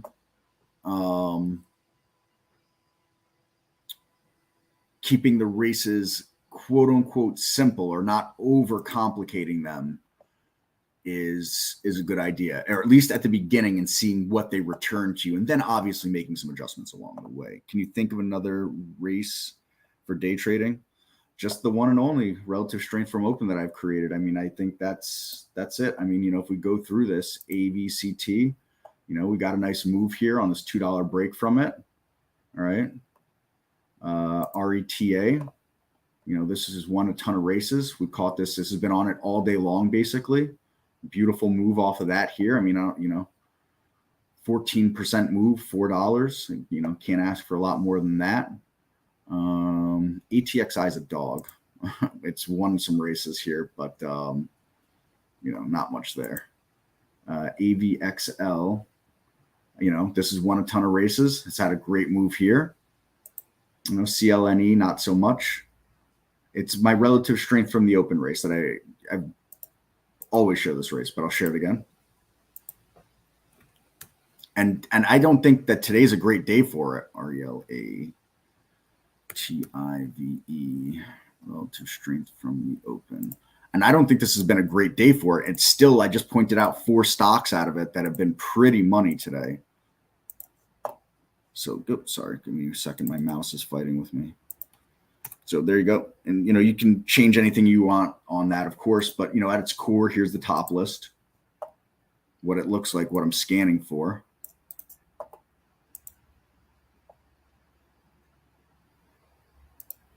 So, I'm scanning for stocks between $2 and $100, trade at least 250,000 shares on the day. I'm using Bollinger Bands in the scan, but don't get hung up on Bollinger Bands. I never put Bollinger Bands on my chart, right? You guys never see me use Bollinger Bands on my chart, other than if I'm trying to illustrate a point with Bollinger Bands. But I don't use them in my charting or how I trade. I just use Bollinger Bands to find momentum. That was part of the scan. I want a momentum scan, right? And I stuck this volume 5 minutes in there just to make sure I'm getting stocks that are actively trading, that, didn't trade, $100,000 lot, and then they no trades for half an hour, and then they trade 50,000 shares, and then they don't trade for another 45 minutes, and they trade another 20,000 shares. I don't want to see stuff like that. I want to see stuff that's actively trading. Then in the server sort, I went with change from open, and then in the race setup, you can see here I'm racing on change from open on a delta value, 3-minute races, because I like 15-minute candles, 5 minutes per race. And I did 10 lanes. You're welcome to up those lanes to 15 or 20 or whatever floats your boat. And that's the short and skinny of it. Nothing complicated, but like I said, you've got a 3-step system to get to where we're at with that scanning and the races. So hide the race setup, MGNX. Trying to break back above 4 again here. What are the weed stocks doing? I hear Barry. Chris, yeah, I like to do that little, I don't want to interrupt you or your train of thought, so I just want to give you that little, and then you can hear me. That's right, because I don't get the beep, although now I've heard the beep a few times when David's popped in on some of my sessions, so now I know what that's like. Who's popped in? David's jumped in a few different times here, and we had some nice back and forths, him and I. Oh, okay. And, he jumped in on the weekend with me on Saturday morning for a few minutes, and then he came twice. Once when you were gone later during the day, and then once when you were gone early during the day. Okay, cool. And we had a little back and forth and whatnot. It was it was nice for him to come and keep me company. Yeah, exactly. Hey, keep an eye on KAVL, Chris. KAVL. I'm watching this one. Just the next high looking left is 145, and then after that it is 172. It's through the 200-day moving average. I mean, I heard what you were saying about your scan not giving necessarily the greatest of days, even though the market's up. I can say the same kind of thing for mine, other than the AVCT, of course. But yeah. Yeah. I mean, but look, AVCT, can't argue that. RETA, you can't exactly argue that move right there. No. AVXL, that's three really actionable ideas there. And when we look left, you think if it gets through this, it might have a little room on it here. So it's not setting up terrible risk reward here. It's not like the thing gapped up, 40% or something like that.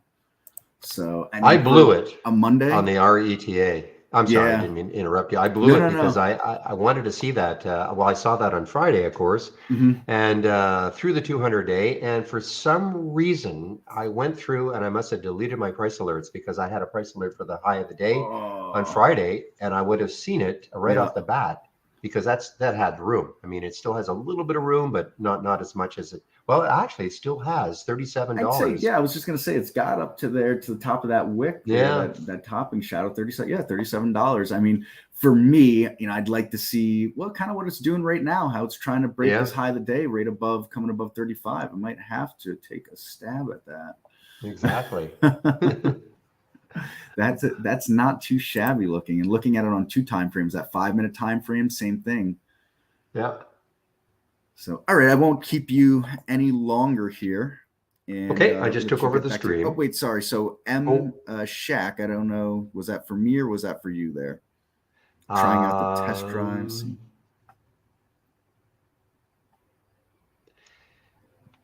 I hope TI will give me some feedback to invest mostly swing trades. Well, it's tough.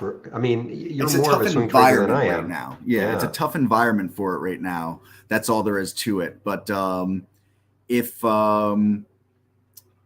you can stick around to the 3:30 session and remind me, I'll go over some stuff for you, share some swing trade scans that I have and why I consider them to be swing trade scans and a few other items there. So if you can stick around to the 3:30 session, I will give you some light and a tunnel to look for that light in. And with that said, I will turn it over to Barry as I've got to run to a meeting. Okay. We'll see you later, Barry. Chris. Sounds good. We'll see you in a little while. Take care. Okay, bye-bye. Okay, guys, just give me a moment as I get my music going. All right, guys, back in both rooms. Now, there is a swing trade idea channel, okay? Just to give you an idea. I mean, I'm not a big swing trader, but if you click on new and then dock channel bar, I think there's something called there we go, swing picks. And I think there might even be, is there swing ideas? We used to have something called swing ideas. Yeah, so swing picks. Now this is from the TI strength, okay? And if you click on it, you'll see there's a little blurb on the ideas. There are 5 ideas a week, okay? And you can click on them and see what you think. But again, in this environment, I'm just, well, in the best environment, I'm not much of a swing trader. In this environment, I'm definitely not a swing trader, okay? But again, if you click on the swing picks, and then you'll see a little pop-up, and it'll give you an idea about there are 5 of them a week, and it'll tell you, potential entry, where your stop is, a little blurb about what they're about. Okay. So that's in advance if you do want to stick around to listen to Chris at 3:30. Okay. But this is a tough environment for swinging, for sure.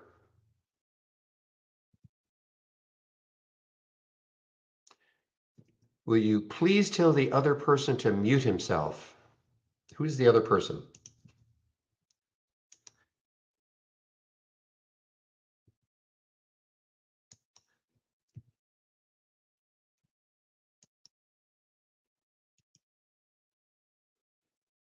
Well, I don't think he's mute now. I'm pretty sure he's mute now.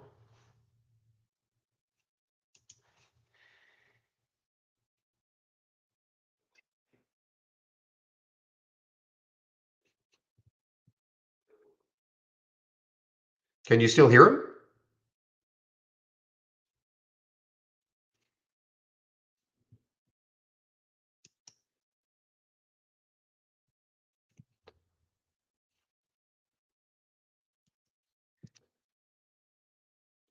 All right, guys. So I keep looking at this dice to see if it breaks out one way or the other. I agree. Yeah, I thought it had more than one suitor also, Calvin. But I mean, this looks like, ugh, how ugly. I'm just hope nobody held this thinking, put a lot of money in it just because all the rumors about CVS.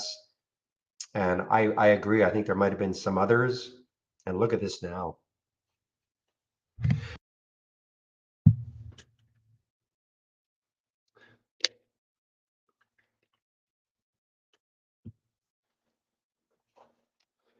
Man, that was shortable too. Son of a gun. For me anyway, Interactive Brokers. Now, NUTX, guys, NUTX, I believe this was wasn't this a reverse split last week?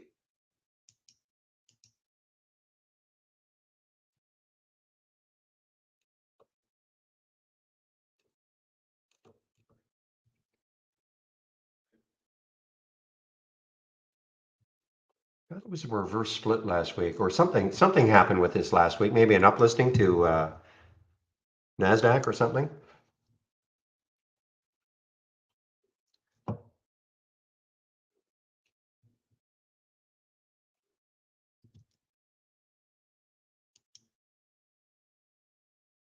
So I was talking about to Chris just before I took over the main room again.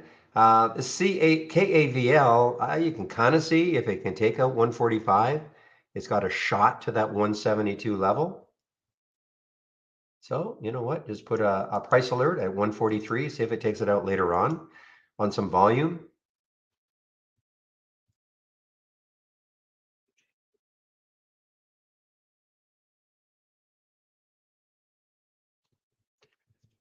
Well, trade ideas scan for X. What do you mean by X? Forex or what do you mean by X? X dividends? Are you? So what do you mean by X, Lester? Are you talking about Forex? Oh, Forex. Okay. Um, well, I mean, anything is possible, but I doubt it. Well, I shouldn't say that. I mean, anything is possible, but it's certainly not on the plans to scan for Forex.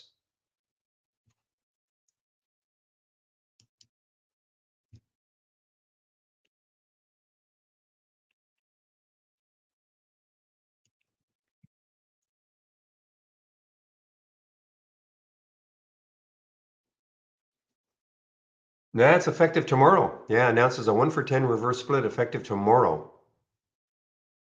There's your headline for AGFV. Sorry.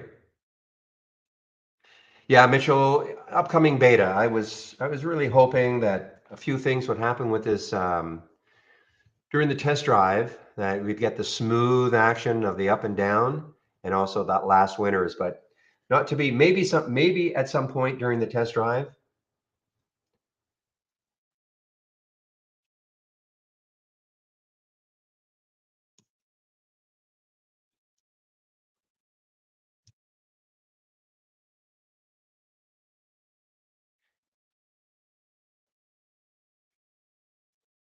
There's maybe a little crazy one. ASC. If that ever gets going, $11. It's sitting right at $11. ASC hit a high of 1188 in the pre-market.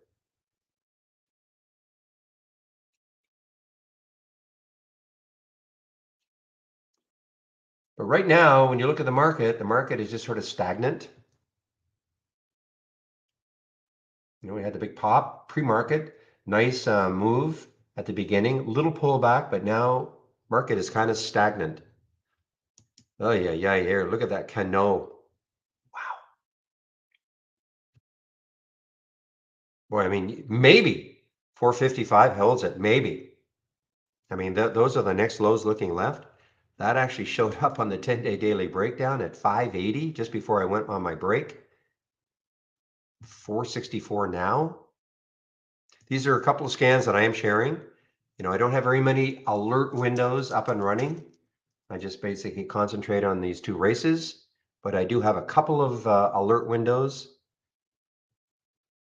And those are a couple that I am sharing, the 10-day daily breakdown and the 10-day daily breakout.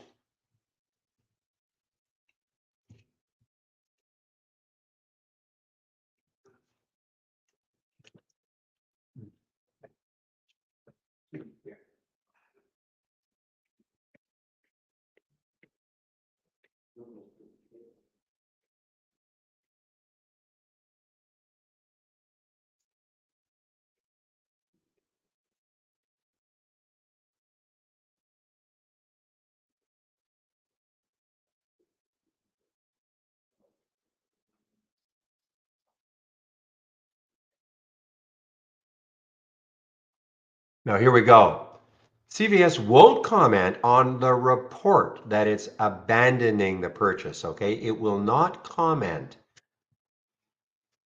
So, I'm not saying it's not true.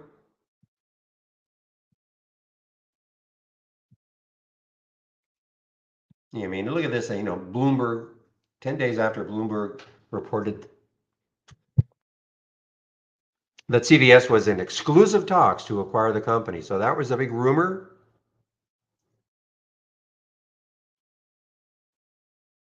So what if they come in and say, you know what, that rumor is wrong, we're still interested? What if that happens?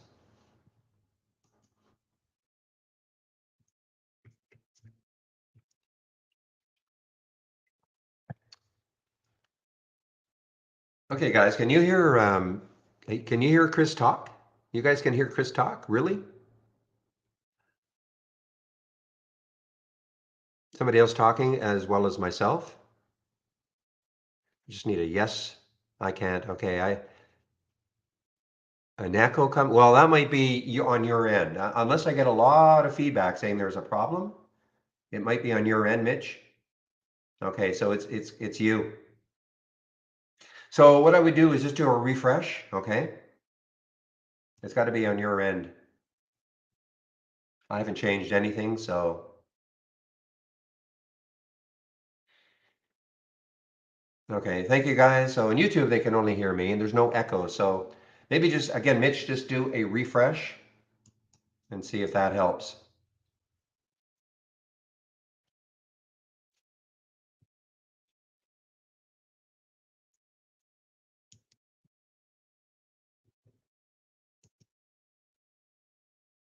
Oh yeah, you can have both up and running. I didn't think of that. Yeah, because there's a slight delay in YouTube. Okay, so that would be the reason. Yes.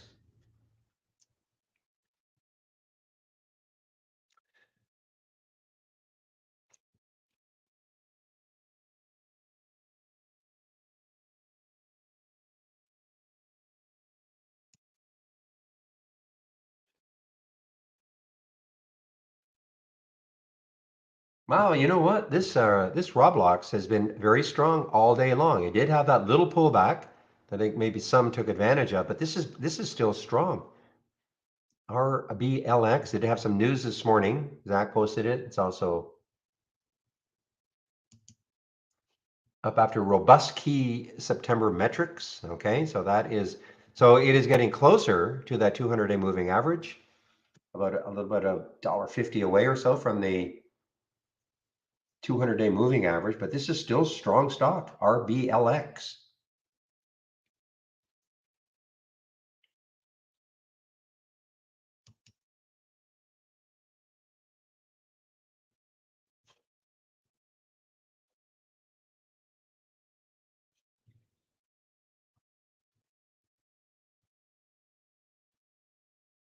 All right, guys, AVXL, I like it. Okay, it's been holding over 12, and the next high looking left is 1340. Mentioned this one earlier on a 12 break. Up to you if you want to take the trade, but I like this one as long as it holds this 12 level. And let's see, how's the volume? Getting not bad. It'll easily trade a million. 3 times normal volume right now.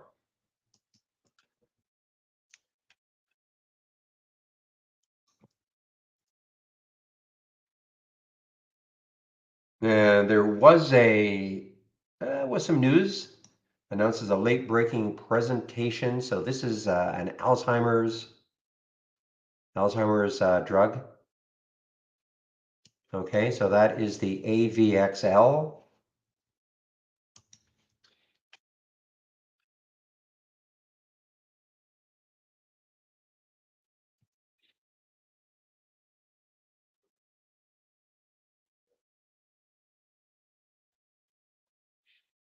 As long as it holds 12, I'll remain in the trade.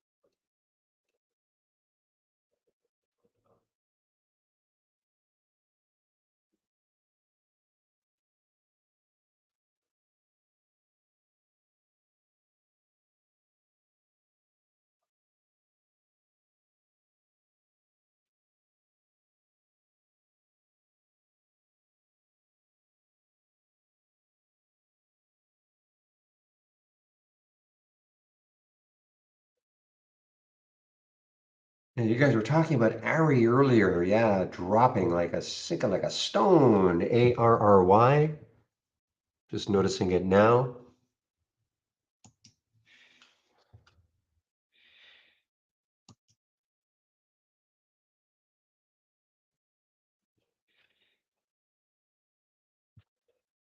All right, talked about this brilliant earlier, BRLT. There's the 200-day moving average, so it's right at it, literally right at it. There's a 802. I just think it might have too much to get, tough to get through it. Plus, there's some resistance not that far away.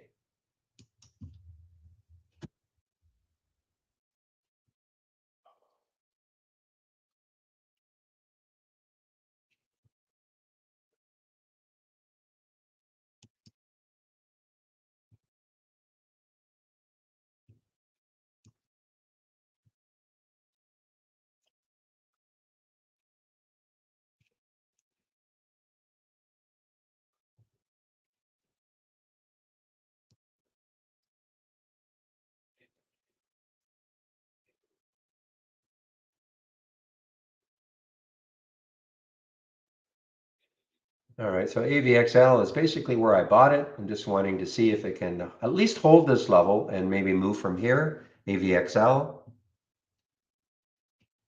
If not, I'll just turf it. Hertz, what is Hertz doing? HTZ? Yeah, again, I just look, there's just all this stuff looking left, little areas in which a stock can stall moving up.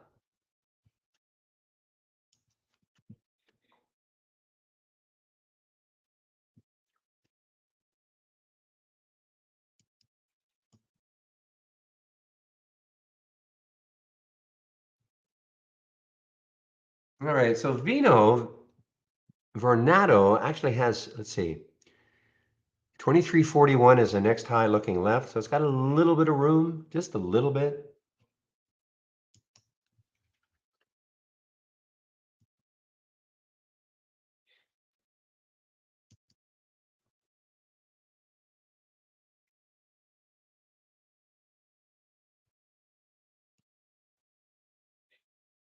All right, guys, I'm maybe getting set to dump my AVXL. See what happens right here. See if it can at least hold 12.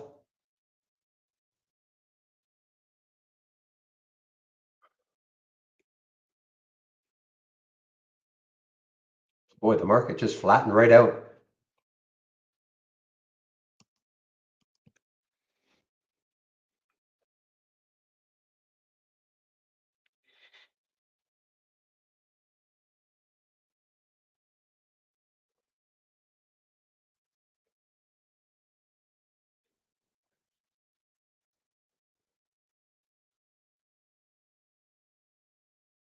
Boy, and mist made another new low, guys. Look, it was trying to pop up a little bit here, made another new low.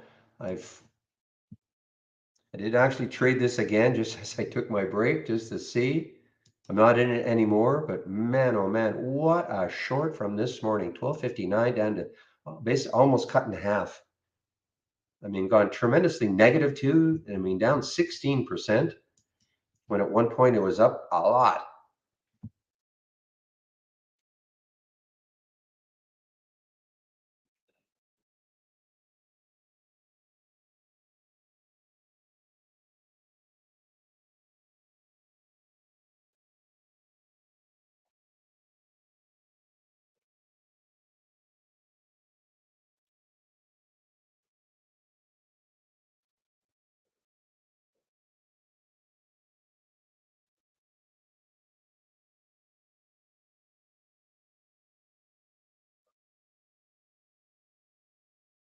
My goodness.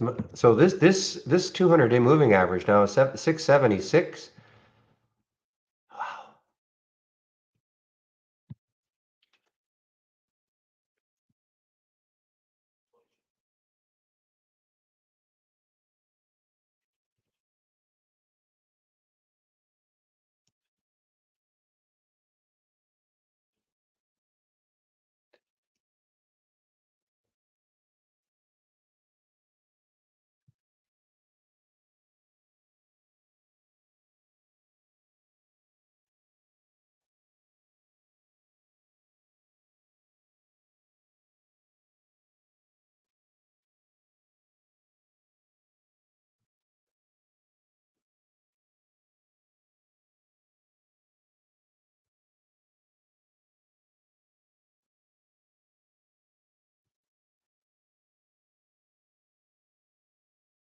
Hmm.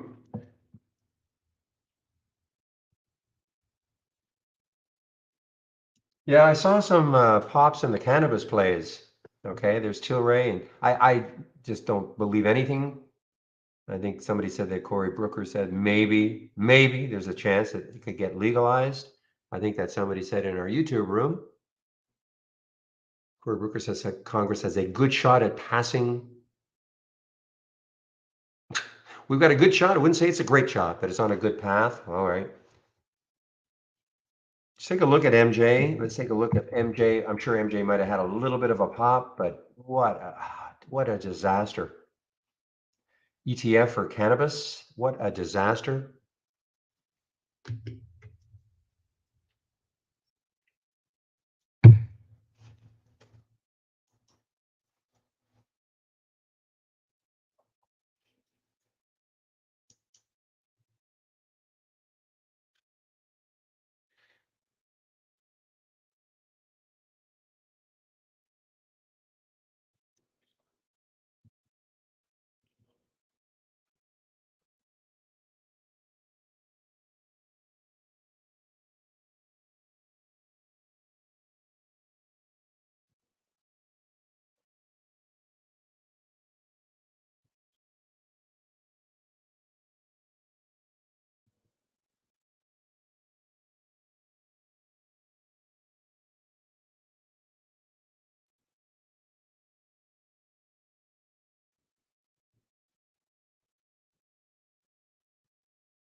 All right, guys. Well, just kind of waiting on this AVXL. See if it can. It seems like it's trying to hold 12. See if it can move at all from here. It's got a little bit of room.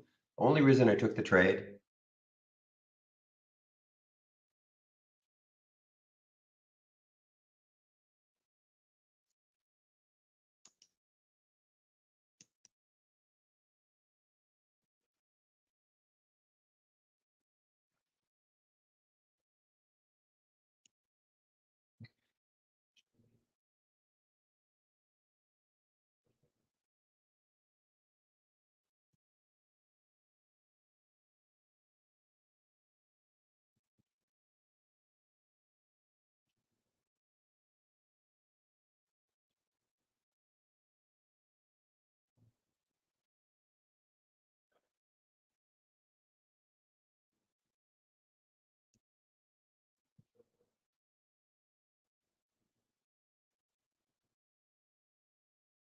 All right, well, this one's, again, looking left, DHT. It's just too much going on. Would love it if it was a clear shot to 9 before it hit any new high, but I'm just not getting that. So DHT, again, has to be a pass for me.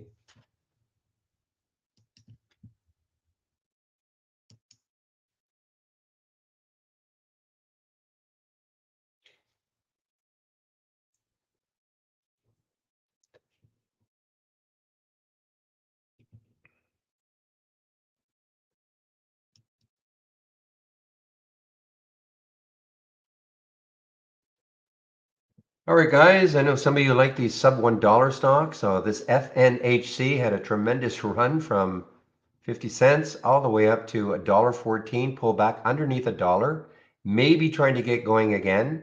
Obviously, huge volume, 15 million in the float, 49 million have traded. You can do some quick math, about 3 1/3 times the float. So let's see if it takes out $1 again. See if there's, I don't know if there's any specific news on it.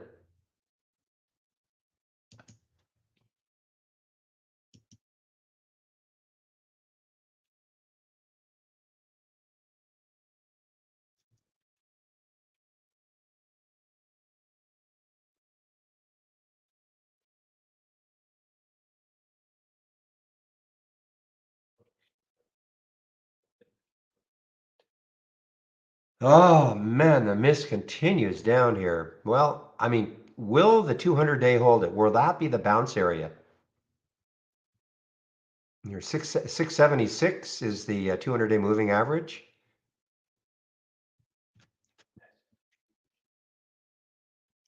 Great example of, had news, looked pretty good, doesn't matter.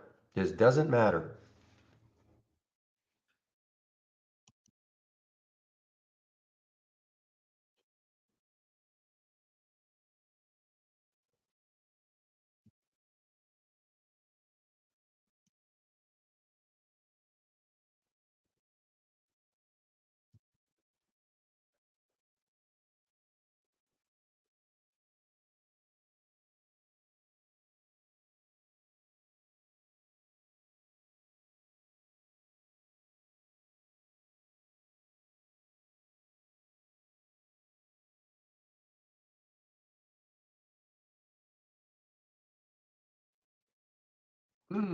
Sorry about that, guys. My YouTube feed was not scrolling to the bottom.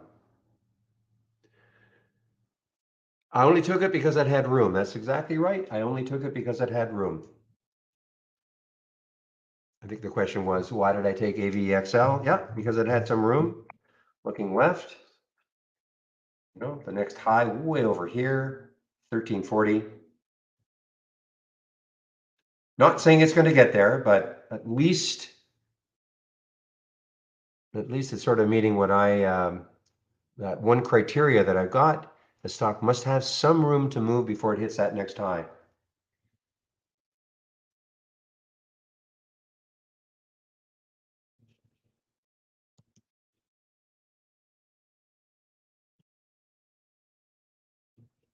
Like PBTS, take a look at PBTS. This is from YouTube Room.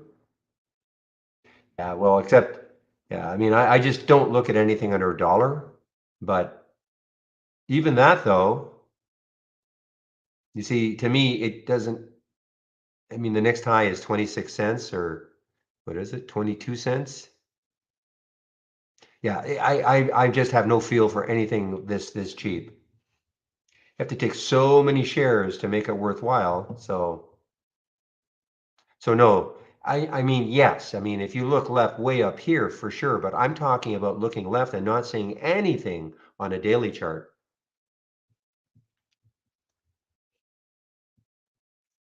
I mean, obviously, if the next high looking left was way up here, fine. But look at all the little areas it's got to get through.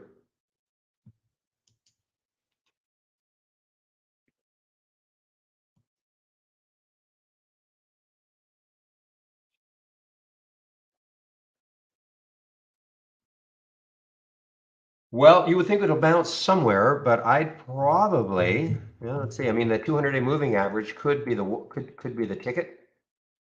It's a little bit, what is it at? 678. So a little less than 20 cents away from the 200-day moving average for missed.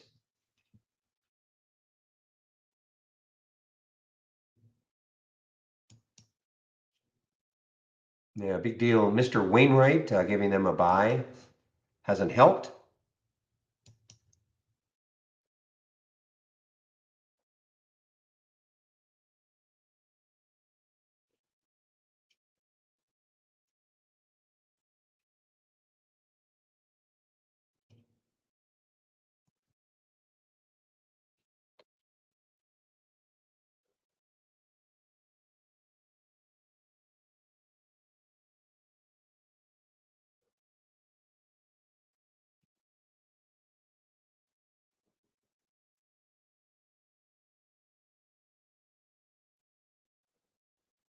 Well, guys, there's not much happening for me. This market is just sort of, as I said before, just kind of flattened out. We have a halt. We have a halt on the way down. Oh my gosh.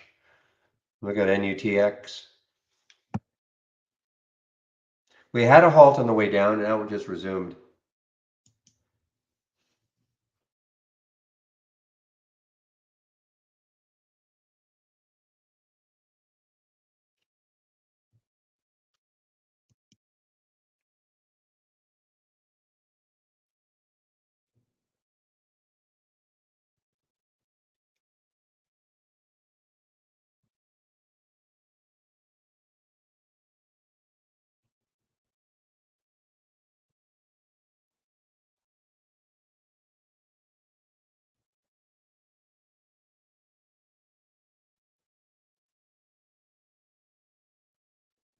You know, this little iHeart Media, it's got a little bit of room. I mean, the next high is 861, but after that, 966. So maybe today, maybe tomorrow, maybe if it takes out this 861, you know, it can start to fill in this void a little bit. So I'll just stick an alert at 860, a price alert at 860, and see if it takes it out today. If it takes it out tomorrow, maybe that'll get it running a bit.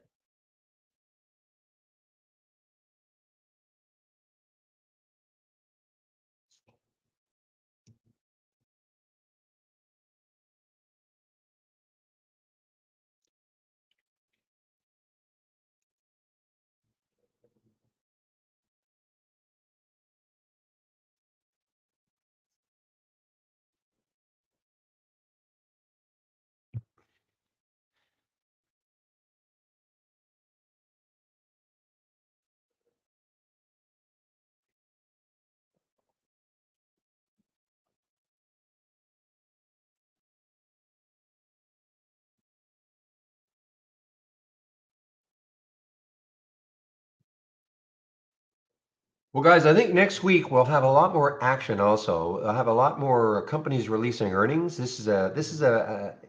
Well, it's an earnings week for sure.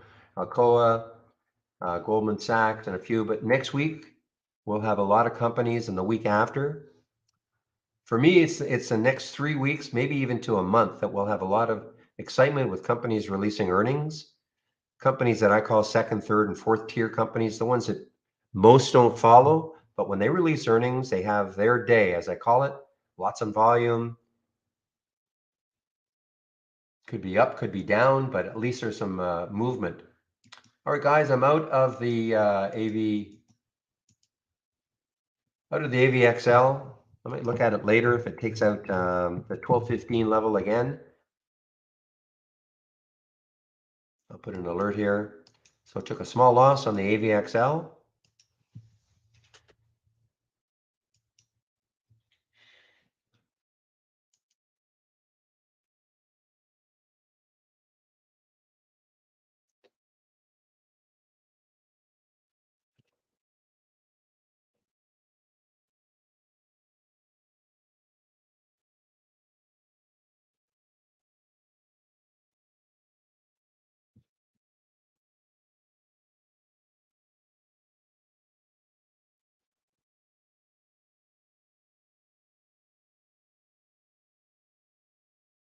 Now, some would say, well, you know what? It's coming into that 8 EMA or the 10 SMA. Maybe that, excuse me, maybe that holds it.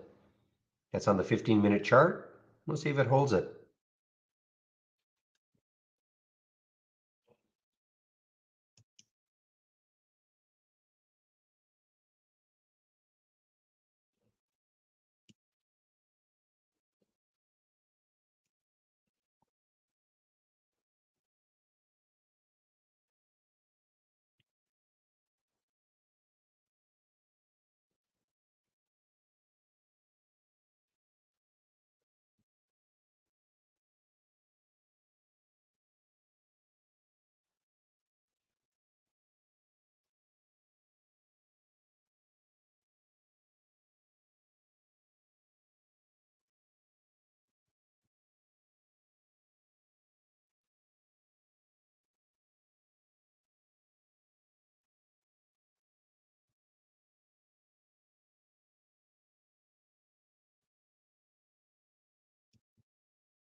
Just clicking on some of these ones from the larger caps to see if there's anything interesting happening.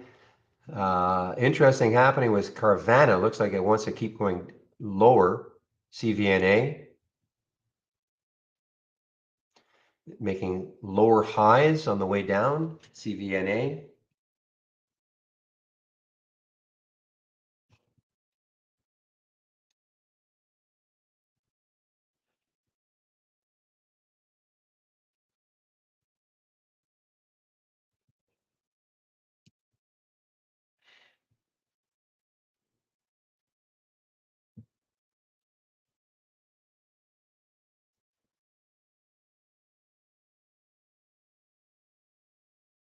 Yeah, I mean the market's up huge, the Dow and Nas and SPY's up here. We're just not getting the movement. It's like we had the big gap and now, everything is sort of, not everything, but a lot of things are just kind of stagnant.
But you also see here, look at these percentages, okay? Very, very low percentages. Nothing is really, really moving. These percentages, and this is in the volatile race, are, not much different from the large caps, which right now means there's not the big appetite for these smaller cap stocks right now.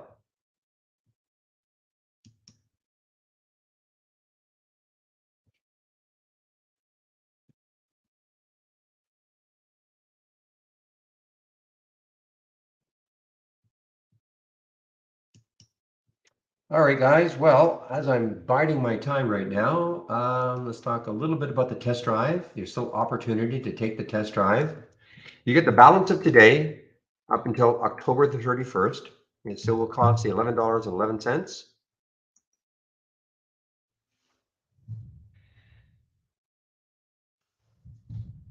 If you click on the test drive link,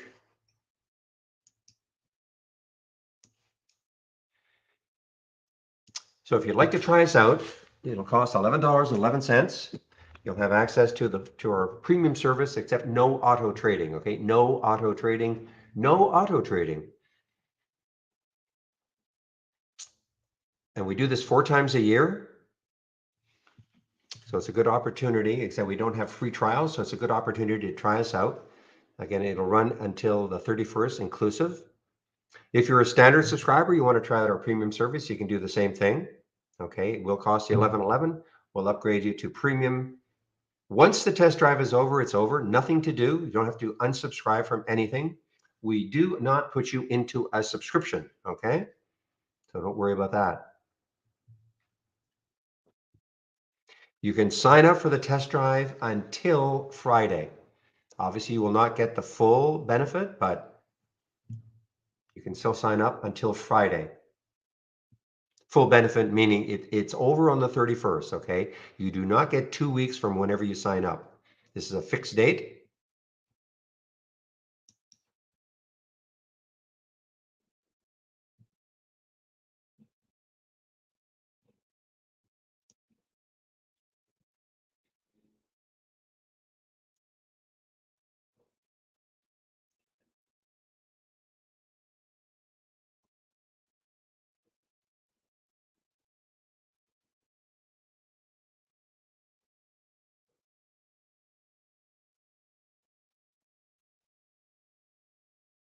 Yeah, payment for order flow. Well, that's why these guys can offer free commissions. Canada is illegal payment for order flow.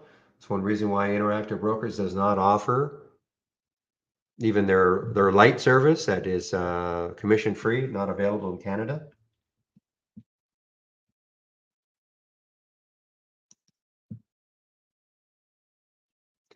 ACOR, let's take a look at ACOR from Zach, pushing off a headline. Another sub $1 stock.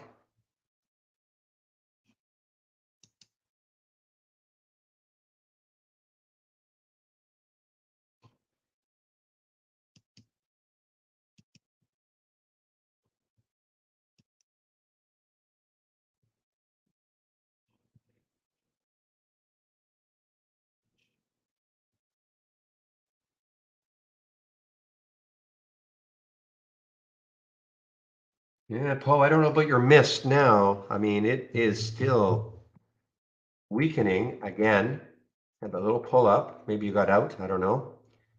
And but it is still weakening.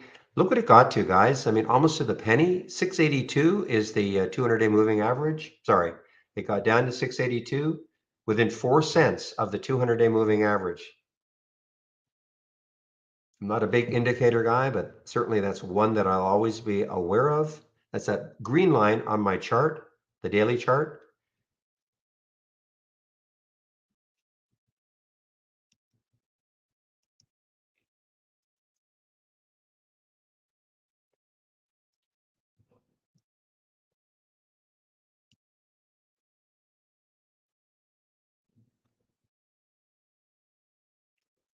Remember Omi from last week, the amazing short. It was a fabulous short, trying to crawl back. Omi, oh my, trying to crawl back. Excuse me, I believe what they did was they pre-released, well, they didn't pre-release. They basically, they came up with their guidance. They don't have earnings until the 2nd, but they basically forewarned the market that it was not going to look good.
Okay, guys, give me a moment. I'll be right back.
Okay, oh, LLAP. Haven't seen this one for a while.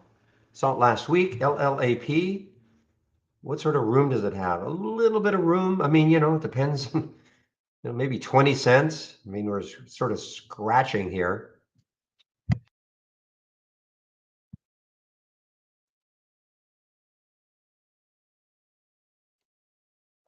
Okay, so Joseph asked a question. I have successfully created a layout in Windows, but just curious if I can transfer them all to some sort of docked window to where I can minimize the entire layout together when I need to. Well, I mean, you can take every scan, if you've got charts and all that, and then you'll have to put them into a docked window one by one. Okay, so in other words, there's no way to take a bunch of free floating windows and just say, okay, somehow highlight them all and then put them into a docked window. If that's what you mean, you're going to have to create a dock window, give it a name, and then individually, do you know how to do that? Individually put those scans into the docked window. Now, I can show you briefly with a couple of examples, but I also suggest, because you may forget what I'm talking about, or you might forget what I said, if you go to my home page,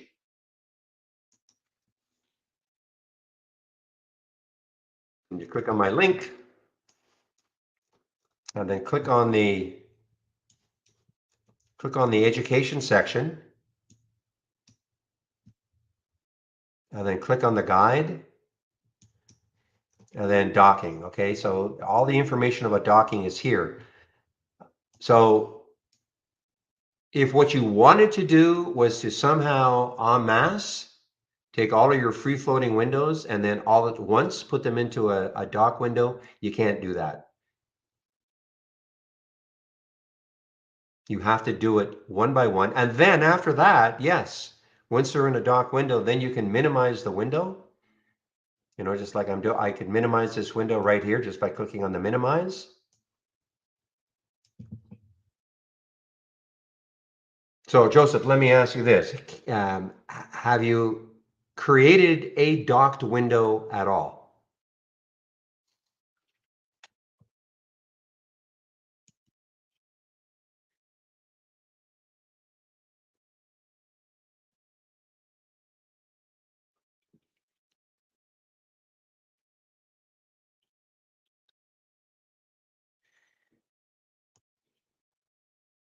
Maybe Joseph can't hear me. Can you hear me, Joseph? I'm talking to somebody in our YouTube room.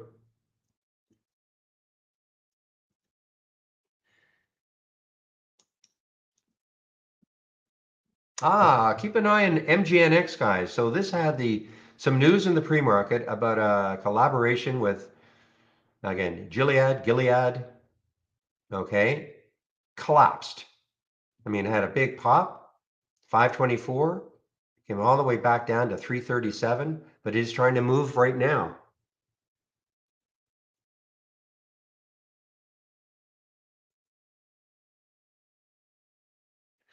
Okay, so Joseph, I will start a dock window from scratch and show you how you can put the free floating windows in. Okay, but again, I think you should refer to the guide also on dock windows. But let me just do one. Okay, so I'm going to create a new docked window. I'm going to call it test.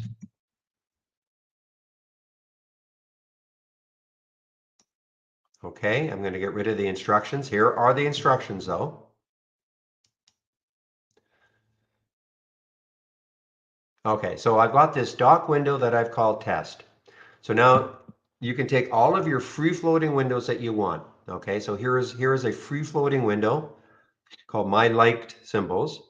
So I would right click on it and duplicate into test. That's why you give the window a name. So I duplicate it into test. And so there it is. Okay, there it is. I'll take another one, another free floating window, my host resumed, right click, duplicate into test. Okay, there it is. Now these are as tabs right now, okay? So imagine if you had a few, they would all appear as tabs. And then all you do, typically this is what people want. They want to be able to see all of the scans at the same time.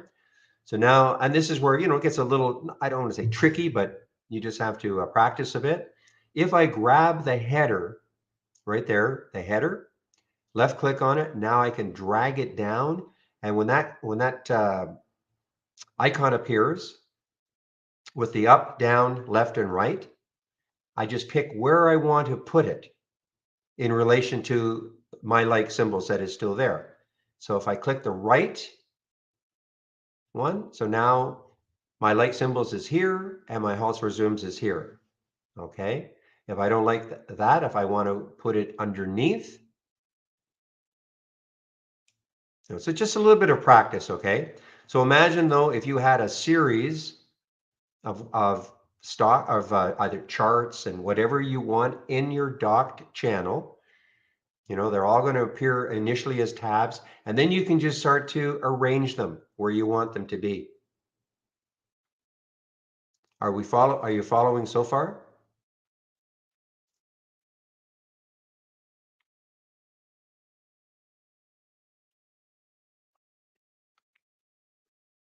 Because then once you've got that all done, then you can save it to the cloud.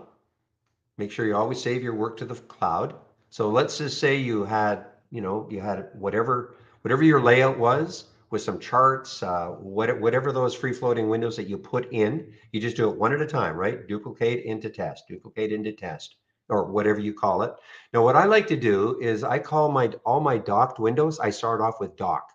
I call it dock or docked. The reason is that I can, when you do a search, I'll show you what I mean in a bit. But now here's the important part. Right click, save or share to cloud. So when you click on that, the name of the docked window will appear, and then you just save it. Now it's in your cloud. Now at this point, you can minimize it, you can exit, you can get out of it, but it's in your cloud. So if you ever want to bring it back, but you can minimize it, yes. If I minimize it, let me just get rid of these two.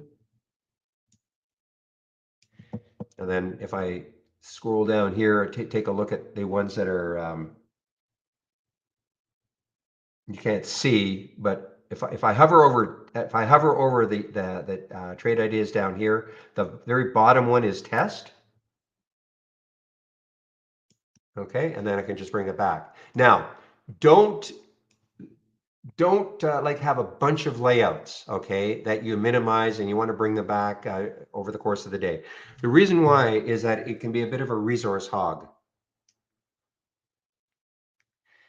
Okay, so I wouldn't like have a bunch of layouts that you created with, intricate layouts with all sorts of different scans and charts, etc., and then minimize them all, okay, because it can be a bit of a resource hog.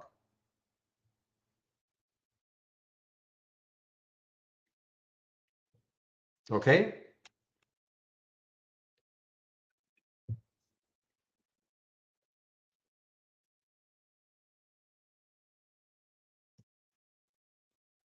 So I'm going to X out of this. Yeah, it is confusing. I do understand. It's the tabs part that, it gets a little bit confusing. But once you start playing around with it, and then you can start arranging, if you have 5 or 6 of these windows, you can start putting them exactly where you want them. And don't forget to save your work to the cloud. By the way, anybody on the test drive right now, anything you're doing, if you create a layout, if you create a scan, if you take my scans, make sure you save everything to the cloud, okay? The reason being is that at the end of the test drive, if you ever decide that you want to take out a subscription to Trade Ideas, if you save everything to the cloud, it will be there for you. So whether you take out a subscription, a day after the test drive is over, a week after, a month over, a year after, as long as you use the same email address that you signed up for the test drive, that you used to sign up for the test drive, everything you save in the cloud will be available to you. Okay, so don't forget to save everything to the cloud. Hey, Poe, congratulations again on your little bounce. I'm typing you as in a stock. on your mist. Nice one. Nicely done. Oh, strikes again.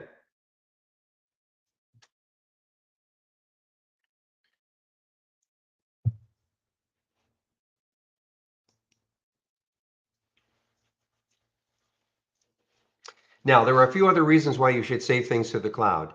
You can have trade ideas on as many devices as you want.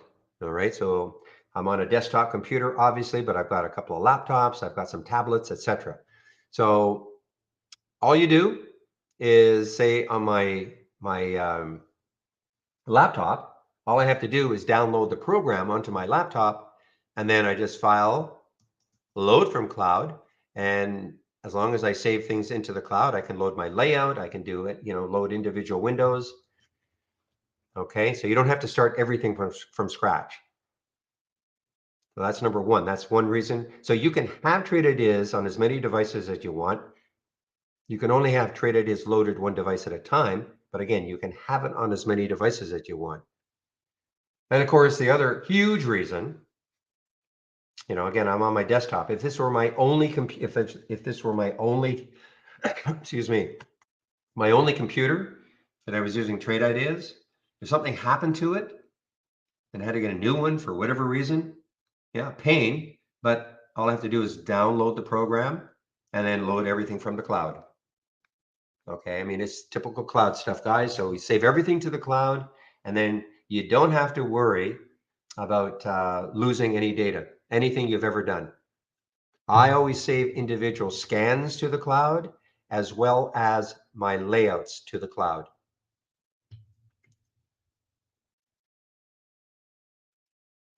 I save individual scans to the cloud because I never, even if I'm not using a scan right now, a month from now, maybe I say, you know what, maybe some of the scans I'm using right now, maybe they're getting a little stale. Maybe I should bring back one to see how it's working, one I created earlier, see how it's working, and maybe I start using it. Okay, so I always save everything to the cloud. You can also save to your local computer, of course, but to be on the safe side, always save things to the cloud.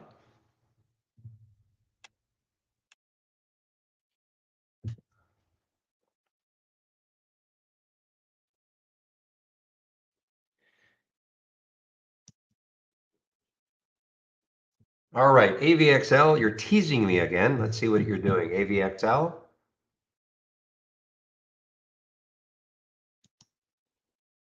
Just don't know how dynamic this is going to be. So let's see now. I had the pullback. That 10 SMA kind of held.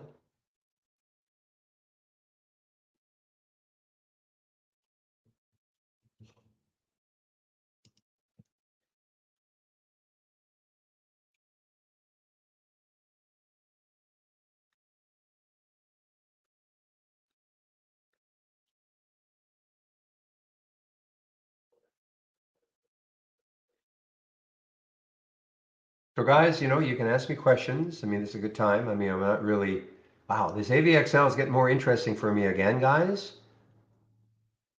Might take another shot at it. Again, this is not a recommendation for you to do the same thing, but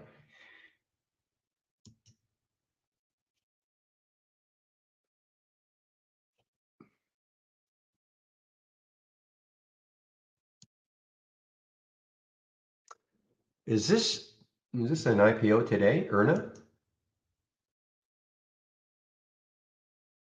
This is a name change. Okay, so this is a name change for today, ERNA, a name change. Name change requires option to license, etc., etc. What was it before? Doesn't really matter. So it's now trading as ERNA today. So it's a name change.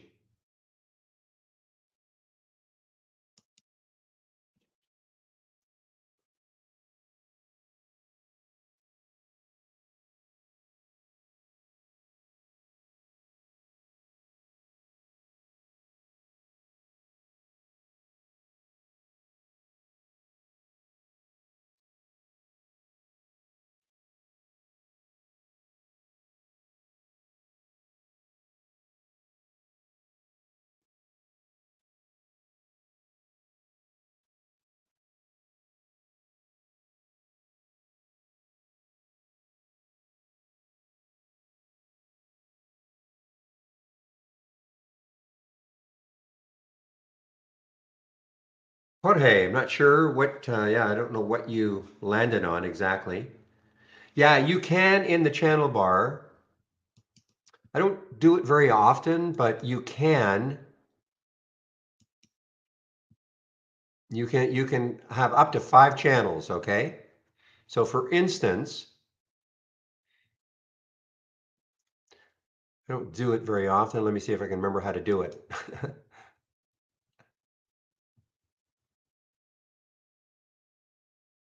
Yeah, okay. So,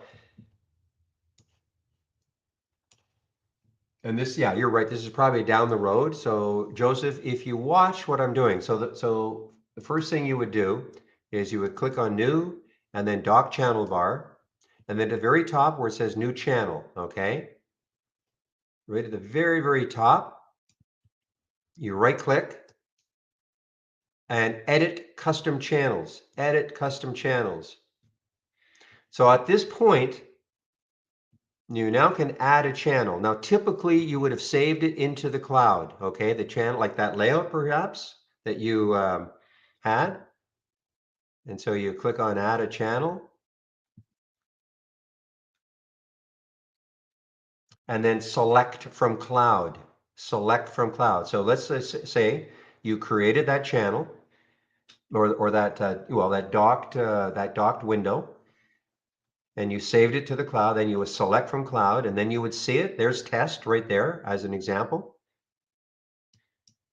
Okay, highlight it, select it, and then you can give it the name you want. You know, you can give it, I'm not going to do it because I've already done it once before.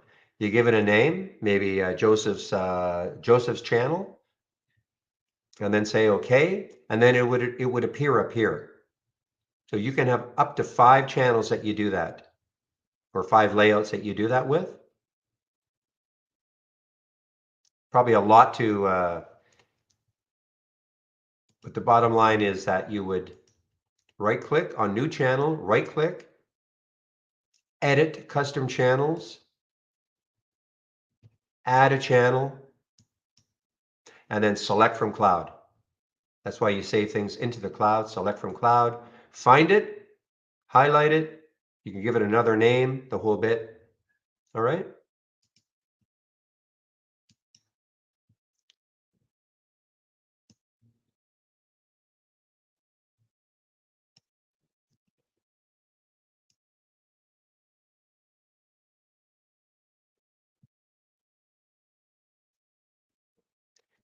Yeah, so I don't, the only thing about price targets new journey is all I do is I look at, now whether this is you call this a price target or not, I'm just looking left. Okay, and I'm seeing where the next high is at 1340. That is certainly not where I think it's going to get. But so as it starts to, so I'm not saying that as a target at all. I'm just saying I just look left and say, okay, at least I don't have to worry about chart resistance. But when you get into a trade, let's just say you took this trade at 1207, okay, and you put a stop at 12, 7 cents away. You have to have a reasonable expectation, the way I trade anyway, of making at least a 1 for 2. A 1 for 2 meaning if I'm risking 7 cents on this trade, then I have to have a reasonable expectation of making 14 cents. So could this run to 1221? Okay, well, I mean, obviously it has to take, there's the high right there. And that's how I trade. Okay, I always look, before I get into a trade, I have to have what I consider a reasonable expectation of making a 1 for 2. So if my risk is 10 cents in general, I have to look at a chart and think, okay, before it hits the next high, is that at least 20 cents away? I'm just trying to make the math easy.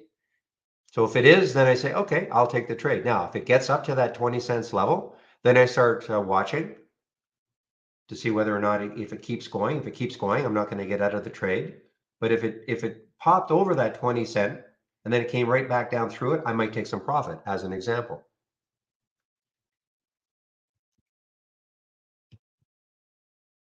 That's why you got to practice trading.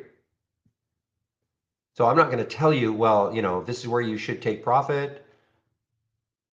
The other thing is, keeping an eye on what the market's doing. I'm not saying AVXL is tied directly to the market, but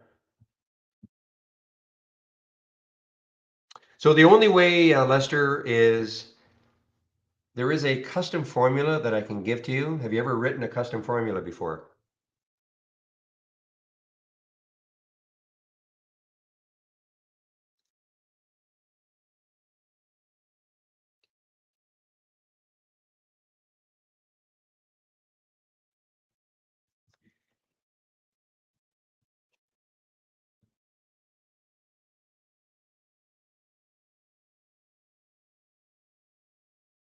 Okay, if you can add them, fantastic. Okay. This is the formula you can use, okay? Now, it requires, though, that you can only use it with an alert window, making a new high for the day.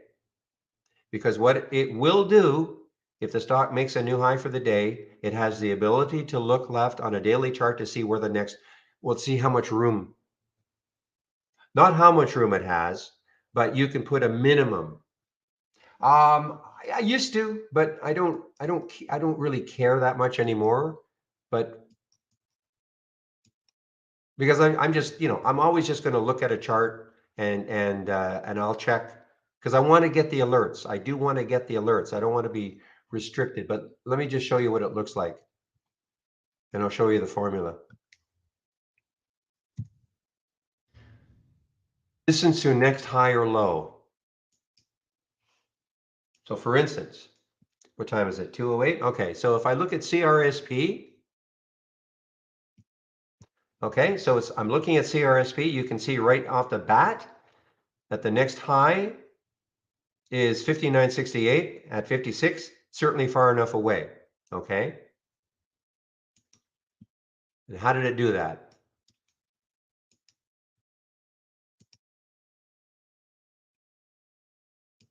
So this is a custom formula, and I can give you the formula. So in this custom formula, the distance to the next high or low had to be at least $2. Okay, so when you look at this one, 56.01, it looks left, and it's certainly more than at least $2 away. So it's not gonna tell you where it is, but if you want, just to find stocks that are a certain distance to the next high, it's up to you to put whatever minimum you want in here.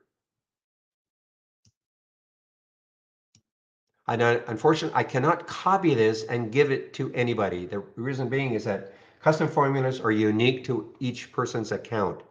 So it just won't copy, but this is the formula. So if you know how to write a custom formula, then you just write the custom formula, and then you can create an alert window with, the filters that you like. In other words, a price range perhaps that you want, a minimum volume, other things that are of interest to you. But this is the actual formula.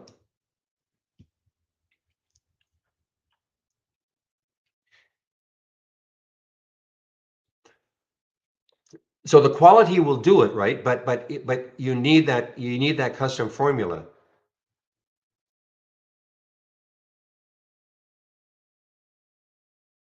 Because if you wanted to see stocks that were $2, at least $2 to the next high, you'd have to have that formula, right?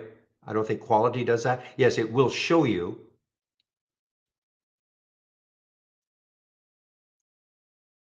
It will show you where the next high is and all. But if you want to limit it, to something that's at least $1 or $2 or $3 away, I think you need that formula. So if I add the quality, yeah. So if I add the quality to this, it's just going to tell you, but it won't. Where's that quality?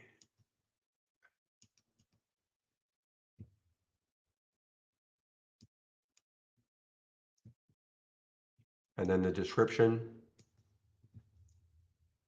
I don't want to confuse anybody, but I'll just do it.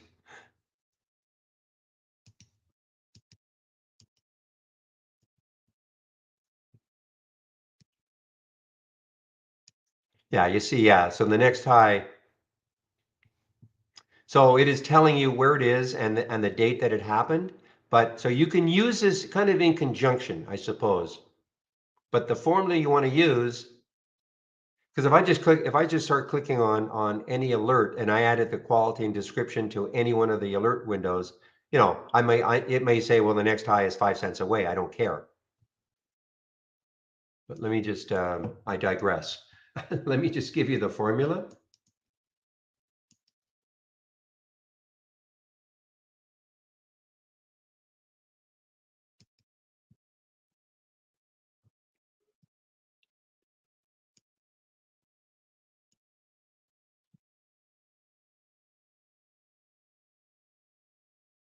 No, I'm going to post it now.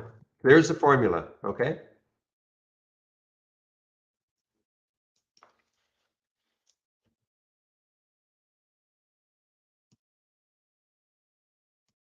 Okay, so you said you can create a custom filter, so just add that, like create it, and then you'll have a min and a max box, just like any other filter.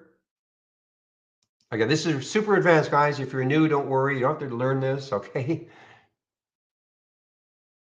And if you've never done one before, it'll start off with U0. But again, there's a min and a max. And so the 2 there means that when I get an alert, a new high for the day alert, it has to be at least $2 away to the next high looking on a daily chart. Okay.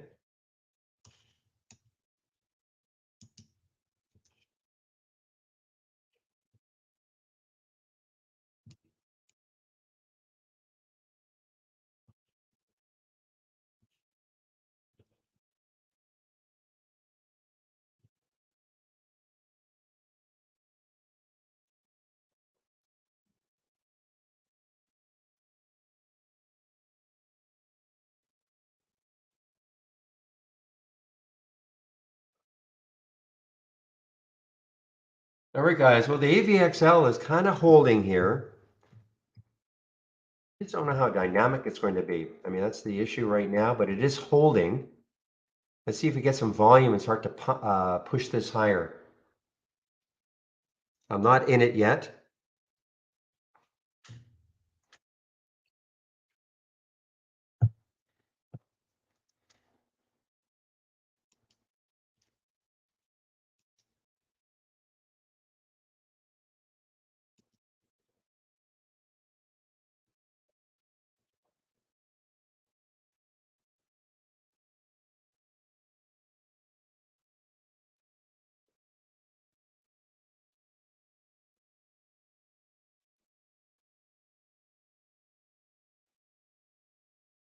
All right, guys, I'm in it. So let's just see if this AVXL, pretty tight stop on it.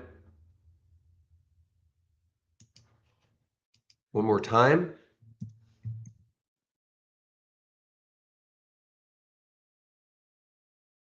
Let's see what say. It held that 10 SMA, held that 8 EMA.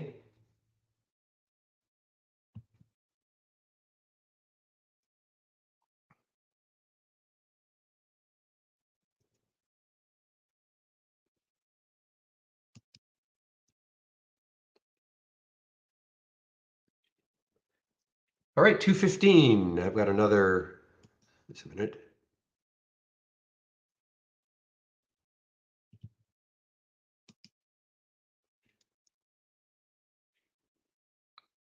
So at 3:30, Chris takes over in our YouTube room. Okay, 3:30. So in about an hour and 15 minutes, because I shut the main room down at 3:30. How do you create this buy sell window?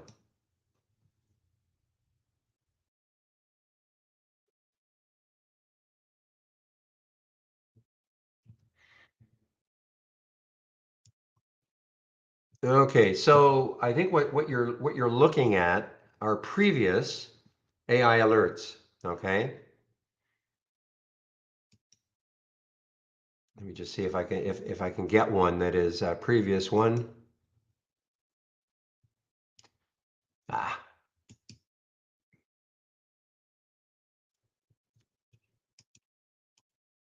Make sure I've got it on here. Just give me a moment.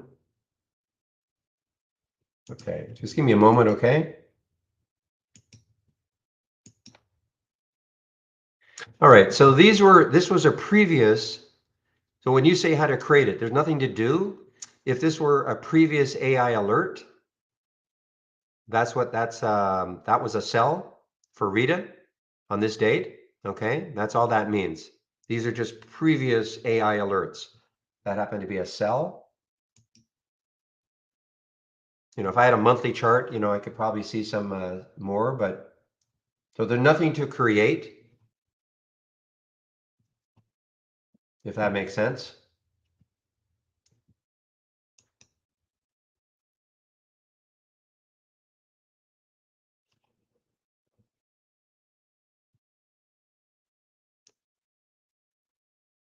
Yeah, if I pulled up a monthly chart, yeah, you see, okay, so look at the monthly chart for MGNX. So, you know, there were a bunch of buys and sells. So that's all that refers to. These were previous AI alerts. You know, if you can hover over to see how well they worked. Okay.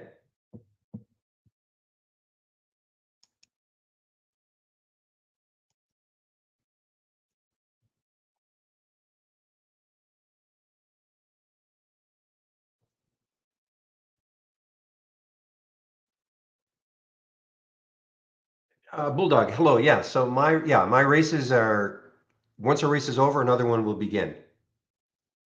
Okay. And that is customizable. I run 4-minute races, but it is customizable. So if you took my race as an example, okay, and I'm sharing this one, so I'm just going to duplicate it.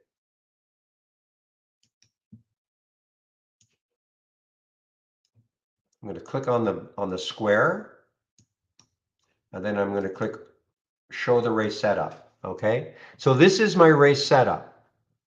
So I want it to start, auto start at time 9:30. That's me. Where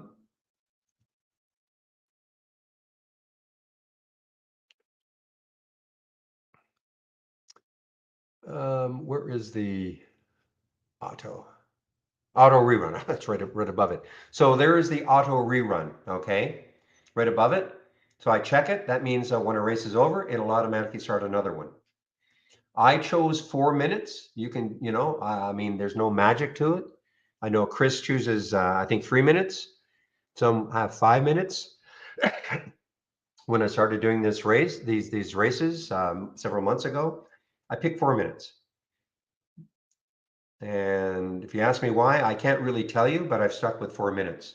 But of course, this is customizable. All of this is customizable. So if you took my race and, you know, you wanted, well, I don't like 4 minutes. Well, this is just, you know, you can just make a change.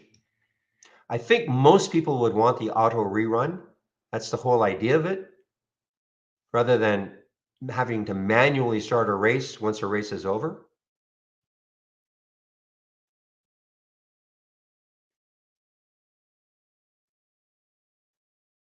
Yeah, so what the race shows, let me just exit out of this.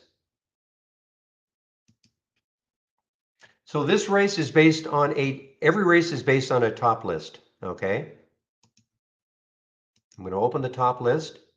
It doesn't really matter what the symbols are. What I'm looking for are, if a stock is between $1 and $50 and the volume is at least 200,000 shares, and it's up at least 2% from yesterday's close, so in this case, Friday's close, if a stock meets these filter requirements, I will see the stock that meets these filter requirements that are moving the most, okay? And when the race starts. So this race just started, you know, half a minute ago, and it'll take a bit. But the beauty of it is this. I'm going to get rid of this.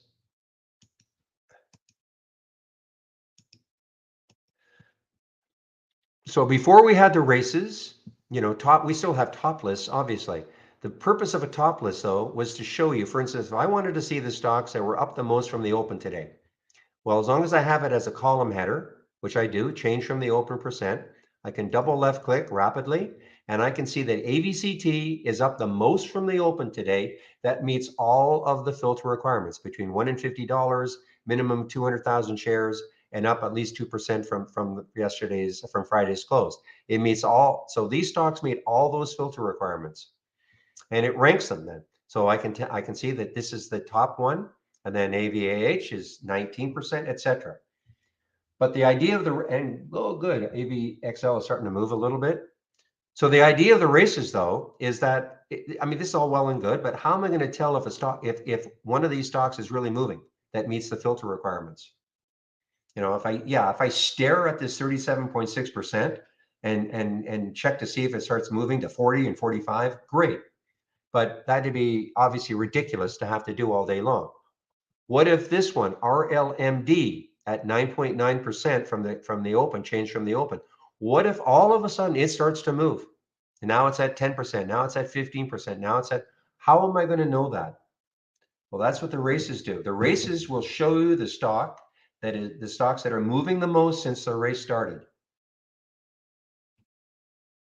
Okay? Yeah, it's in my homepage, Peter. On my homepage. I'm sharing both of these races.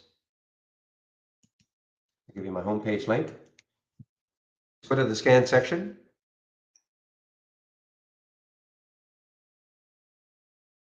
Okay, go to the scan section and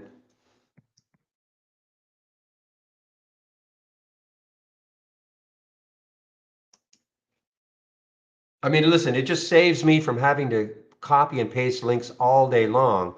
I just basically say, hey, go to my scan section or go to my homepage and click on the scan section, and here they are. Those are those two races right there. Okay, otherwise I'd be, copying and pasting all day long. And, save my link, save my homepage link, and then you can look at this anytime you want.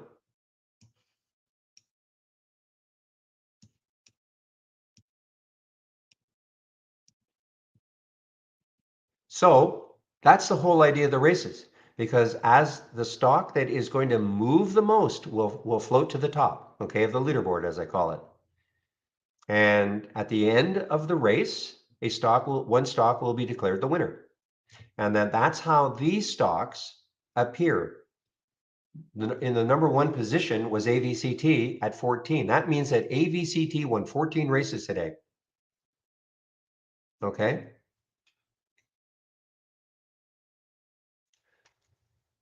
FRGE won 5 races today, etc. That's why this creates a great watch list for you automatically.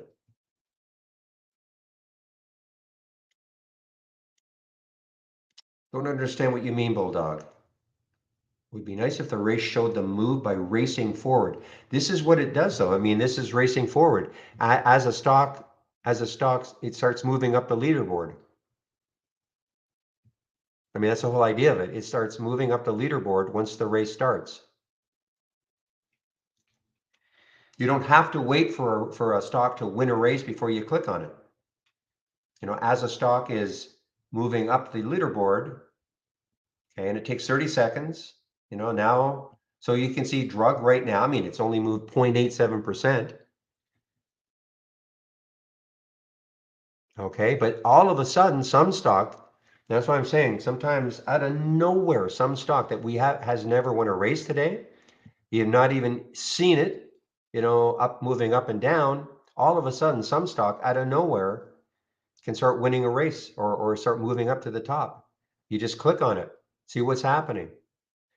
So I think that answers your question. It does show the stocks that are moving.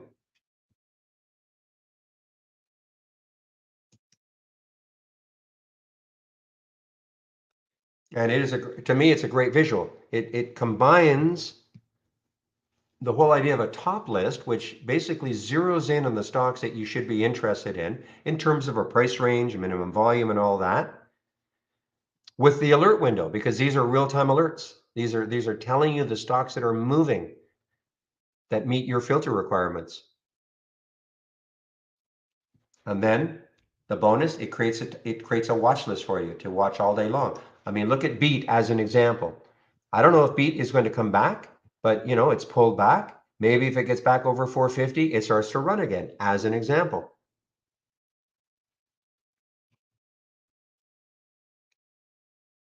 So this gives you a great list to focus on instead of having to jump around and try to figure out, well, what should I be following all day long? This gives you a great list to focus on and to practice using our simulator, trading them.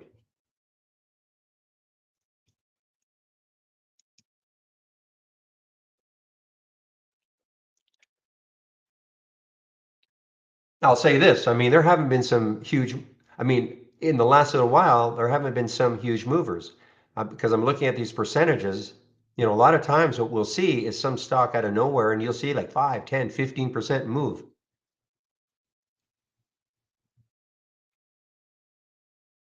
And this window, this race right here should be more volatile than this one because these are larger cap stocks. They have what I added, it's virtually the same. These two races are virtually the same, except what I did was in this race, I added a $500 million market cap and also a minimum float of 50 million shares. Typically, you do not see stocks like making huge moves here, but they could be more steady. Let me see INPX. Yeah, you mentioned it. Let's see if there's a reason.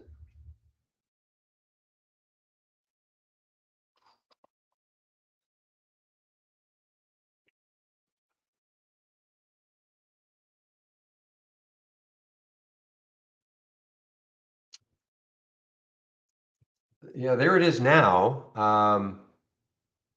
It is definitely there. I don't know if it was showing up earlier.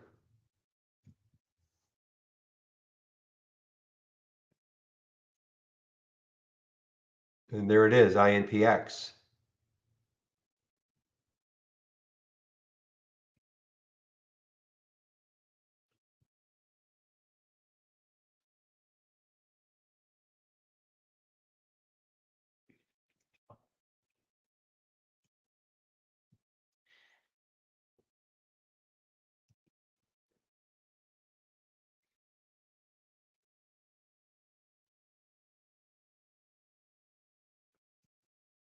Maybe XL. I almost took it off. I don't know if it's going to be dynamic enough. I'm going to give it a little more time.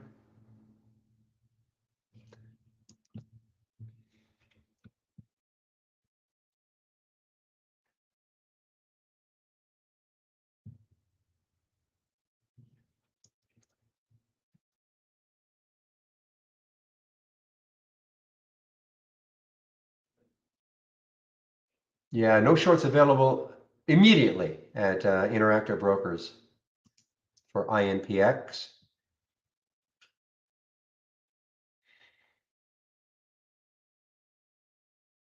Yeah, it looks like is that 97%?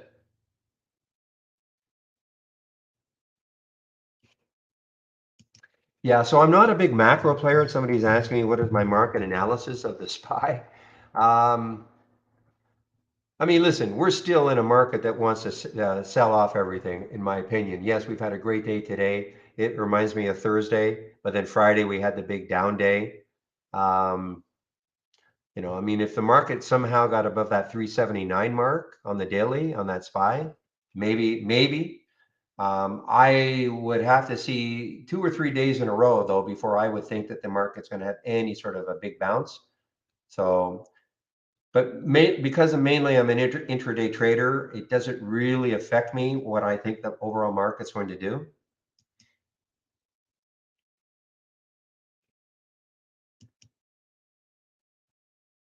But I mean, you can just see the SPY is still in a downtrend, even though we've had a nice day today.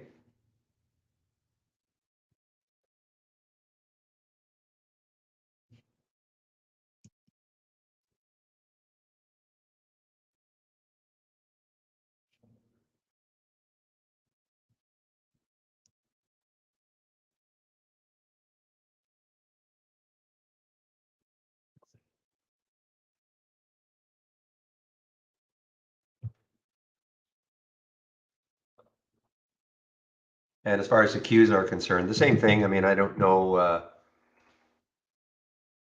Qs look just like the SPY.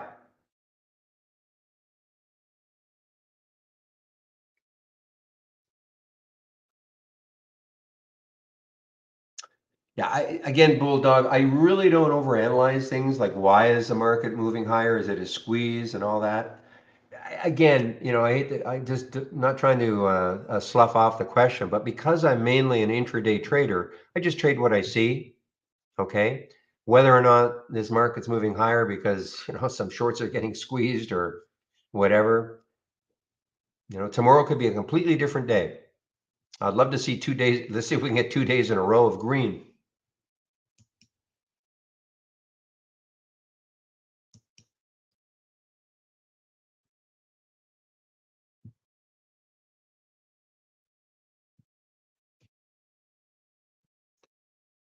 That's why I'm certainly not one to comment on the market at all. I mean, the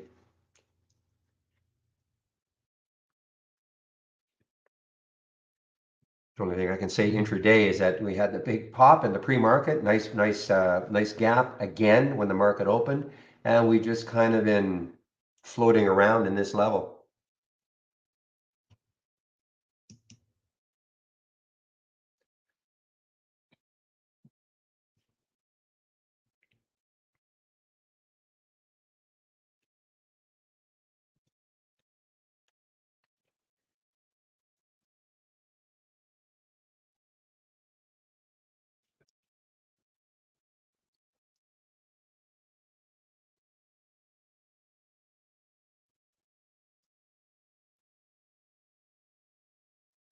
It's been a bit choppy, but this RETA, R-E-T-A, been a bit choppy, but boy, it's making another nice little move here. Looks like it's a high for today. When you look left, it's got some room, 37.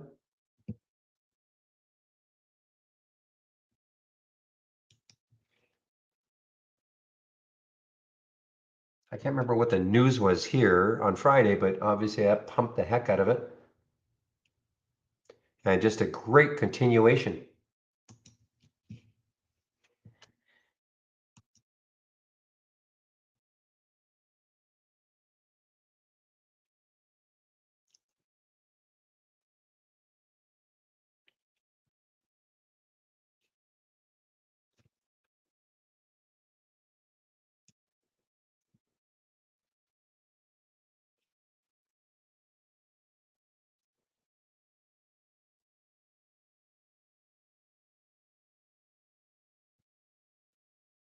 All right, I'm still in this AVXL. No reason to get out yet.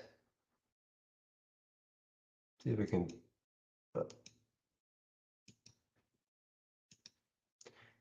take out the high of the day. That seemed to have stalled it. Got up to 1225. The high is 1228. I mean, if it can take out the high of the day, then that's why I'm holding on just in case it can take out the high of the day. And then when you look left, 1340 is the next high looking left on the daily chart. It may not happen, but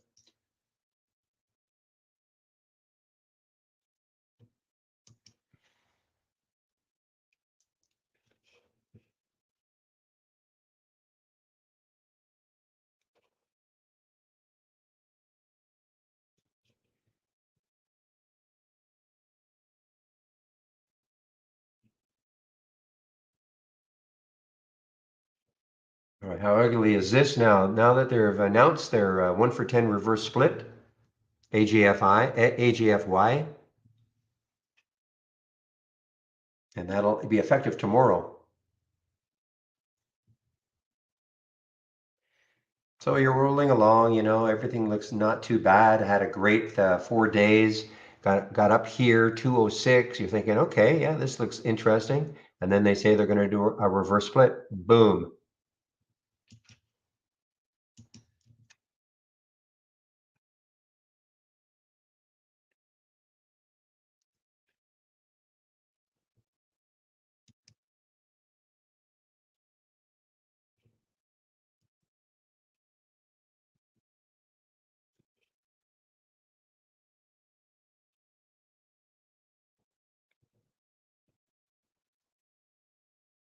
All right, guys, give me a moment. I'll be right back.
Get tired of the AVXL, guys. I thought maybe I got up to 1220. I thought maybe it would start to move from there, but basically a couple of pennies over where I'm in it, so I won't get out of it yet, but it just is not dynamic enough. What is the volume like? AVXL, what is the volume like? Yeah, I mean, it's decent, 3 times normal, but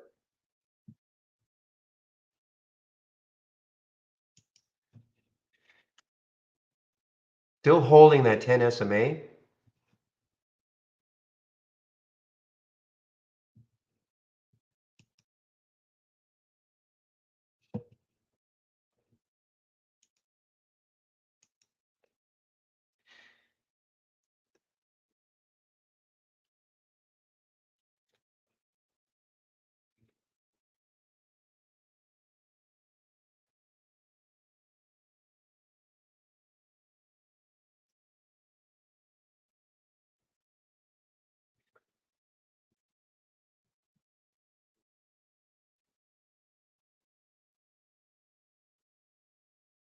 Boy, talk about consolidation. Look at this BRLT consolidating just at 8, just at that 200-day moving average. BRLT. Look at all day almost. From 11:15 on at least.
All right, this could be the end of Rblx. I mean, it got up to 43.58, so it's dropped not quite $1 from the highs there, but this could signify a bit of the end of it. Looks like it wants to move down, Rblx.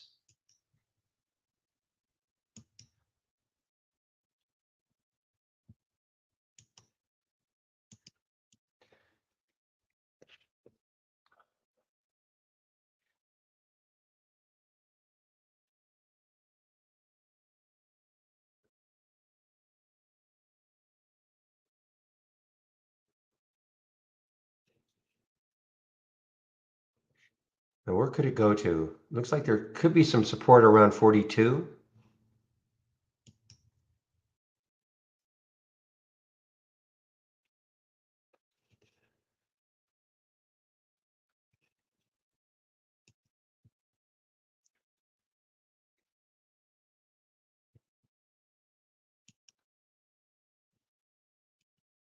Yeah, INPX actually, I mean, this is one of those crazy ones, right? Yeah, 2 million in the float, so a very low float. Got up to 1680 a few months ago, back in July.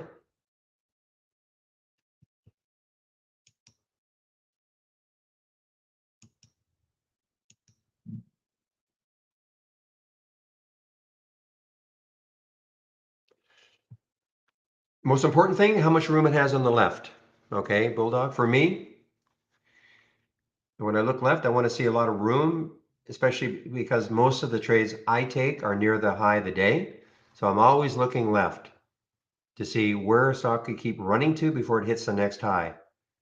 Now, I mean, I have minimum volume requirements and things like that, but I mean, when I click on an alert, most of the reasons why I would even look at a trade are already covered.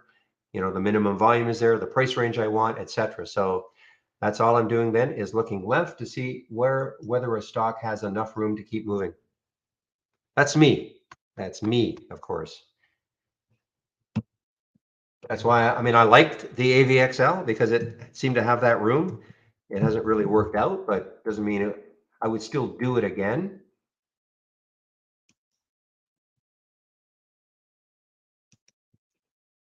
So here's, again, and we're really stretching it here, because of what's happening today. I mean, the market just isn't moving very much, but here's KAVL. So the next high looking left was, or is 145. It got there. The next high after that is 172. On a percentage basis from 142, that's obviously it's pretty good.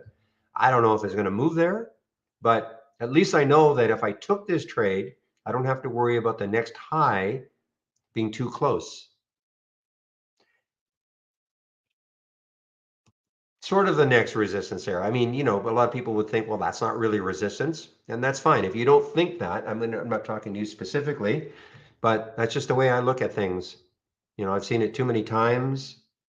Look at mist as an example. Look where it got to. I mean, eventually, but look what it got to. Got right down to 682, and the next low looking left was, oh, I'm sorry, no, it got right down to that 200-day moving average. So that's another area, of course, where I'm always aware of. So either on the low side if I'm shorting, or the high side if I'm going long. Where is that 200-day moving average? And it basically came right into it and bounced off it. For a while anyway.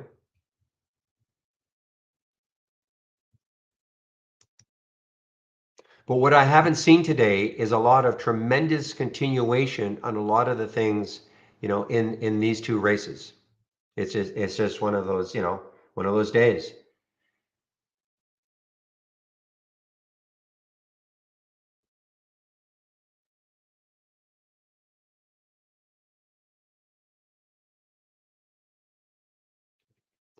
Well, remember now, I'm not swinging these things, Bulldog. The question is, do I ever worry about halting down in some of these stocks that have gone from 63 cents to $5 in the last week?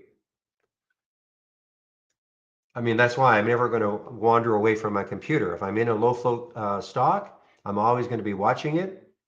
Okay. Now, do we run the risk of something really collapsing very quickly and through the stop? Of course, it can happen, but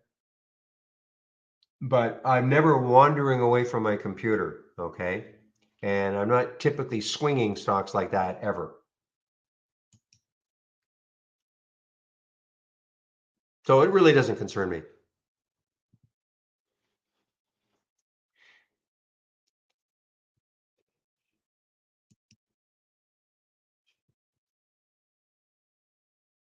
Well, I mean, if they're going to haul down, I mean, but you have to be watching. Okay. You have to be, again, if a stock has been really moving and it's a low float situation and you're in it and you've been making money, I mean, hopefully you've been taking some profit on the way. Sure. I mean, a low float stock eventually can lose its steam, and maybe, yeah, it starts to really give it up and could get halted on the way down, but you got to be watching. And yeah, you're right. Let's just say, for argument's sake, I had a stop at $12 for MIST, and it moved down through that stop. I'd have to be, okay, might have to scramble to get out, but that could be any stock.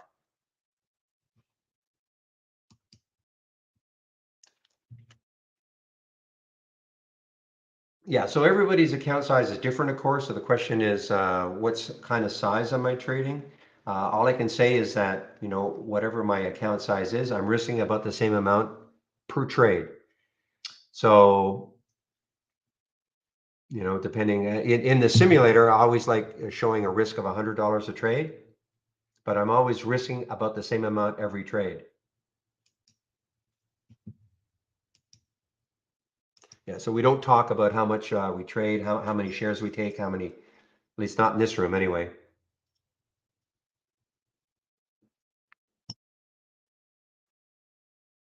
All right, AVXL came back for me. Okay, well, let's see. Dynamic, but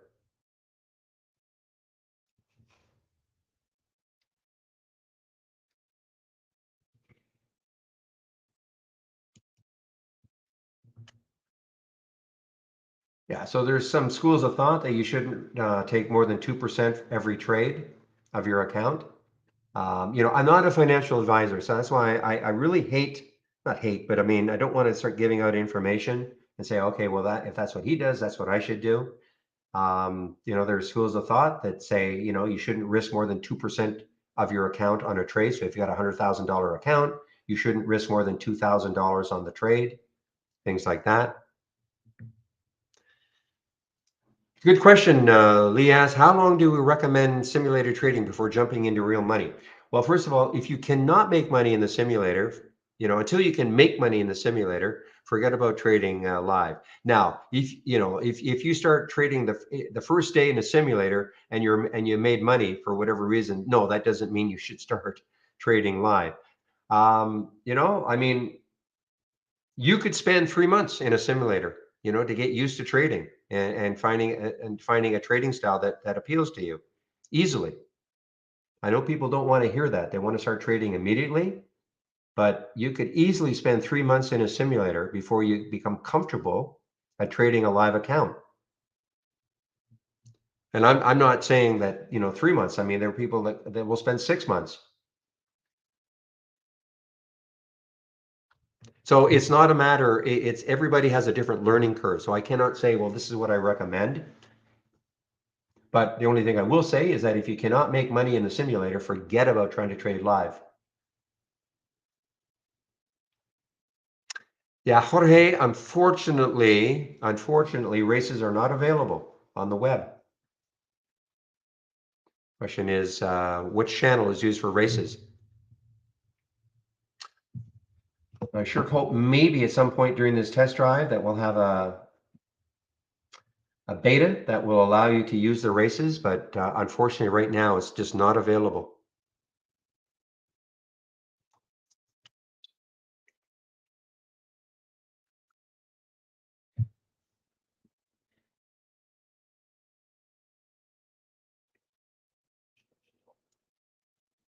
Netflix could take off soon. I guess it could. Anything could take off soon.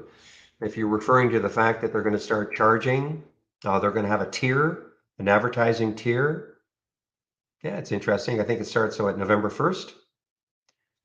Also, I think in Canada it starts on November 1st, and then in the States, November 3rd, something like that. I think it's a couple of days ahead in Canada. So they're going to offer an advertising tier.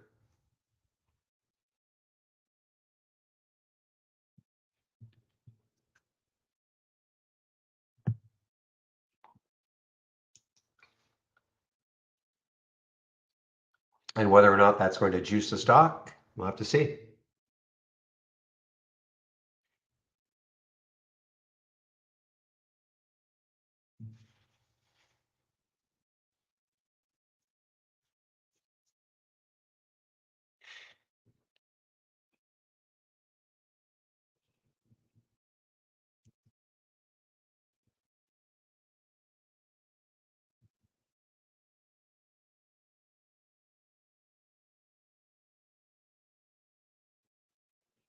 All right, guys, it's 2:52. Now, typically what I do is I put myself on mute at 3. I'm still here. I will answer questions. I don't think I won't, because we're in the test drive. So, guys, don't feel shy. Ask me questions. Certainly at 3:30, I will be shutting. Well, if there are still questions past 3:30, I'll continue. But Chris will be taking over in the YouTube feed between 3:30 and 4:30.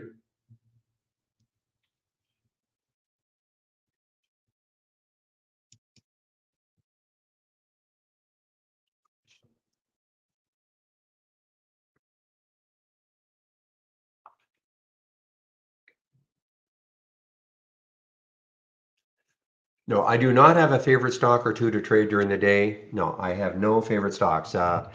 Whatever comes through here is what I will trade. I'll try. Well, I'll see. So no, I do not have a favorite stock. Now, there's nothing saying. I mean, I know there are people that maybe would like to trade only look at a basket of stocks, and you can do something like that, and you can actually create a race out of the basket of stocks that you like. An easy way to do it is by clicking on the heart. In the chart, there's a heart. And what that does is it puts it into a symbol list that we have created for you called My Liked. Okay, so for instance, this is my like symbols. I do kind of keep track of this on the side. And this is a top list window. And when I click on configure and click on symbol list, you'll notice that my liked personal is checked. So this is a drop-down menu. All symbols is the default, but you can, if you want to just follow certain stocks all day long,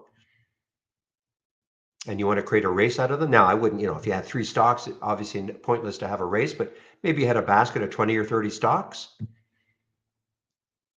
You could just heart them and it will automatically go into this My Liked, and then you create a top list window.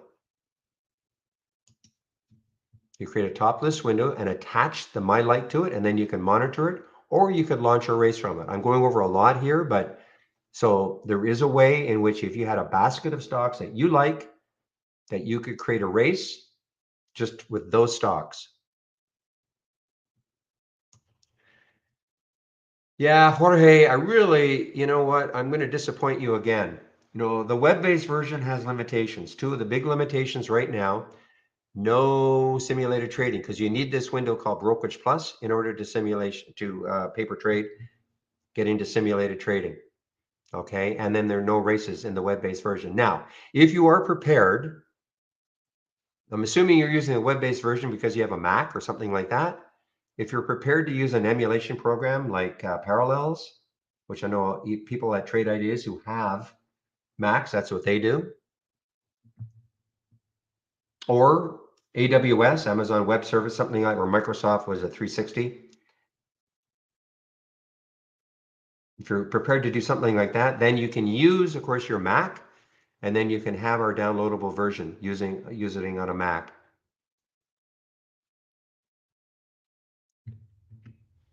So Lee, this is, believe it or not, this is not set up for the test drive. So the question is, in our YouTube room, what you do on this daily chat on YouTube is a valuable service that many other trading companies charge for. Yeah, so I've been doing this, I work for Trade Ideas, but I've been doing this in this format since 2000, October of, wow, 7 years this month.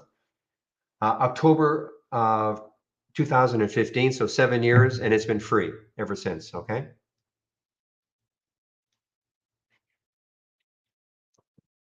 So this is not set up specifically for the test drive. This is just the way it is. Now, one reason why we can keep it free, wink, wink, is that if you ever do take out a subscription, Trade Ideas, I'll put my home page in.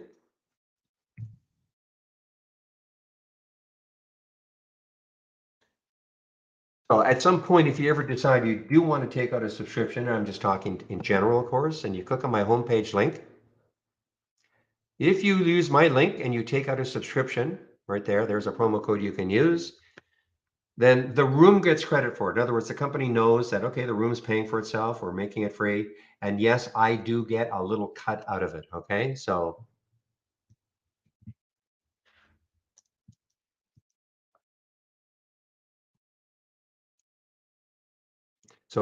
if you save my link, not only that though, of course, but you've got the education section that I've created here and all my scans and from time to time I will put new scans in, maybe take some out, put some new ones in. The room starts, question is, what time so I start the live stream at 9 o'clock Eastern time, okay? Well, I shouldn't say that. I open the main room. There are 2 rooms, okay? I know it's a little confusing for some. There is a YouTube stream. It's exactly the same.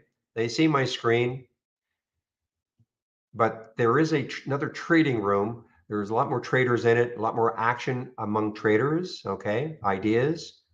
than in the YouTube room. And this is the link for it. So I start this stream at 8 in the morning. I'm sorry, yeah, 8 in the morning Eastern time. Okay.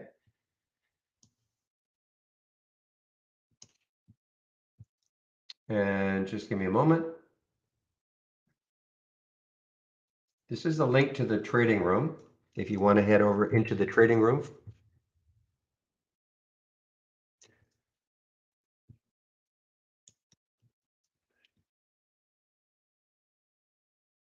That's okay, Orchid.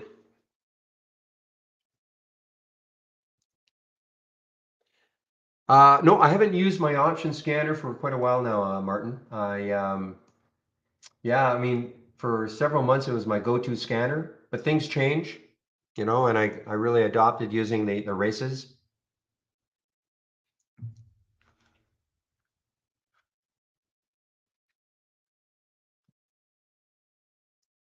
Oh, absolutely, Jorge. I mean, you've got yeah, you've got a PC, then you just have to download the program and then you're set to go.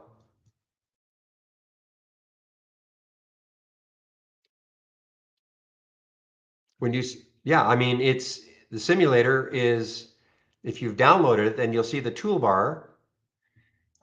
One of the options in the toolbar is Brokerage Plus, and then underneath that it says Live and Sim. So when you click on Sim, then you're in the simulator, then you can practice trading. Hey guys, AVCT is actually giving me, not AVCT, AVXL is giving me not a bad little trade now.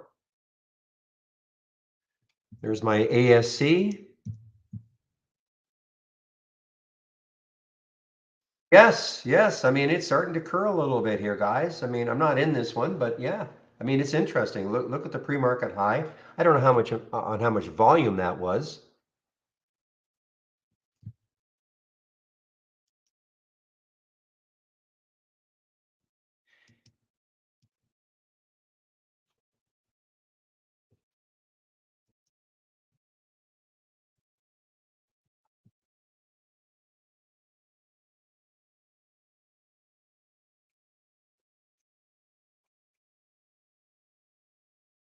Okay, Jorge, does that so if you click on Sim, well, first of all,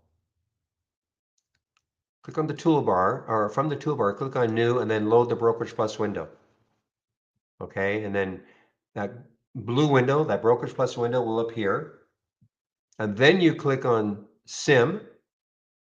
It'll say not connected. Click on Sim. And then that not connected will change to account. Okay, when it changes to account, click on that and then simulated trading default. Now you're in the simulator. Now you can practice trading. You can click on an alert.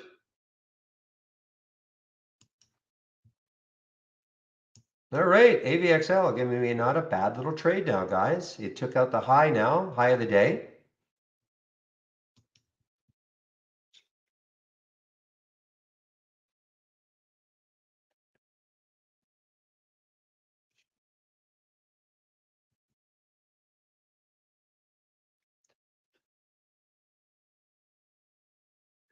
That is a super light PC, isn't it, Jorge? That LG Gram. Amazing.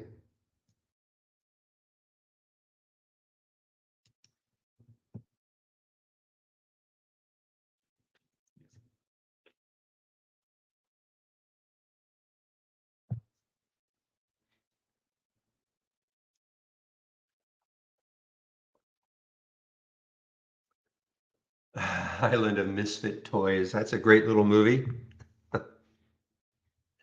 Okay, guys, let's see, 3:02. All right, I'll hang on. I'll keep talking. But again, if you have any questions, ask now. I will be shutting the room down at 3:30. The reason being, unless there's a question that comes in at 3:25, and I'll keep answering it. But the reason I do that is because Chris will take over in our YouTube room at 3:30 to 4:30.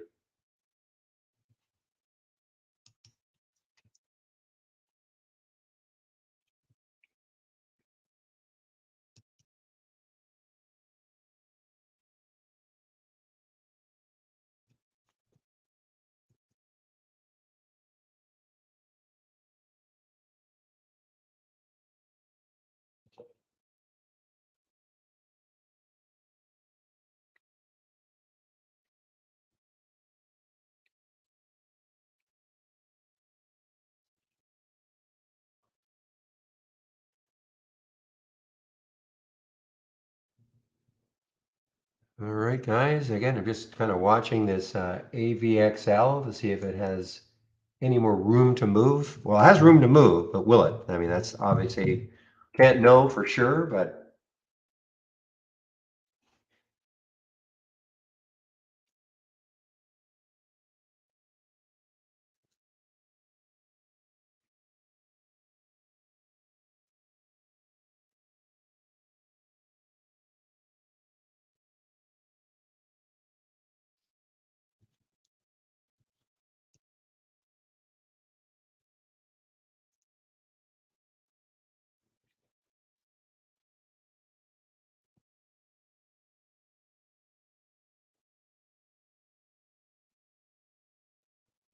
oh, look at Osh. Holy smokes. Oak Street Health. Osh, is that an all-time low?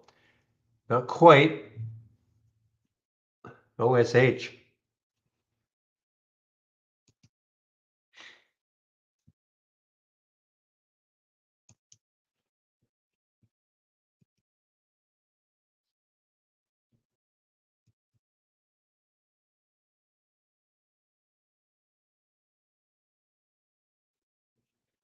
Yeah, INPX. I mean, I'm not in this one, but yeah, I mean, this is really got a lot of room to, yeah, look at this. I'm not in this one. Should be, but I'm not. Now, looking left, because looking left, look at the high, 1049, so that had room. But you know what? I'm happy enough to be in this AVXL right now because I had a pretty tight stop, so my risk reward on it is looking really good now.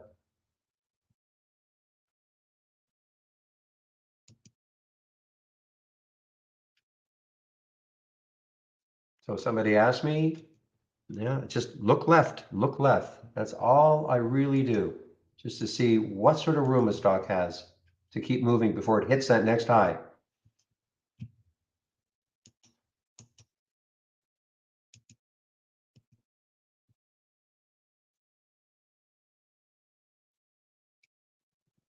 Again, this is one that you've got to be, if you took this one, INPX, you've got to be awfully careful. Look at the float, 2 million. Look how many shares is traded, 28 million.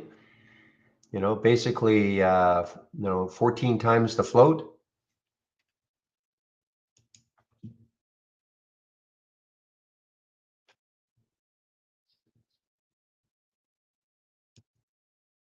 And I have no idea if there's any news on this one. Probably not. It's just a trading vehicle. Look at that. Look at the volume.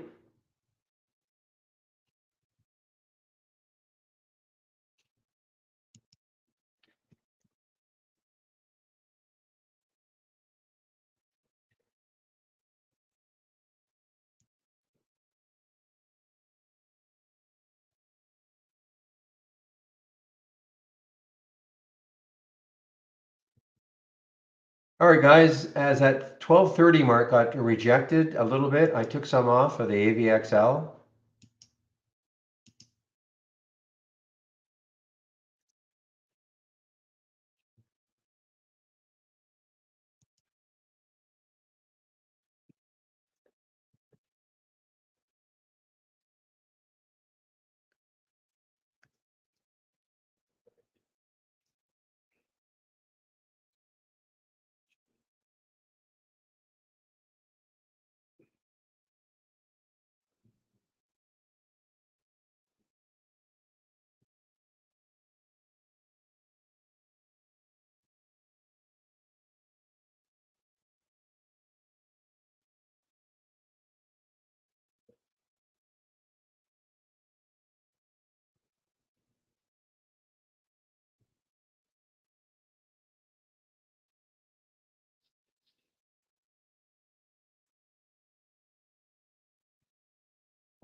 BBLN.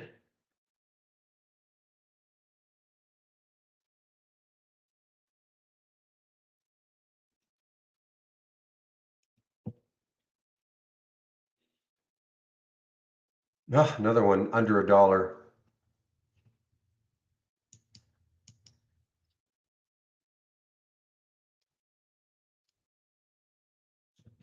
All right, guys, I am going to put myself on mute. I will hop back on if there are some questions.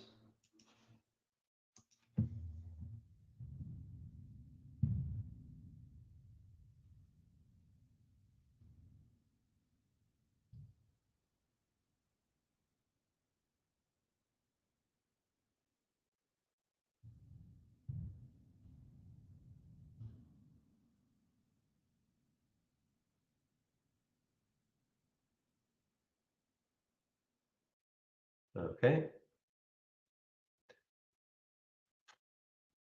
Yeah, I just can't bring myself to trade those those sub $1 stocks.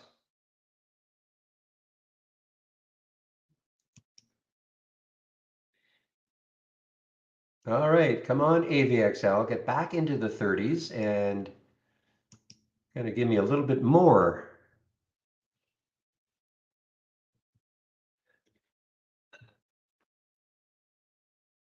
I don't keep track of that. Question is, how many trades do I take towards the end of the day compared to the opening? I'm not an active trader. I know it sounds crazy. I'm not that active a trader, even though I moderate a trading room. Even if I weren't moderating a trading room, though, I maybe 4 or 5 trades a day. That's it. I mean, I'm pretty picky, so it doesn't really matter so much. And I typically do not trade in the first 15 minutes. 1-5. Typically, do not trade in the first 15. Number one, I try to let things settle down, but I don't. I don't really have a handle on, okay, I take more trades probably, I mean, more in the morning than in the afternoon, but that's not, I mean, a lot of times out of nowhere, something will happen in one of these two windows and I'll be very interested in taking the trade. So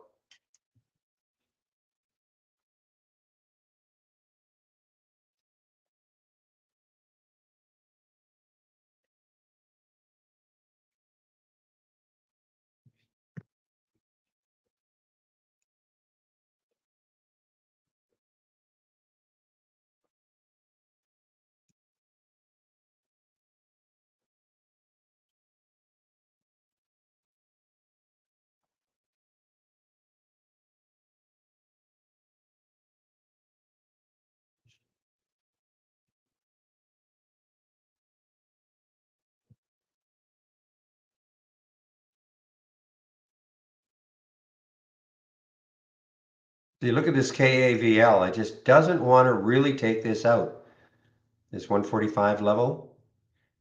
Tomorrow, though, I mean, if the problem is if it gaps right into this high here, then it's done. But maybe tomorrow, see how it closes today. Maybe tomorrow, if it closes nicely and doesn't gap too much at the beginning, maybe it has a chance, to take a trade relatively early and look at that 172 for the KAVL. That's the next high looking left.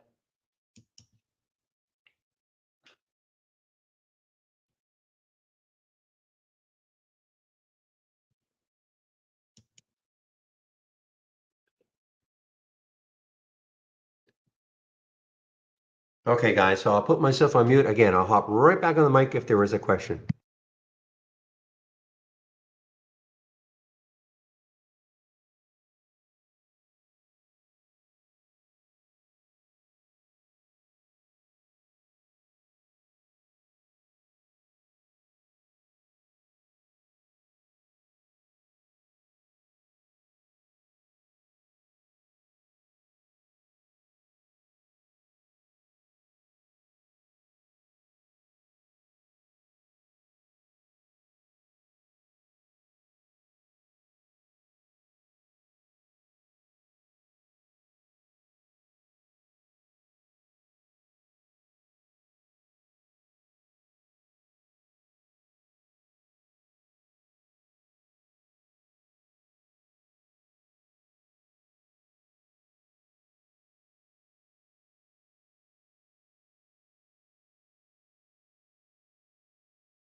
All right, guys, I'll hop back on the mic and just put the YouTube link in. Chris will be there in about 10 minutes, I guess.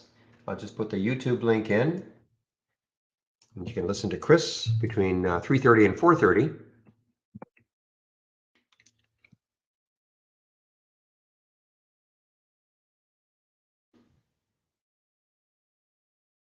And the AVXL, it's been pretty good. I mean, from 12.10 to 12.36 right now. That's a good risk reward, so it hasn't been too bad. And see if I can get into the 1240s, maybe the 1250s.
All right, guys, I'm going to shut down the main room. YouTube, of course, will remain open.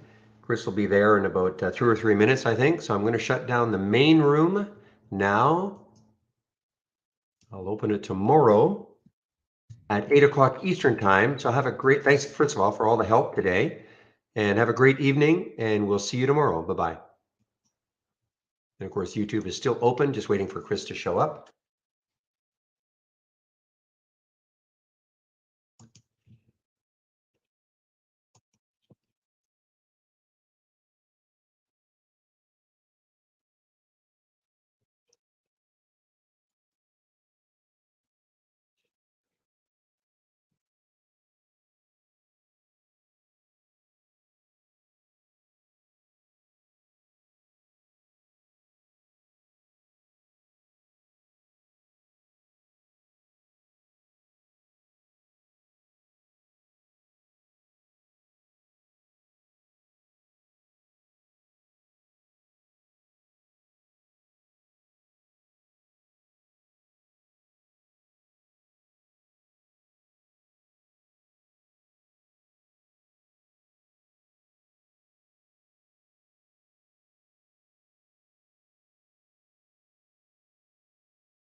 Pop.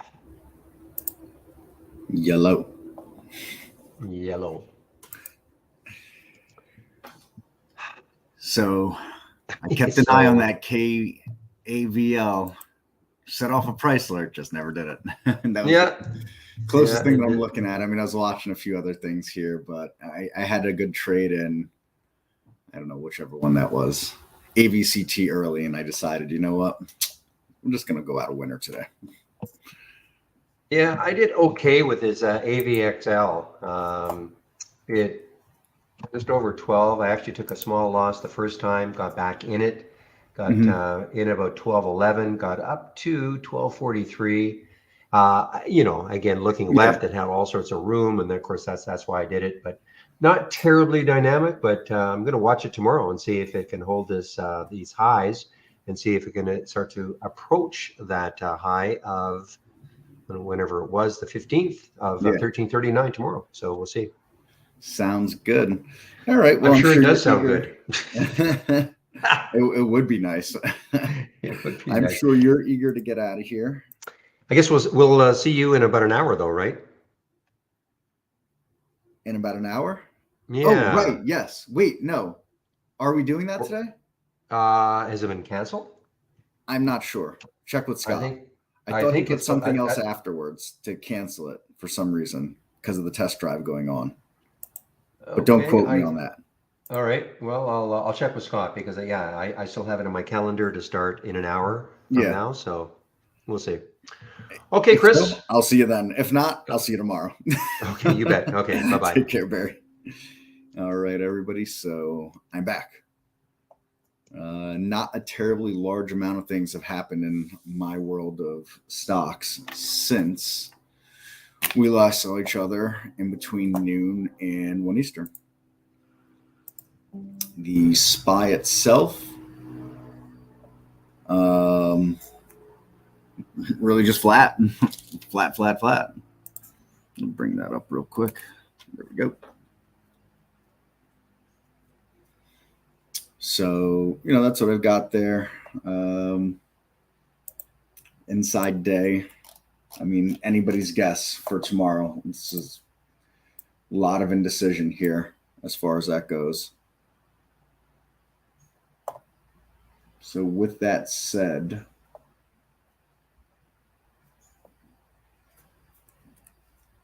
take a peek at whatever the top 10 was here again, but I think we kind of really covered. So last winner's OPAL, and I see Tyler was looking at that there. Nice move, really nice explosion off breaking this 9 level again here, and then it really got going after took out the high of the day around 950. Ran all the way up almost to 11. So very nice. What kind of company are you? Distribution of low carbon intensity renewable natural gas. That sounds like a bunch of nonsense, but hey, I'm more than happy with nonsense if it's going to make me money, right? So new issue company as well.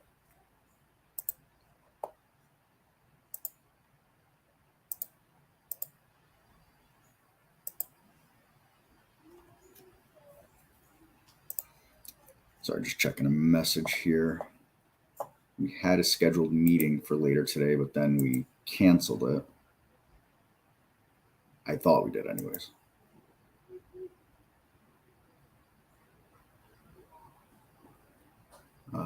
So AVCT just set off a price alert for me a little bit ago again here. But again, just running sideways, and I took a good trade in this in both my accounts and no reason to do anything foolish here on the close. And the way this scan worked out today is the way this makes 4 Mondays in a row that's like this. This was actually the best of the last 4 Mondays, including today. So the prior 3 Mondays have been kind of slim pickings. But I mean, look, AVCT had a great break off of $2. There's nothing you could argue about that, you know. AVXL is a steady creeper all day after this slight pullback here. MGNX was a great reversal play as well. So it alerted early in here, bounced, made a great move afterwards. I don't think Viking Therapeutic did anything really dynamic. No, I never really did anything really dynamic. I mean, look, you know, anywhere you got in on this, with the exception of the actual top, you've never been in trouble with it, but just nothing dynamic here. So not a great look, but not a bad look either. And when we look left here, there's not much room on that, to be honest, but doesn't mean we ignore it. And also, this is a stock that has had some explosive moves in the past here. A few of them, as a matter of fact. So, yeah, there we go. So we know it's capable of doing that. So no reason to ever just ignore something like that.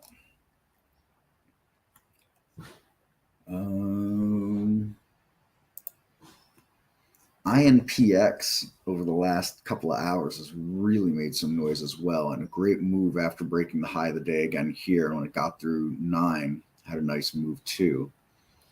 So this was a really nice one. BEAT, I think it's just a fast pop, and that was it. Yeah.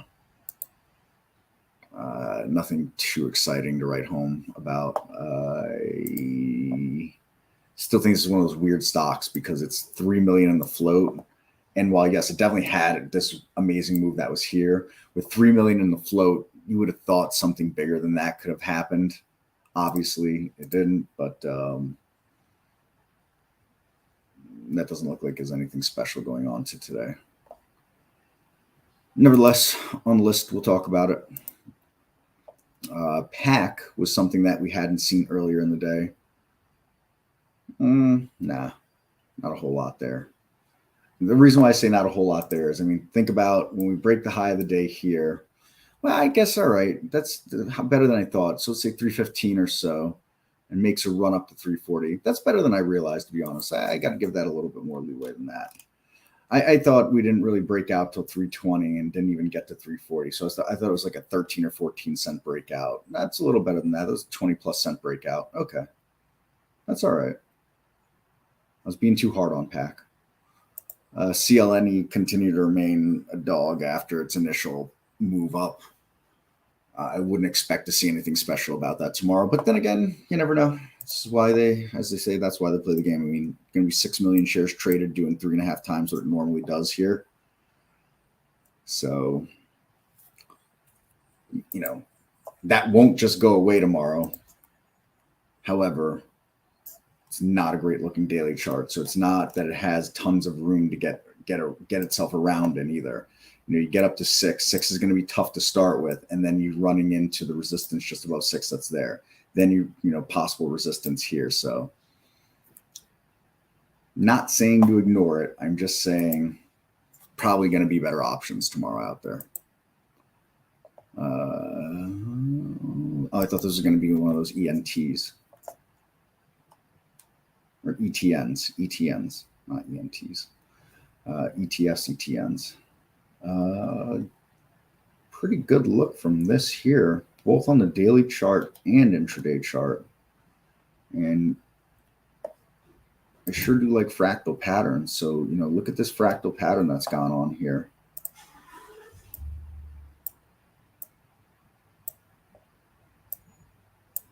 So that's pretty exciting, actually, pretty interesting. Good liquidity. Like to see more volume. Pharmaceuticals, so we got to be careful because this thing can drop like a rock down there the next day if it doesn't get some kind of favorable report from the FDA or whoever else is out there. Obviously, $10 would loom big for it, both because $10 is a big number to be concerned about. It's just a mental thing with traders, and we could see this was a stop on the way down as it fell. But for those of you that like to put together a watch list for following days, this might be something you want to keep on that watch list. Excuse my yawning.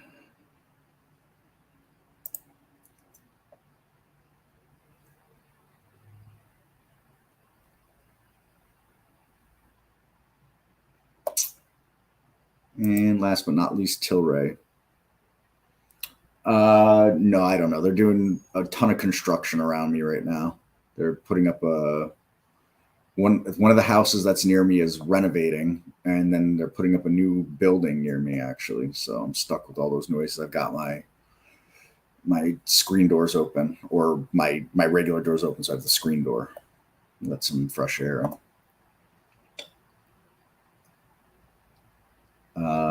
Tilray had this initial pop like all those pot stocks did, and then faded afterwards. So again, I don't think there's anything really sustainable there. That was just news off of, I guess, Cory Booker said some nonsense. As I said before, he probably just has a position that he needed a pump. BND. What's BND?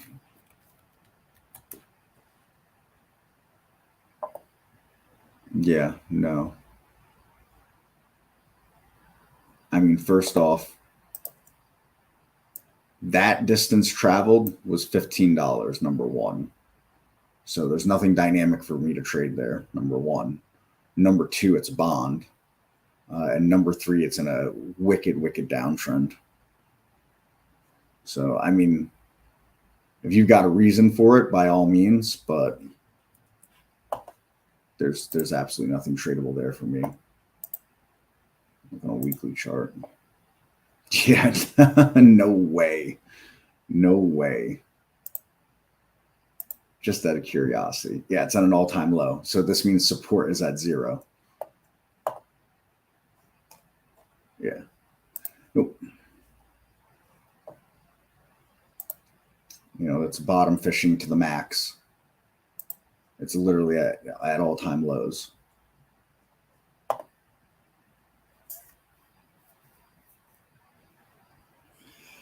Jack, that requires a custom. It's not a custom because custom implies that there's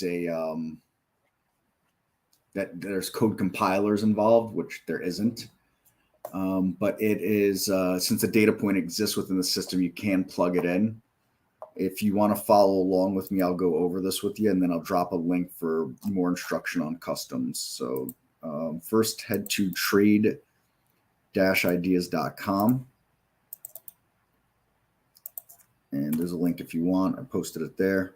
All right, once you get to trade-ideas.com, and anybody that has any interest in this, so there's some filters that are in alert windows that are not in topless, because topless refresh every 30 seconds.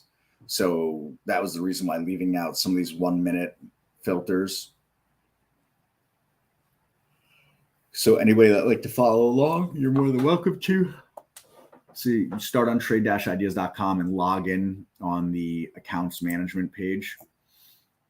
And when you're in here, you're going to look on the right side for custom formulas. And you're going to go ahead and give a click to that. That'll bring you to the formula editor page here. Before anybody asks, no, there's no special magic formula that's in here. Most of these is either me experimenting and having little to no success. I don't use any of these. Or me having to troubleshoot someone else's scan that involved a custom formula and I needed their custom that they created. So, and again, it's not a code compiler. It takes data points from within the system and you can string them together to create a formula essentially. But you can't, for example, change a look back date, for, our RSI filter is a 14 period look back. You can't change that to like 12 period or something like that. So once you're here on this page, you got this PDF doc here. You can right click that, open in a new tab, and we can look here like this. And you'll find a whole bunch of instructions in here for some of the more quote unquote complicated stuff. And if we scroll down, you're going to come to your standard operators, this kind of stuff here. And then there's some data points that exist within here. All right. Back to the formula editor page. Most of the codes are going to live in this one here. And if we open that up, you're going to see what the filter is, the units, and the code. And so you're going to want to scroll down to change 1 minute right here. I don't know if you want it in percent.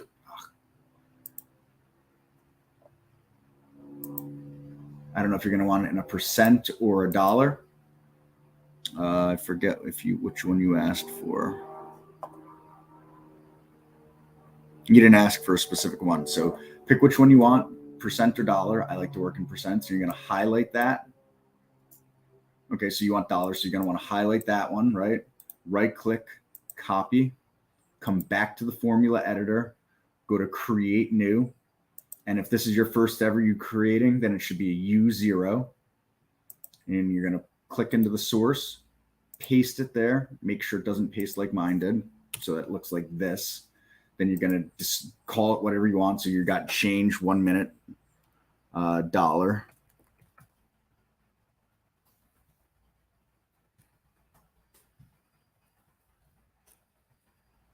You could even go $sign like that. And then you're going to give it a unit of dollars and you'll click save. And it should look like this. There should not say an error. As long as there's no error, you've done it correctly. And then once you've done that, give me 1 second. Let me go back to my list because I'm going to delete this. 23, delete. I just don't want to have more formulas in there than I need. Once you have done that, you are going to go to the menu bar in the software and reset your connection account, reset connection. And once you've done that, that should be inside your configure. And that's it. That's the magic trick on that.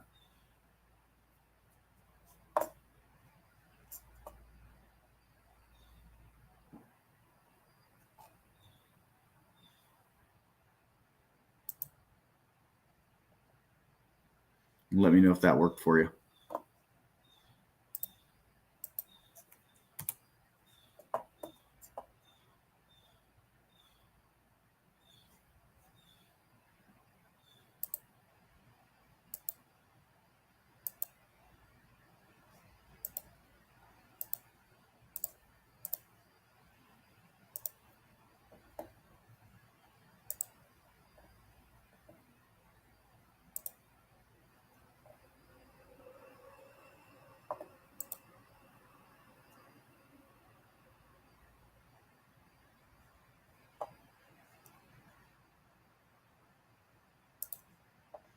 Just let me know if that worked out for you there, Jack. And of course, anybody else with questions, please fire those away for me. That's what I'm here for.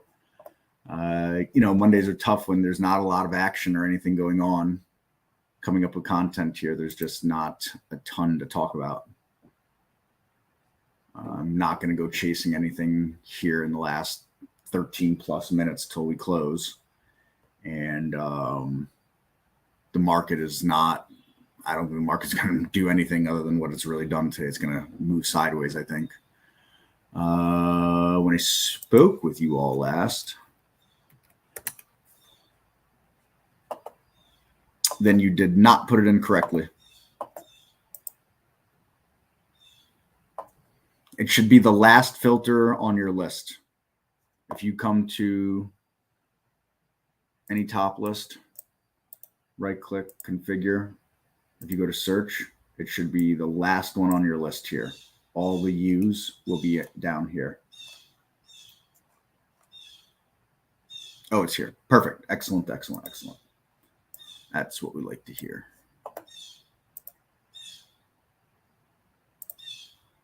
Well, if you're taking it day by day, the market is holding this move well into the close. Yeah, I'm not taking it day by day like that. And look, there's nobody that wants a bottom more than me. All right, maybe there are people that want a bottom more than me, I guess. I don't know. But, you know, as I maintain, I don't think bear markets are very fun. And while I've done okay over the last couple of months, I would much rather be able to get back into some swing trading and feel comfortable about doing it. So, but this dark cloud cover right here, I'm not thrilled with that. And then an inside day, nah.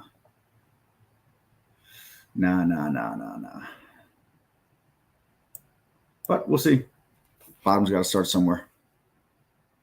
Excellent, Jack. That's what we like to hear. Excellent, excellent, excellent.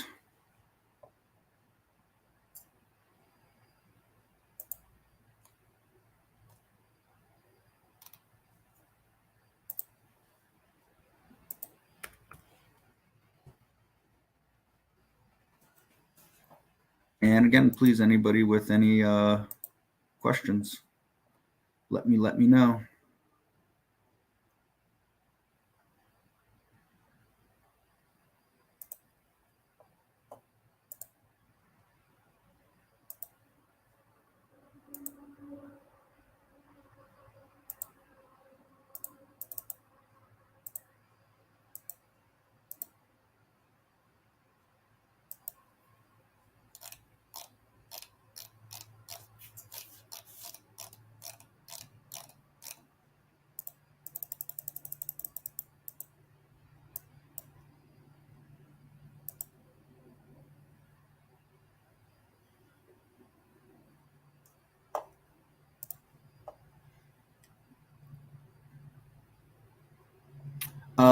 Yes. Well, I have a couple of swing trading scans. I mean, what I consider to be swing trading scans.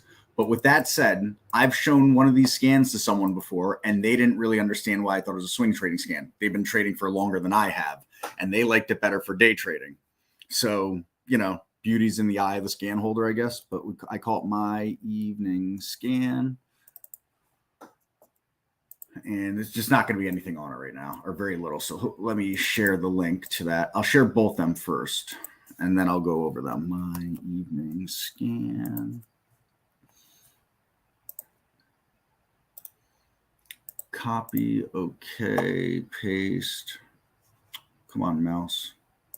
I mean, my mouse and I have been fighting all day long. All right. So what I did here. Oh, wait. Let me share the second one, too.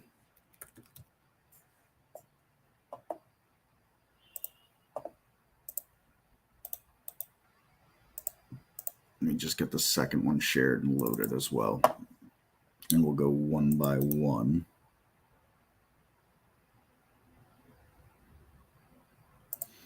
Oh, and then also for the custom formula editor, if you want more on that, that's right in the user's guide. So right there, for more on custom formulas, you can check out the user's guide there for you there, Jack, or anybody else, of course. All right, now with my evening scan, what I did is I said I want to find stocks that are between $4 and $40. You can, of course, change this. Relative volume 1 had to have traded at least 750,000 shares on the day, 75% above the low of the 20-day range, and 75% above the low of today's range. What I did with this scan, or what I've done in the past, is I'm looking for stocks that are moving up over 20 days and then closing strong today and try to ride that momentum into the coming days. Unfortunately, we just don't have a market for that, period. I get a lot of nice rounded bottom looks out of the scan and some cup and handle looks out of the scan that did very well for me for about, I don't know, 16, 18, 19 months, something like that. Now, granted, we're in a bull market, but hey, I'm not giving that money back. So, it is what it is. I made the money on it. I paid my bills, can't take that money back from me. But the idea is trying to find stuff that looks like this, as a matter of fact. Got this kind of look to it here. It's also nice when it looks like this and then this happens. We discussed this one earlier, as a matter of fact, and if we can get a close up above this area up here, that would be pretty solid on that cup and handle look. Building around the bottom on around the bottom, so on and so forth. But that's what I'm trying to find with it, and I'm trying to find that momentum to carry us this way. Unfortunately, we're just in a market where, first off, the market works like this, at least over the last couple of years. If you've got about 4,000 stocks in the U.S. stock market, which is about what it is, more or less, without getting into all the OTCs and pinks and stuff like that, if you got roughly 4,000 stocks, listed stocks, probably every single day, 3,700 of them follow the SPY, the Qs, the IWM, or the diamonds perfectly. I'm talking 90+% of them are following them exactly. So if you don't have the market on your side, it's irrelevant. Not that it's irrelevant, but it just becomes that much harder because now you're trying to find, you're trying to find the 1 or 2% of all the stocks that exist out there that might trade on their own for a day or two, counter to the market if we start to sell off again, which it's more than likely we will, given we're still in a bear market. The bear market could end today. I don't know it will. You don't know it will. The bear market, we might have put in our low last week for all we know. Well, we won't know that until hindsight, right? So with that said, with this scan, if I start to see things that look strong and I feel like the market may be trying to give us something to work with, I may participate, but for now I'm just strictly day trading. But that's what I'm doing with the scan here. I'm looking for stuff like that. This doesn't give me the look that I want. We're just in a downtrend here. That's all there is to it. I mean, I can argue a bull case on most stocks. Here's my bull case argument. All right, did we bottom here and these are higher lows? Sure, why not? But the problem with that for me is the counter argument is, well, we got that high. We couldn't take it out here. We couldn't take it out here, and we haven't taken it out here. So sure, we've got these, but, so we can call it a symmetrical triangle and say it's, coiling like this. Sure, why not? But again, that doesn't give us any edge. And this is obviously not trading counter to the market, as this has been falling since last year this time. So, swing trading is, it's no less hard than day trading. It's just a different hard. That's all. And, going through these, I'm just not seeing anything very special here. The closest thing that I've seen is that AEHR so far. I'm not going to go MGNX. It's having a day today, but again, look at this downtrend that's in. What's to stop that downtrend from continuing right now? And that's part of what swing trading is. And it's human nature to want to buy things on sale, right? We want to buy our shoes on sale. We want to buy our gym clothes on sale. We want to find a discount for the movie theaters, or we want to find a discount for our sporting event tickets or Broadway or whatever the heck we go to. We always want a sale. We always want a discount, human nature. So unfortunately, human nature doesn't always work well in that regard. People want to, wow, look, this thing's all the way down from here, right? It's got to come back. No, it doesn't have to come back. It may never come back for all we know, right? Nothing to say it's going to come back. For all we know, that this pharmaceutical company will be out of business in 6 months, and you'd be out whatever per share at that, or whatever shares you took at that number. So I know it's counterintuitive, but we want to buy stocks going up, but not just going up. There's got to be more to it. Is there room to run? What does the chart pattern look like? So on and so forth. So, but that's what I've done with the scan here. Just to pop through a few more of these real quick. Oh, I've seen this popping through scans a bunch lately. So, okay, this is not terrible. This is the kind of stuff that I'd want to be looking for if we get a bounce in the market. What if we get a bounce that's, let's say, an overall bounce that lasts 2 weeks? I'm not talking about 2 straight weeks up, but over the course of 2 weeks we're up. This might be something that benefits from it. When the market's been really selling off, this hasn't sold off quite as much as the market has, especially over the last month plus, right? And so we're up above this level here. and there's room to run up into these levels here. And let's just say a rally starts tomorrow. And even if it's just a bull run in a bear market and it only lasts for 5 trading days, 8 trading days, 15 trading days, whatever it is, this might be something that participates a little extra compared to some other stocks. So that's the kind of stuff that, I would advise as an exercise, is to look for stuff that went down less than the rest of the market when you're scanning using scans like this. I don't know, is there anything else in here? Yeah. Urban, no. Himax, no. Immunogen, no. I mean, no. Like I said, if I'm gonna swing trade, I want a big picture here. There's too much junk to get through. I mean, where's the resistance going back to? You know what I mean? Is this resistance? Is that going to be resistance? Then we get to $7. Is that going to be resistance? And we get up to this. Is that going to be resistance? There's just too much there for me as a trader. I'm not saying that this can't be a good trade. I'm not saying that this won't just jump right up to $8 in the next 3 weeks.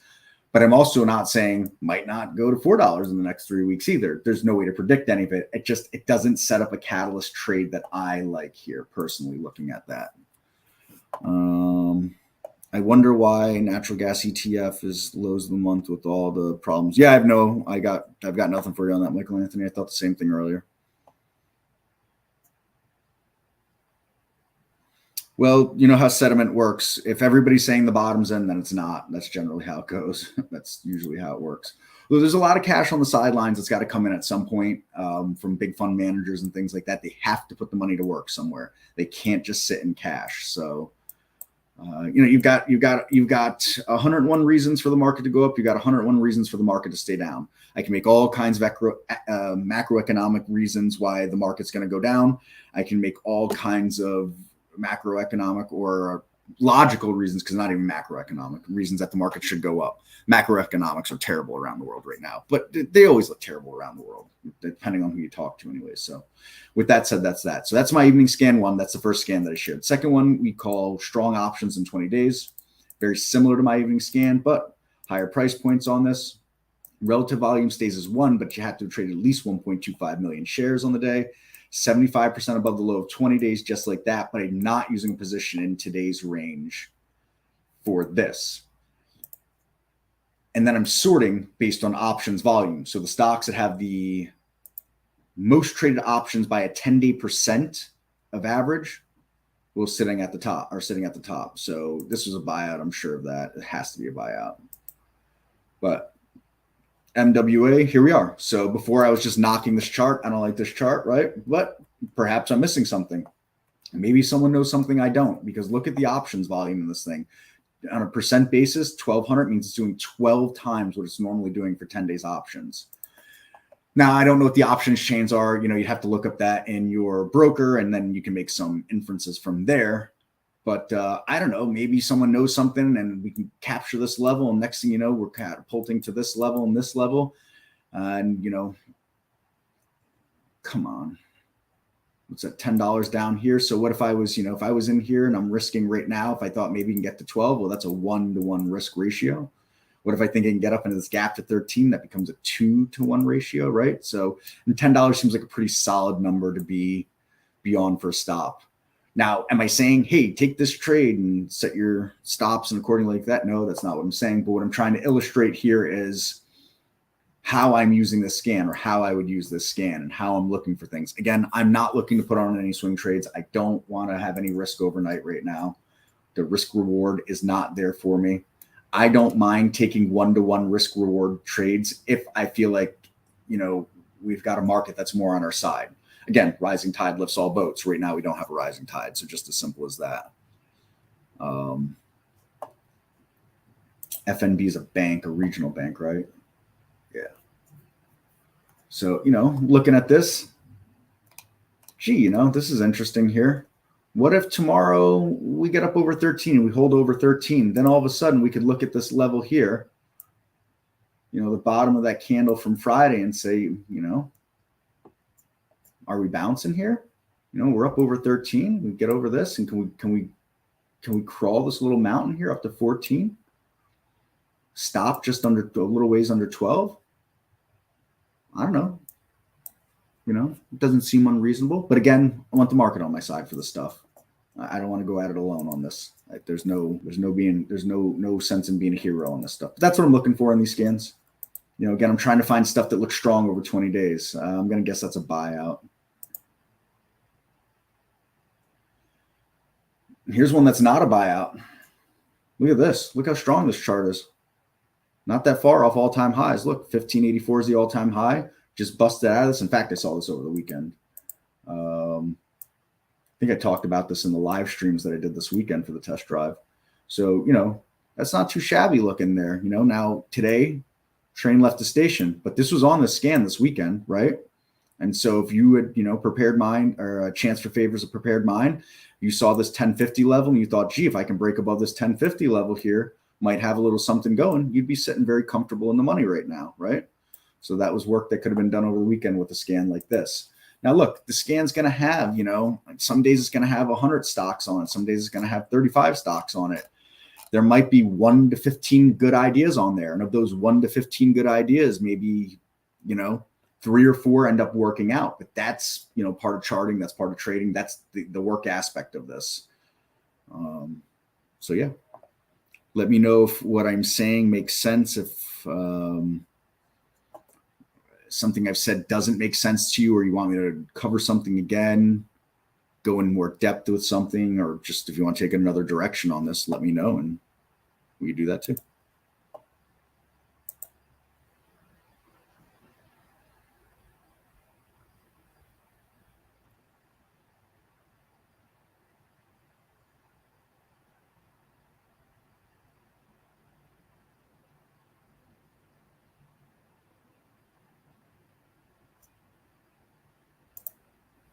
I'm just taking a pause for the cause for 1 second here.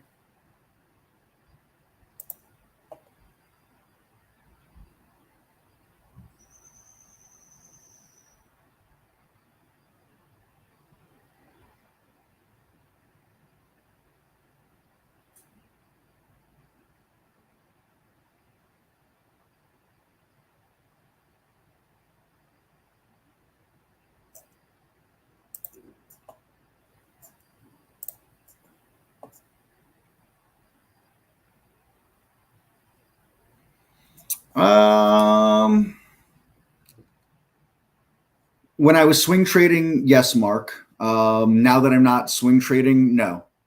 I do less work on the weekends as far as charts goes than when I'm swing trading, just because I'm not a believer in any rallies right now.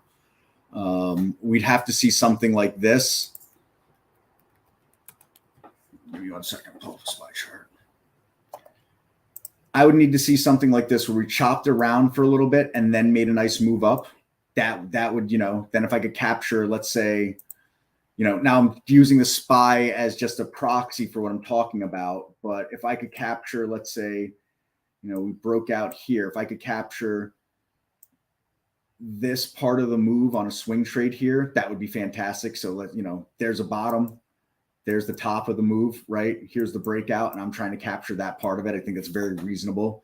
So if we saw something like this and we started setting up and pushing on a level like this, then I would get interested in a swing trade. So for me, I'm probably looking at, if we chop sideways like this and we pushed on the 370 level again, I might consider then doing a little more charting work. And it's not just on the weekends. I do this every night, or sometimes I do it very early in the pre-market. I do it, but I'm not looking at pre-market data. I'm looking at the previous day's data, going into it. But right now, there hasn't been anything with enough follow through for me to really spend that time and energy doing it. So I've been just focused here on these races, and that's it in day trading. At some point, we will stop going down in the stock market. Is it next week? Was that it? Was today's up day it? I don't know.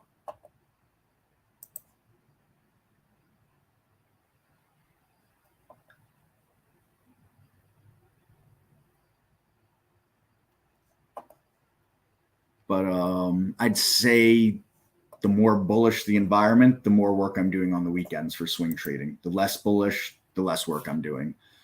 When I'm coming across, when I'm looking at my evening scan, first off, there's not exactly many stocks in here to start with. And of the ones that are in here, like, you know, that's buyout, buyout, buyout. Making my work easy. Pro shares bond. I have no interest in that. You know, this is big downtrend. You know, every time this thing starts to make a move up, it gets rejected off prior highs, essentially. It's like taking steps down, essentially. You know, there's nothing that interests me in this. And I'm going to, you know, like I said, of everything that's in here, AVXL kind of, sort of, maybe, you know, but it's still, this is a lot of work to get through this, right? For a swing trade. Now looking back, sure, that 1350 level is great, or 1340, whatever it is great right there. But am I taking a swing trade to get there? No. You know, I'll look at it tomorrow as a possible day trade. You know, now let's just pretend for a second this starts to push up over a couple of days and grinds into that 13 level, and then all of a sudden the market gets a little lift. Then I'm going for it, right? And, you know, I used to keep some serious watch lists using the My Like Symbols list, but I just haven't done it in months now because there just hasn't been anything for me to get excited about. And I just don't want to put all that work in for no results or little results when I can just day trade right now and do okay.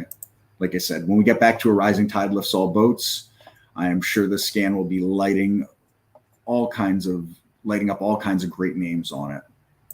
But until then, you know, Chewy, that looks terrible. SWI looks terrible. XPI looks, you heard it here, folks, terrible. Chegg, another one, terrible looking chart. VTNR. I want to like this one because it had this big run here. It's a refinery. We need refineries. You know, the world still runs very, very much on oil, but, you know, you're stuck with policy makers and things like that. So this is what makes this environment so much more tough, because what politicians are talking about and doing around the world are affecting an entire sector as far as energy goes.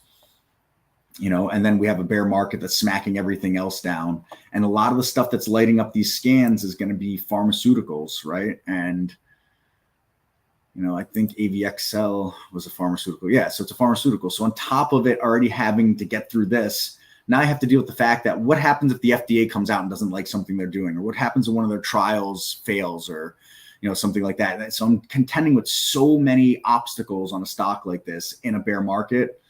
It just, you know, the risk reward isn't there. It's more than just where am I putting a stop and where do I think my target can go.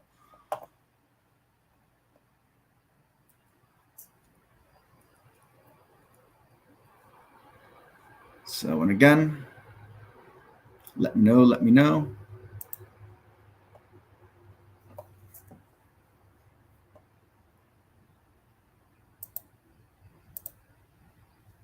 Let me know on some more questions here.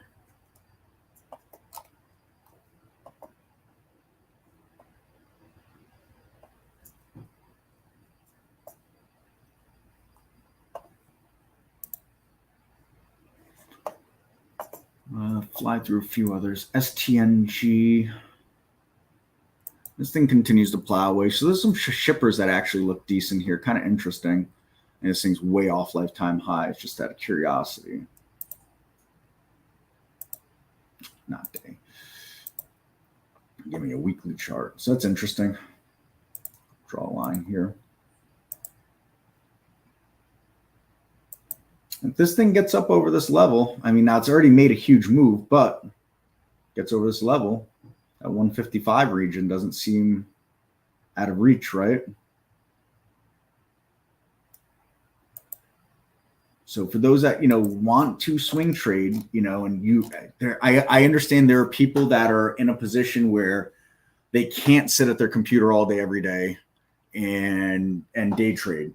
So those that want to swing trade, and in this environment, you just have to be that much more vigilant on going through and really setting up lists. You know, you can use your price alerts lists within the software to create that. You can create your own symbols list by going to tools, symbols list, and creating a symbols list in here. And then you could point that symbols list. So I can create a new list and I can call it my test swing list, right? And then once I'm done here, I could create a scan that only looks at the stocks on that list. I go top list, and I can make a blank top list, make sure there's no filters in it, and I could sort it. Let's say just change from close percent just to sort it, see what's up the most from the previous day's close. And I would go to symbols list, go to add existing list, and I would look for my test swing list. And then I can put a check mark in there, and I can say only the following lists on this drop down. And that's the only stocks it would look at. And so then the next, going into the next days, I can see and track those stocks very easily right here. Glad I took that money on OPAL. What happened? What happened to OPAL? Yep. So well off that high. Still very up on the day, but yeah, that's why this is the kind of environment you got to take them cookies. So just to give an example of something I've done here, how I track my swing trade ideas, which I haven't been using this for months and months and months now. But to come to the configure, there's actually what's called my liked list. Everybody has one. Remove. Sorry, I just want to clean this up. There we go. All right, my liked personal. Test personal. Where's my liked? My liked personal. All right. And I click that. There's probably some stocks left in here from last time I was updating. Yeah. So this is how long it's been since I was updating this. It's been a long time. KC. I traded that. The last time I looked at that was, well, let's get off a weekly chart. That's probably not going to do me any justice while I'm trying to look at this. So I traded this back here. I got this here, had this big move up, and I gave almost all of it back, as a matter of fact. So I thought China was ready for takeoff back here at the beginning of the summer. Well, actually, really, that's the end of the spring.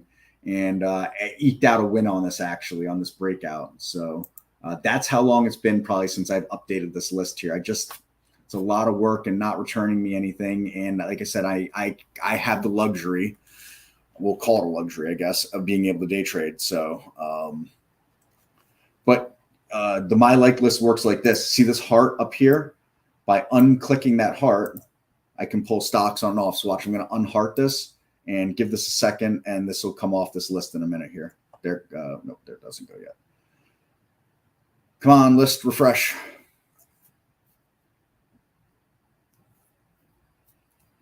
I have no idea if Snap reported earnings. Thoughts on Netflix earnings Tuesday? What am I expecting? I don't expect anything. I don't like Netflix as a company or a stock, but I don't let my personal feelings get in the way of that stuff. So NFLX. Until the earnings, it's a gamble. It's truly a gamble. But I'll tell you this. If the street, and first off, it doesn't matter what the earnings are. All it matters is the reaction, right? They put out the greatest earnings on the planet and the stock tanks. Does it really matter what the earnings were? And how many times has someone said, gee, earnings was good, guidance was good, but the stock's down? Every single earnings season that goes on. So I won't even pretend to be smart enough to understand any of that stuff. But what I am going to pretend to be smart enough is how big is that level right there? I mean, huge. We get up above it, that could be a vacuum up into the 300s, right? Real fast like that. Street don't like what it says. Whatever level that is down here under 200, that's pretty reasonable to see happen. And we have seen Netflix do some crazy things, right? I mean, look at this drop from here to here. You had an over $100 drop just like that overnight, right? So we know Netflix could go either way on this. Chance favors the prepared mind. But when it comes to earnings and you've got, all these huge fund managers that have been sucked into the stock for a decade, and they're probably, a lot of them are underwater. They need the stock to rise, off the initial reaction. You might see a pop and it's helping them get out something, and they're dumping it to the people that are going to grab it up here. And meanwhile, the stock 30 minutes later is back down this way. So as far as expecting things, I wouldn't even know what to say, what to expect. Generally speaking in life, I don't want to be reactionary, but with trading, you have to be reactionary. But this is it right here. This level is everything. That level is everything. Above this level, 300 seems pretty easy. Below this level, 160-ish, 160, 165, you know, could split hairs on that. Seems like that's the likely.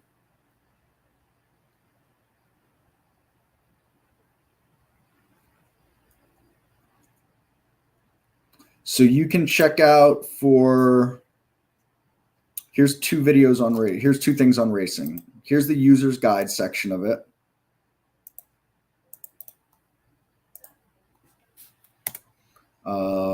Jose, there's the user's guide section on racing. Here's a video I did on racing.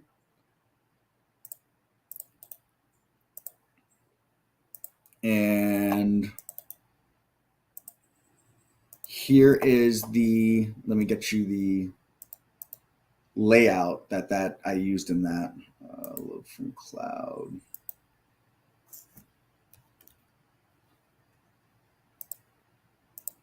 So this is that entire layout that's in that video. And let me just look at these last couple of things that came in. And I have a whole spiel on racing that I will go over for you there, Jose.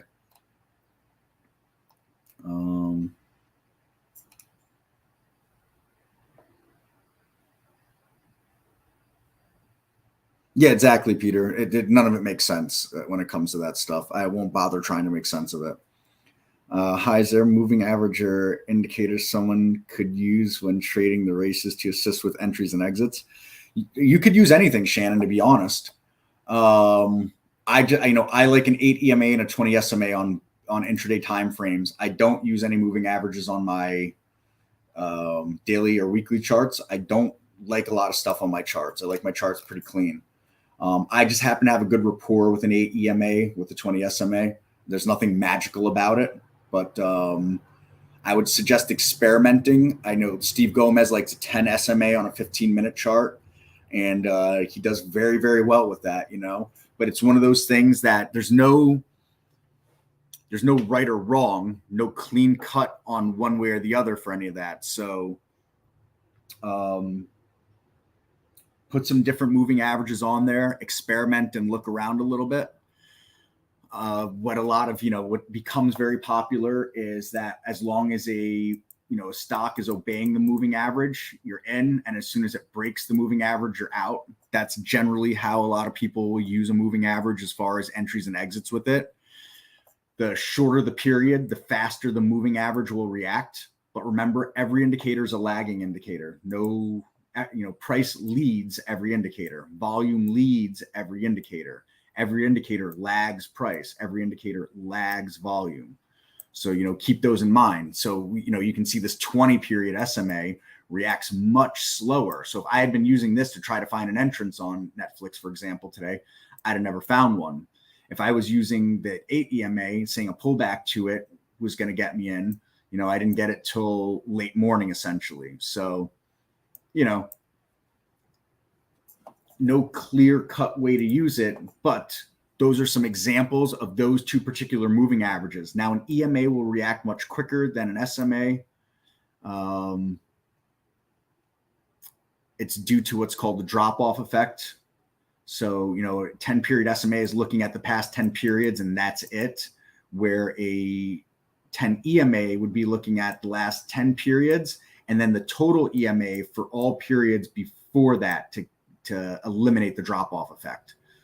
So hopefully that makes sense, kind of covering some CMT stuff there. But that's what I would throw at you, Shannon, is experiment with a few different, don't put 20 moving averages on your charts at once. Maybe start with 2, right? Try one quicker, one slower one, so maybe try like, a 10 SMA and 20 SMA and see how they look. And, maybe then move to an 8 if you want, or, I know 8 EMA is popular, 9 EMA is popular, 13 EMA is popular. And it'll also depend on the time frame you're looking at. There are people that use a 200 period on 2-minute charts. That they think that's the greatest thing on earth. But I don't look at 2-minute charts, so I can't really speak to how well or good that, you know, how well it does or does not work, essentially, like that.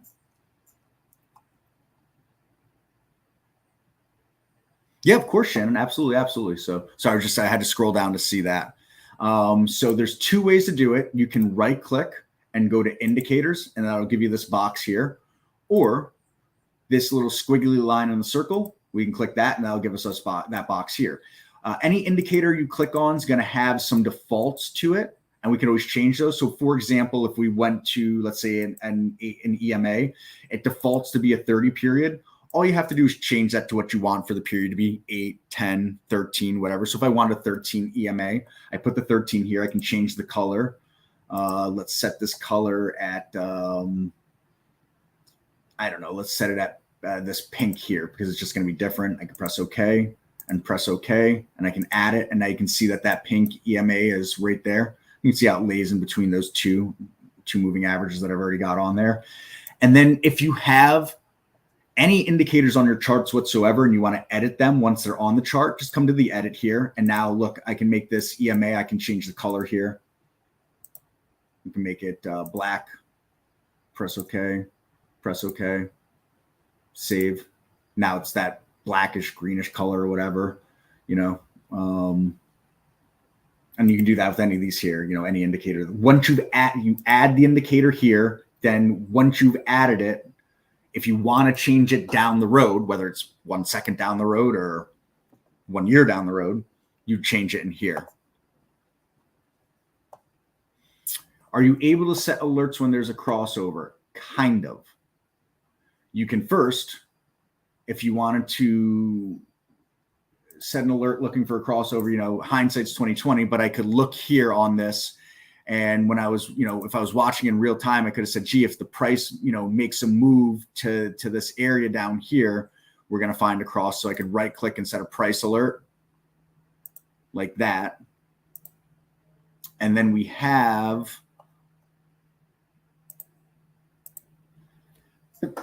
excuse me, sneeze coming out of nowhere. We have some crossover abilities with a disclaimer. So if you go to an alert window, you can find some different crosses, whether it's crossing different resistances or different moving averages. And then you can find some crosses on these moving averages. There's one issue with these, though. They have a built-in volume confirmation that cannot be removed or altered. So these alerts won't come in till the cross has happened and the volume confirmation is satisfied. So, you know, you take the good and the bad, you take the good with the bad. I'm not a crossover person. I thought I was for a long time. And then I kind of made some crossover scans. I kept finding crosses on time, but they never worked out to be any money. I always lost money on those scans. So what you can do also, Shannon, is you can create your own kind of cross alert. So anybody that wants to do it, what I tell them is use a 5-minute high as the alert catalyst. So I'd add that alert, right? And then come and look for the SMA that you want, because that's all we have for filters, but you know, we've got them. So SMA, and look for the couple of SMAs that you want to have. You know, do you want an 8 period on a 2-minute, crossing the 8 period on 5-minute, or, you know, something like that. Figure the SMAs that you want. Then you'd add those filters and you give them values so that the price kind of has to be near each other with that. You got to do a little trial and error with this to get exactly what you're looking for on it. And my suggestion is trying to, you know, you're going to want to try to probably catch it a little bit early. But once you're doing that little bit of trial and error like that, that's, you know, that'll get you a crossover alert essentially.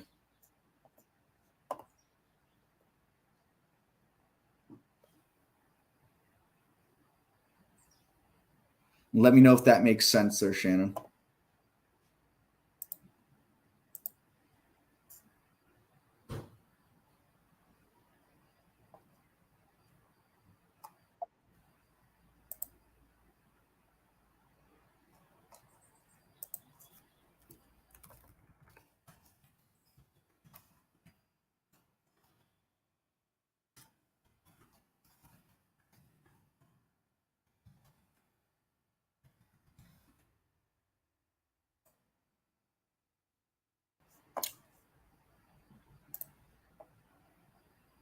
All right, very good. And then, you're on the test drive, so hang around here for the next couple of days. And if you send me an email, Shannon, to support SUPPORT at trade-ideas.com.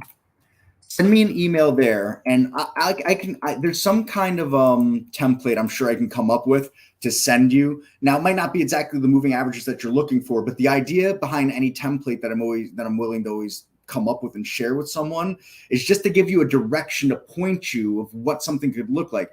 You might see the template that I've given you based on filter A and filter B for moving averages.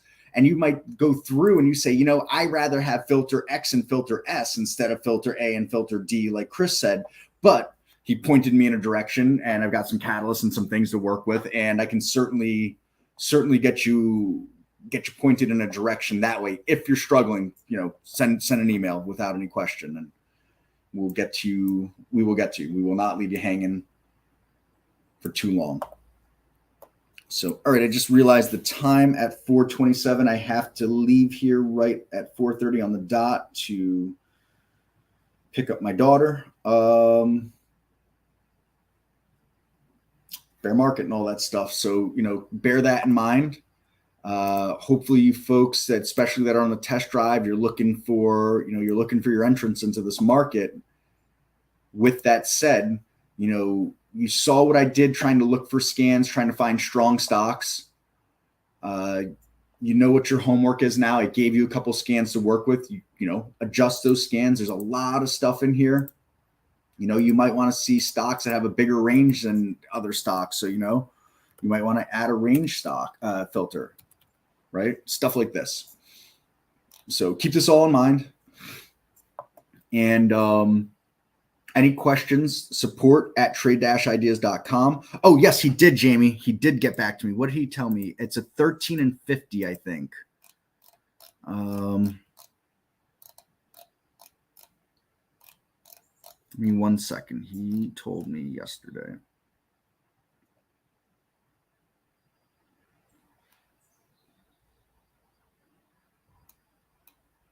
A 13 EMA crossing a 50 SMA. That's what it is. 13 EMA crossing a 15. So, yes, as a matter of fact, sorry, one last thing before I go here. If you go to, for those that are looking for cross alerts, Chris, God. Market Explorer, go to New, Market Explorer, because there's stuff we can do in the Market Explorer and push out to you users that you can't do with the legacy tech. Right click, select strategy, and look for moving averages. And there's a whole bunch of crossovers in here. And these are all going to be 13 EMAs crossing 50 SMAs. Yep, 13 and 50. 13 EMA, 50 SMA.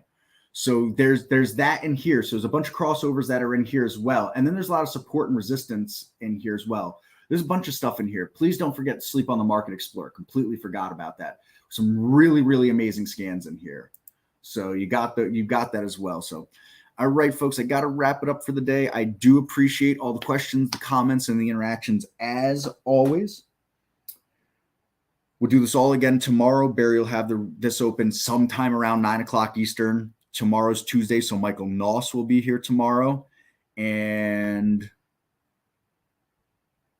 I'll be back here at 3:30 to do this all over again. So, all right, thanks, folks. You have a wonderful, wonderful rest of your Monday, and we'll catch you tomorrow.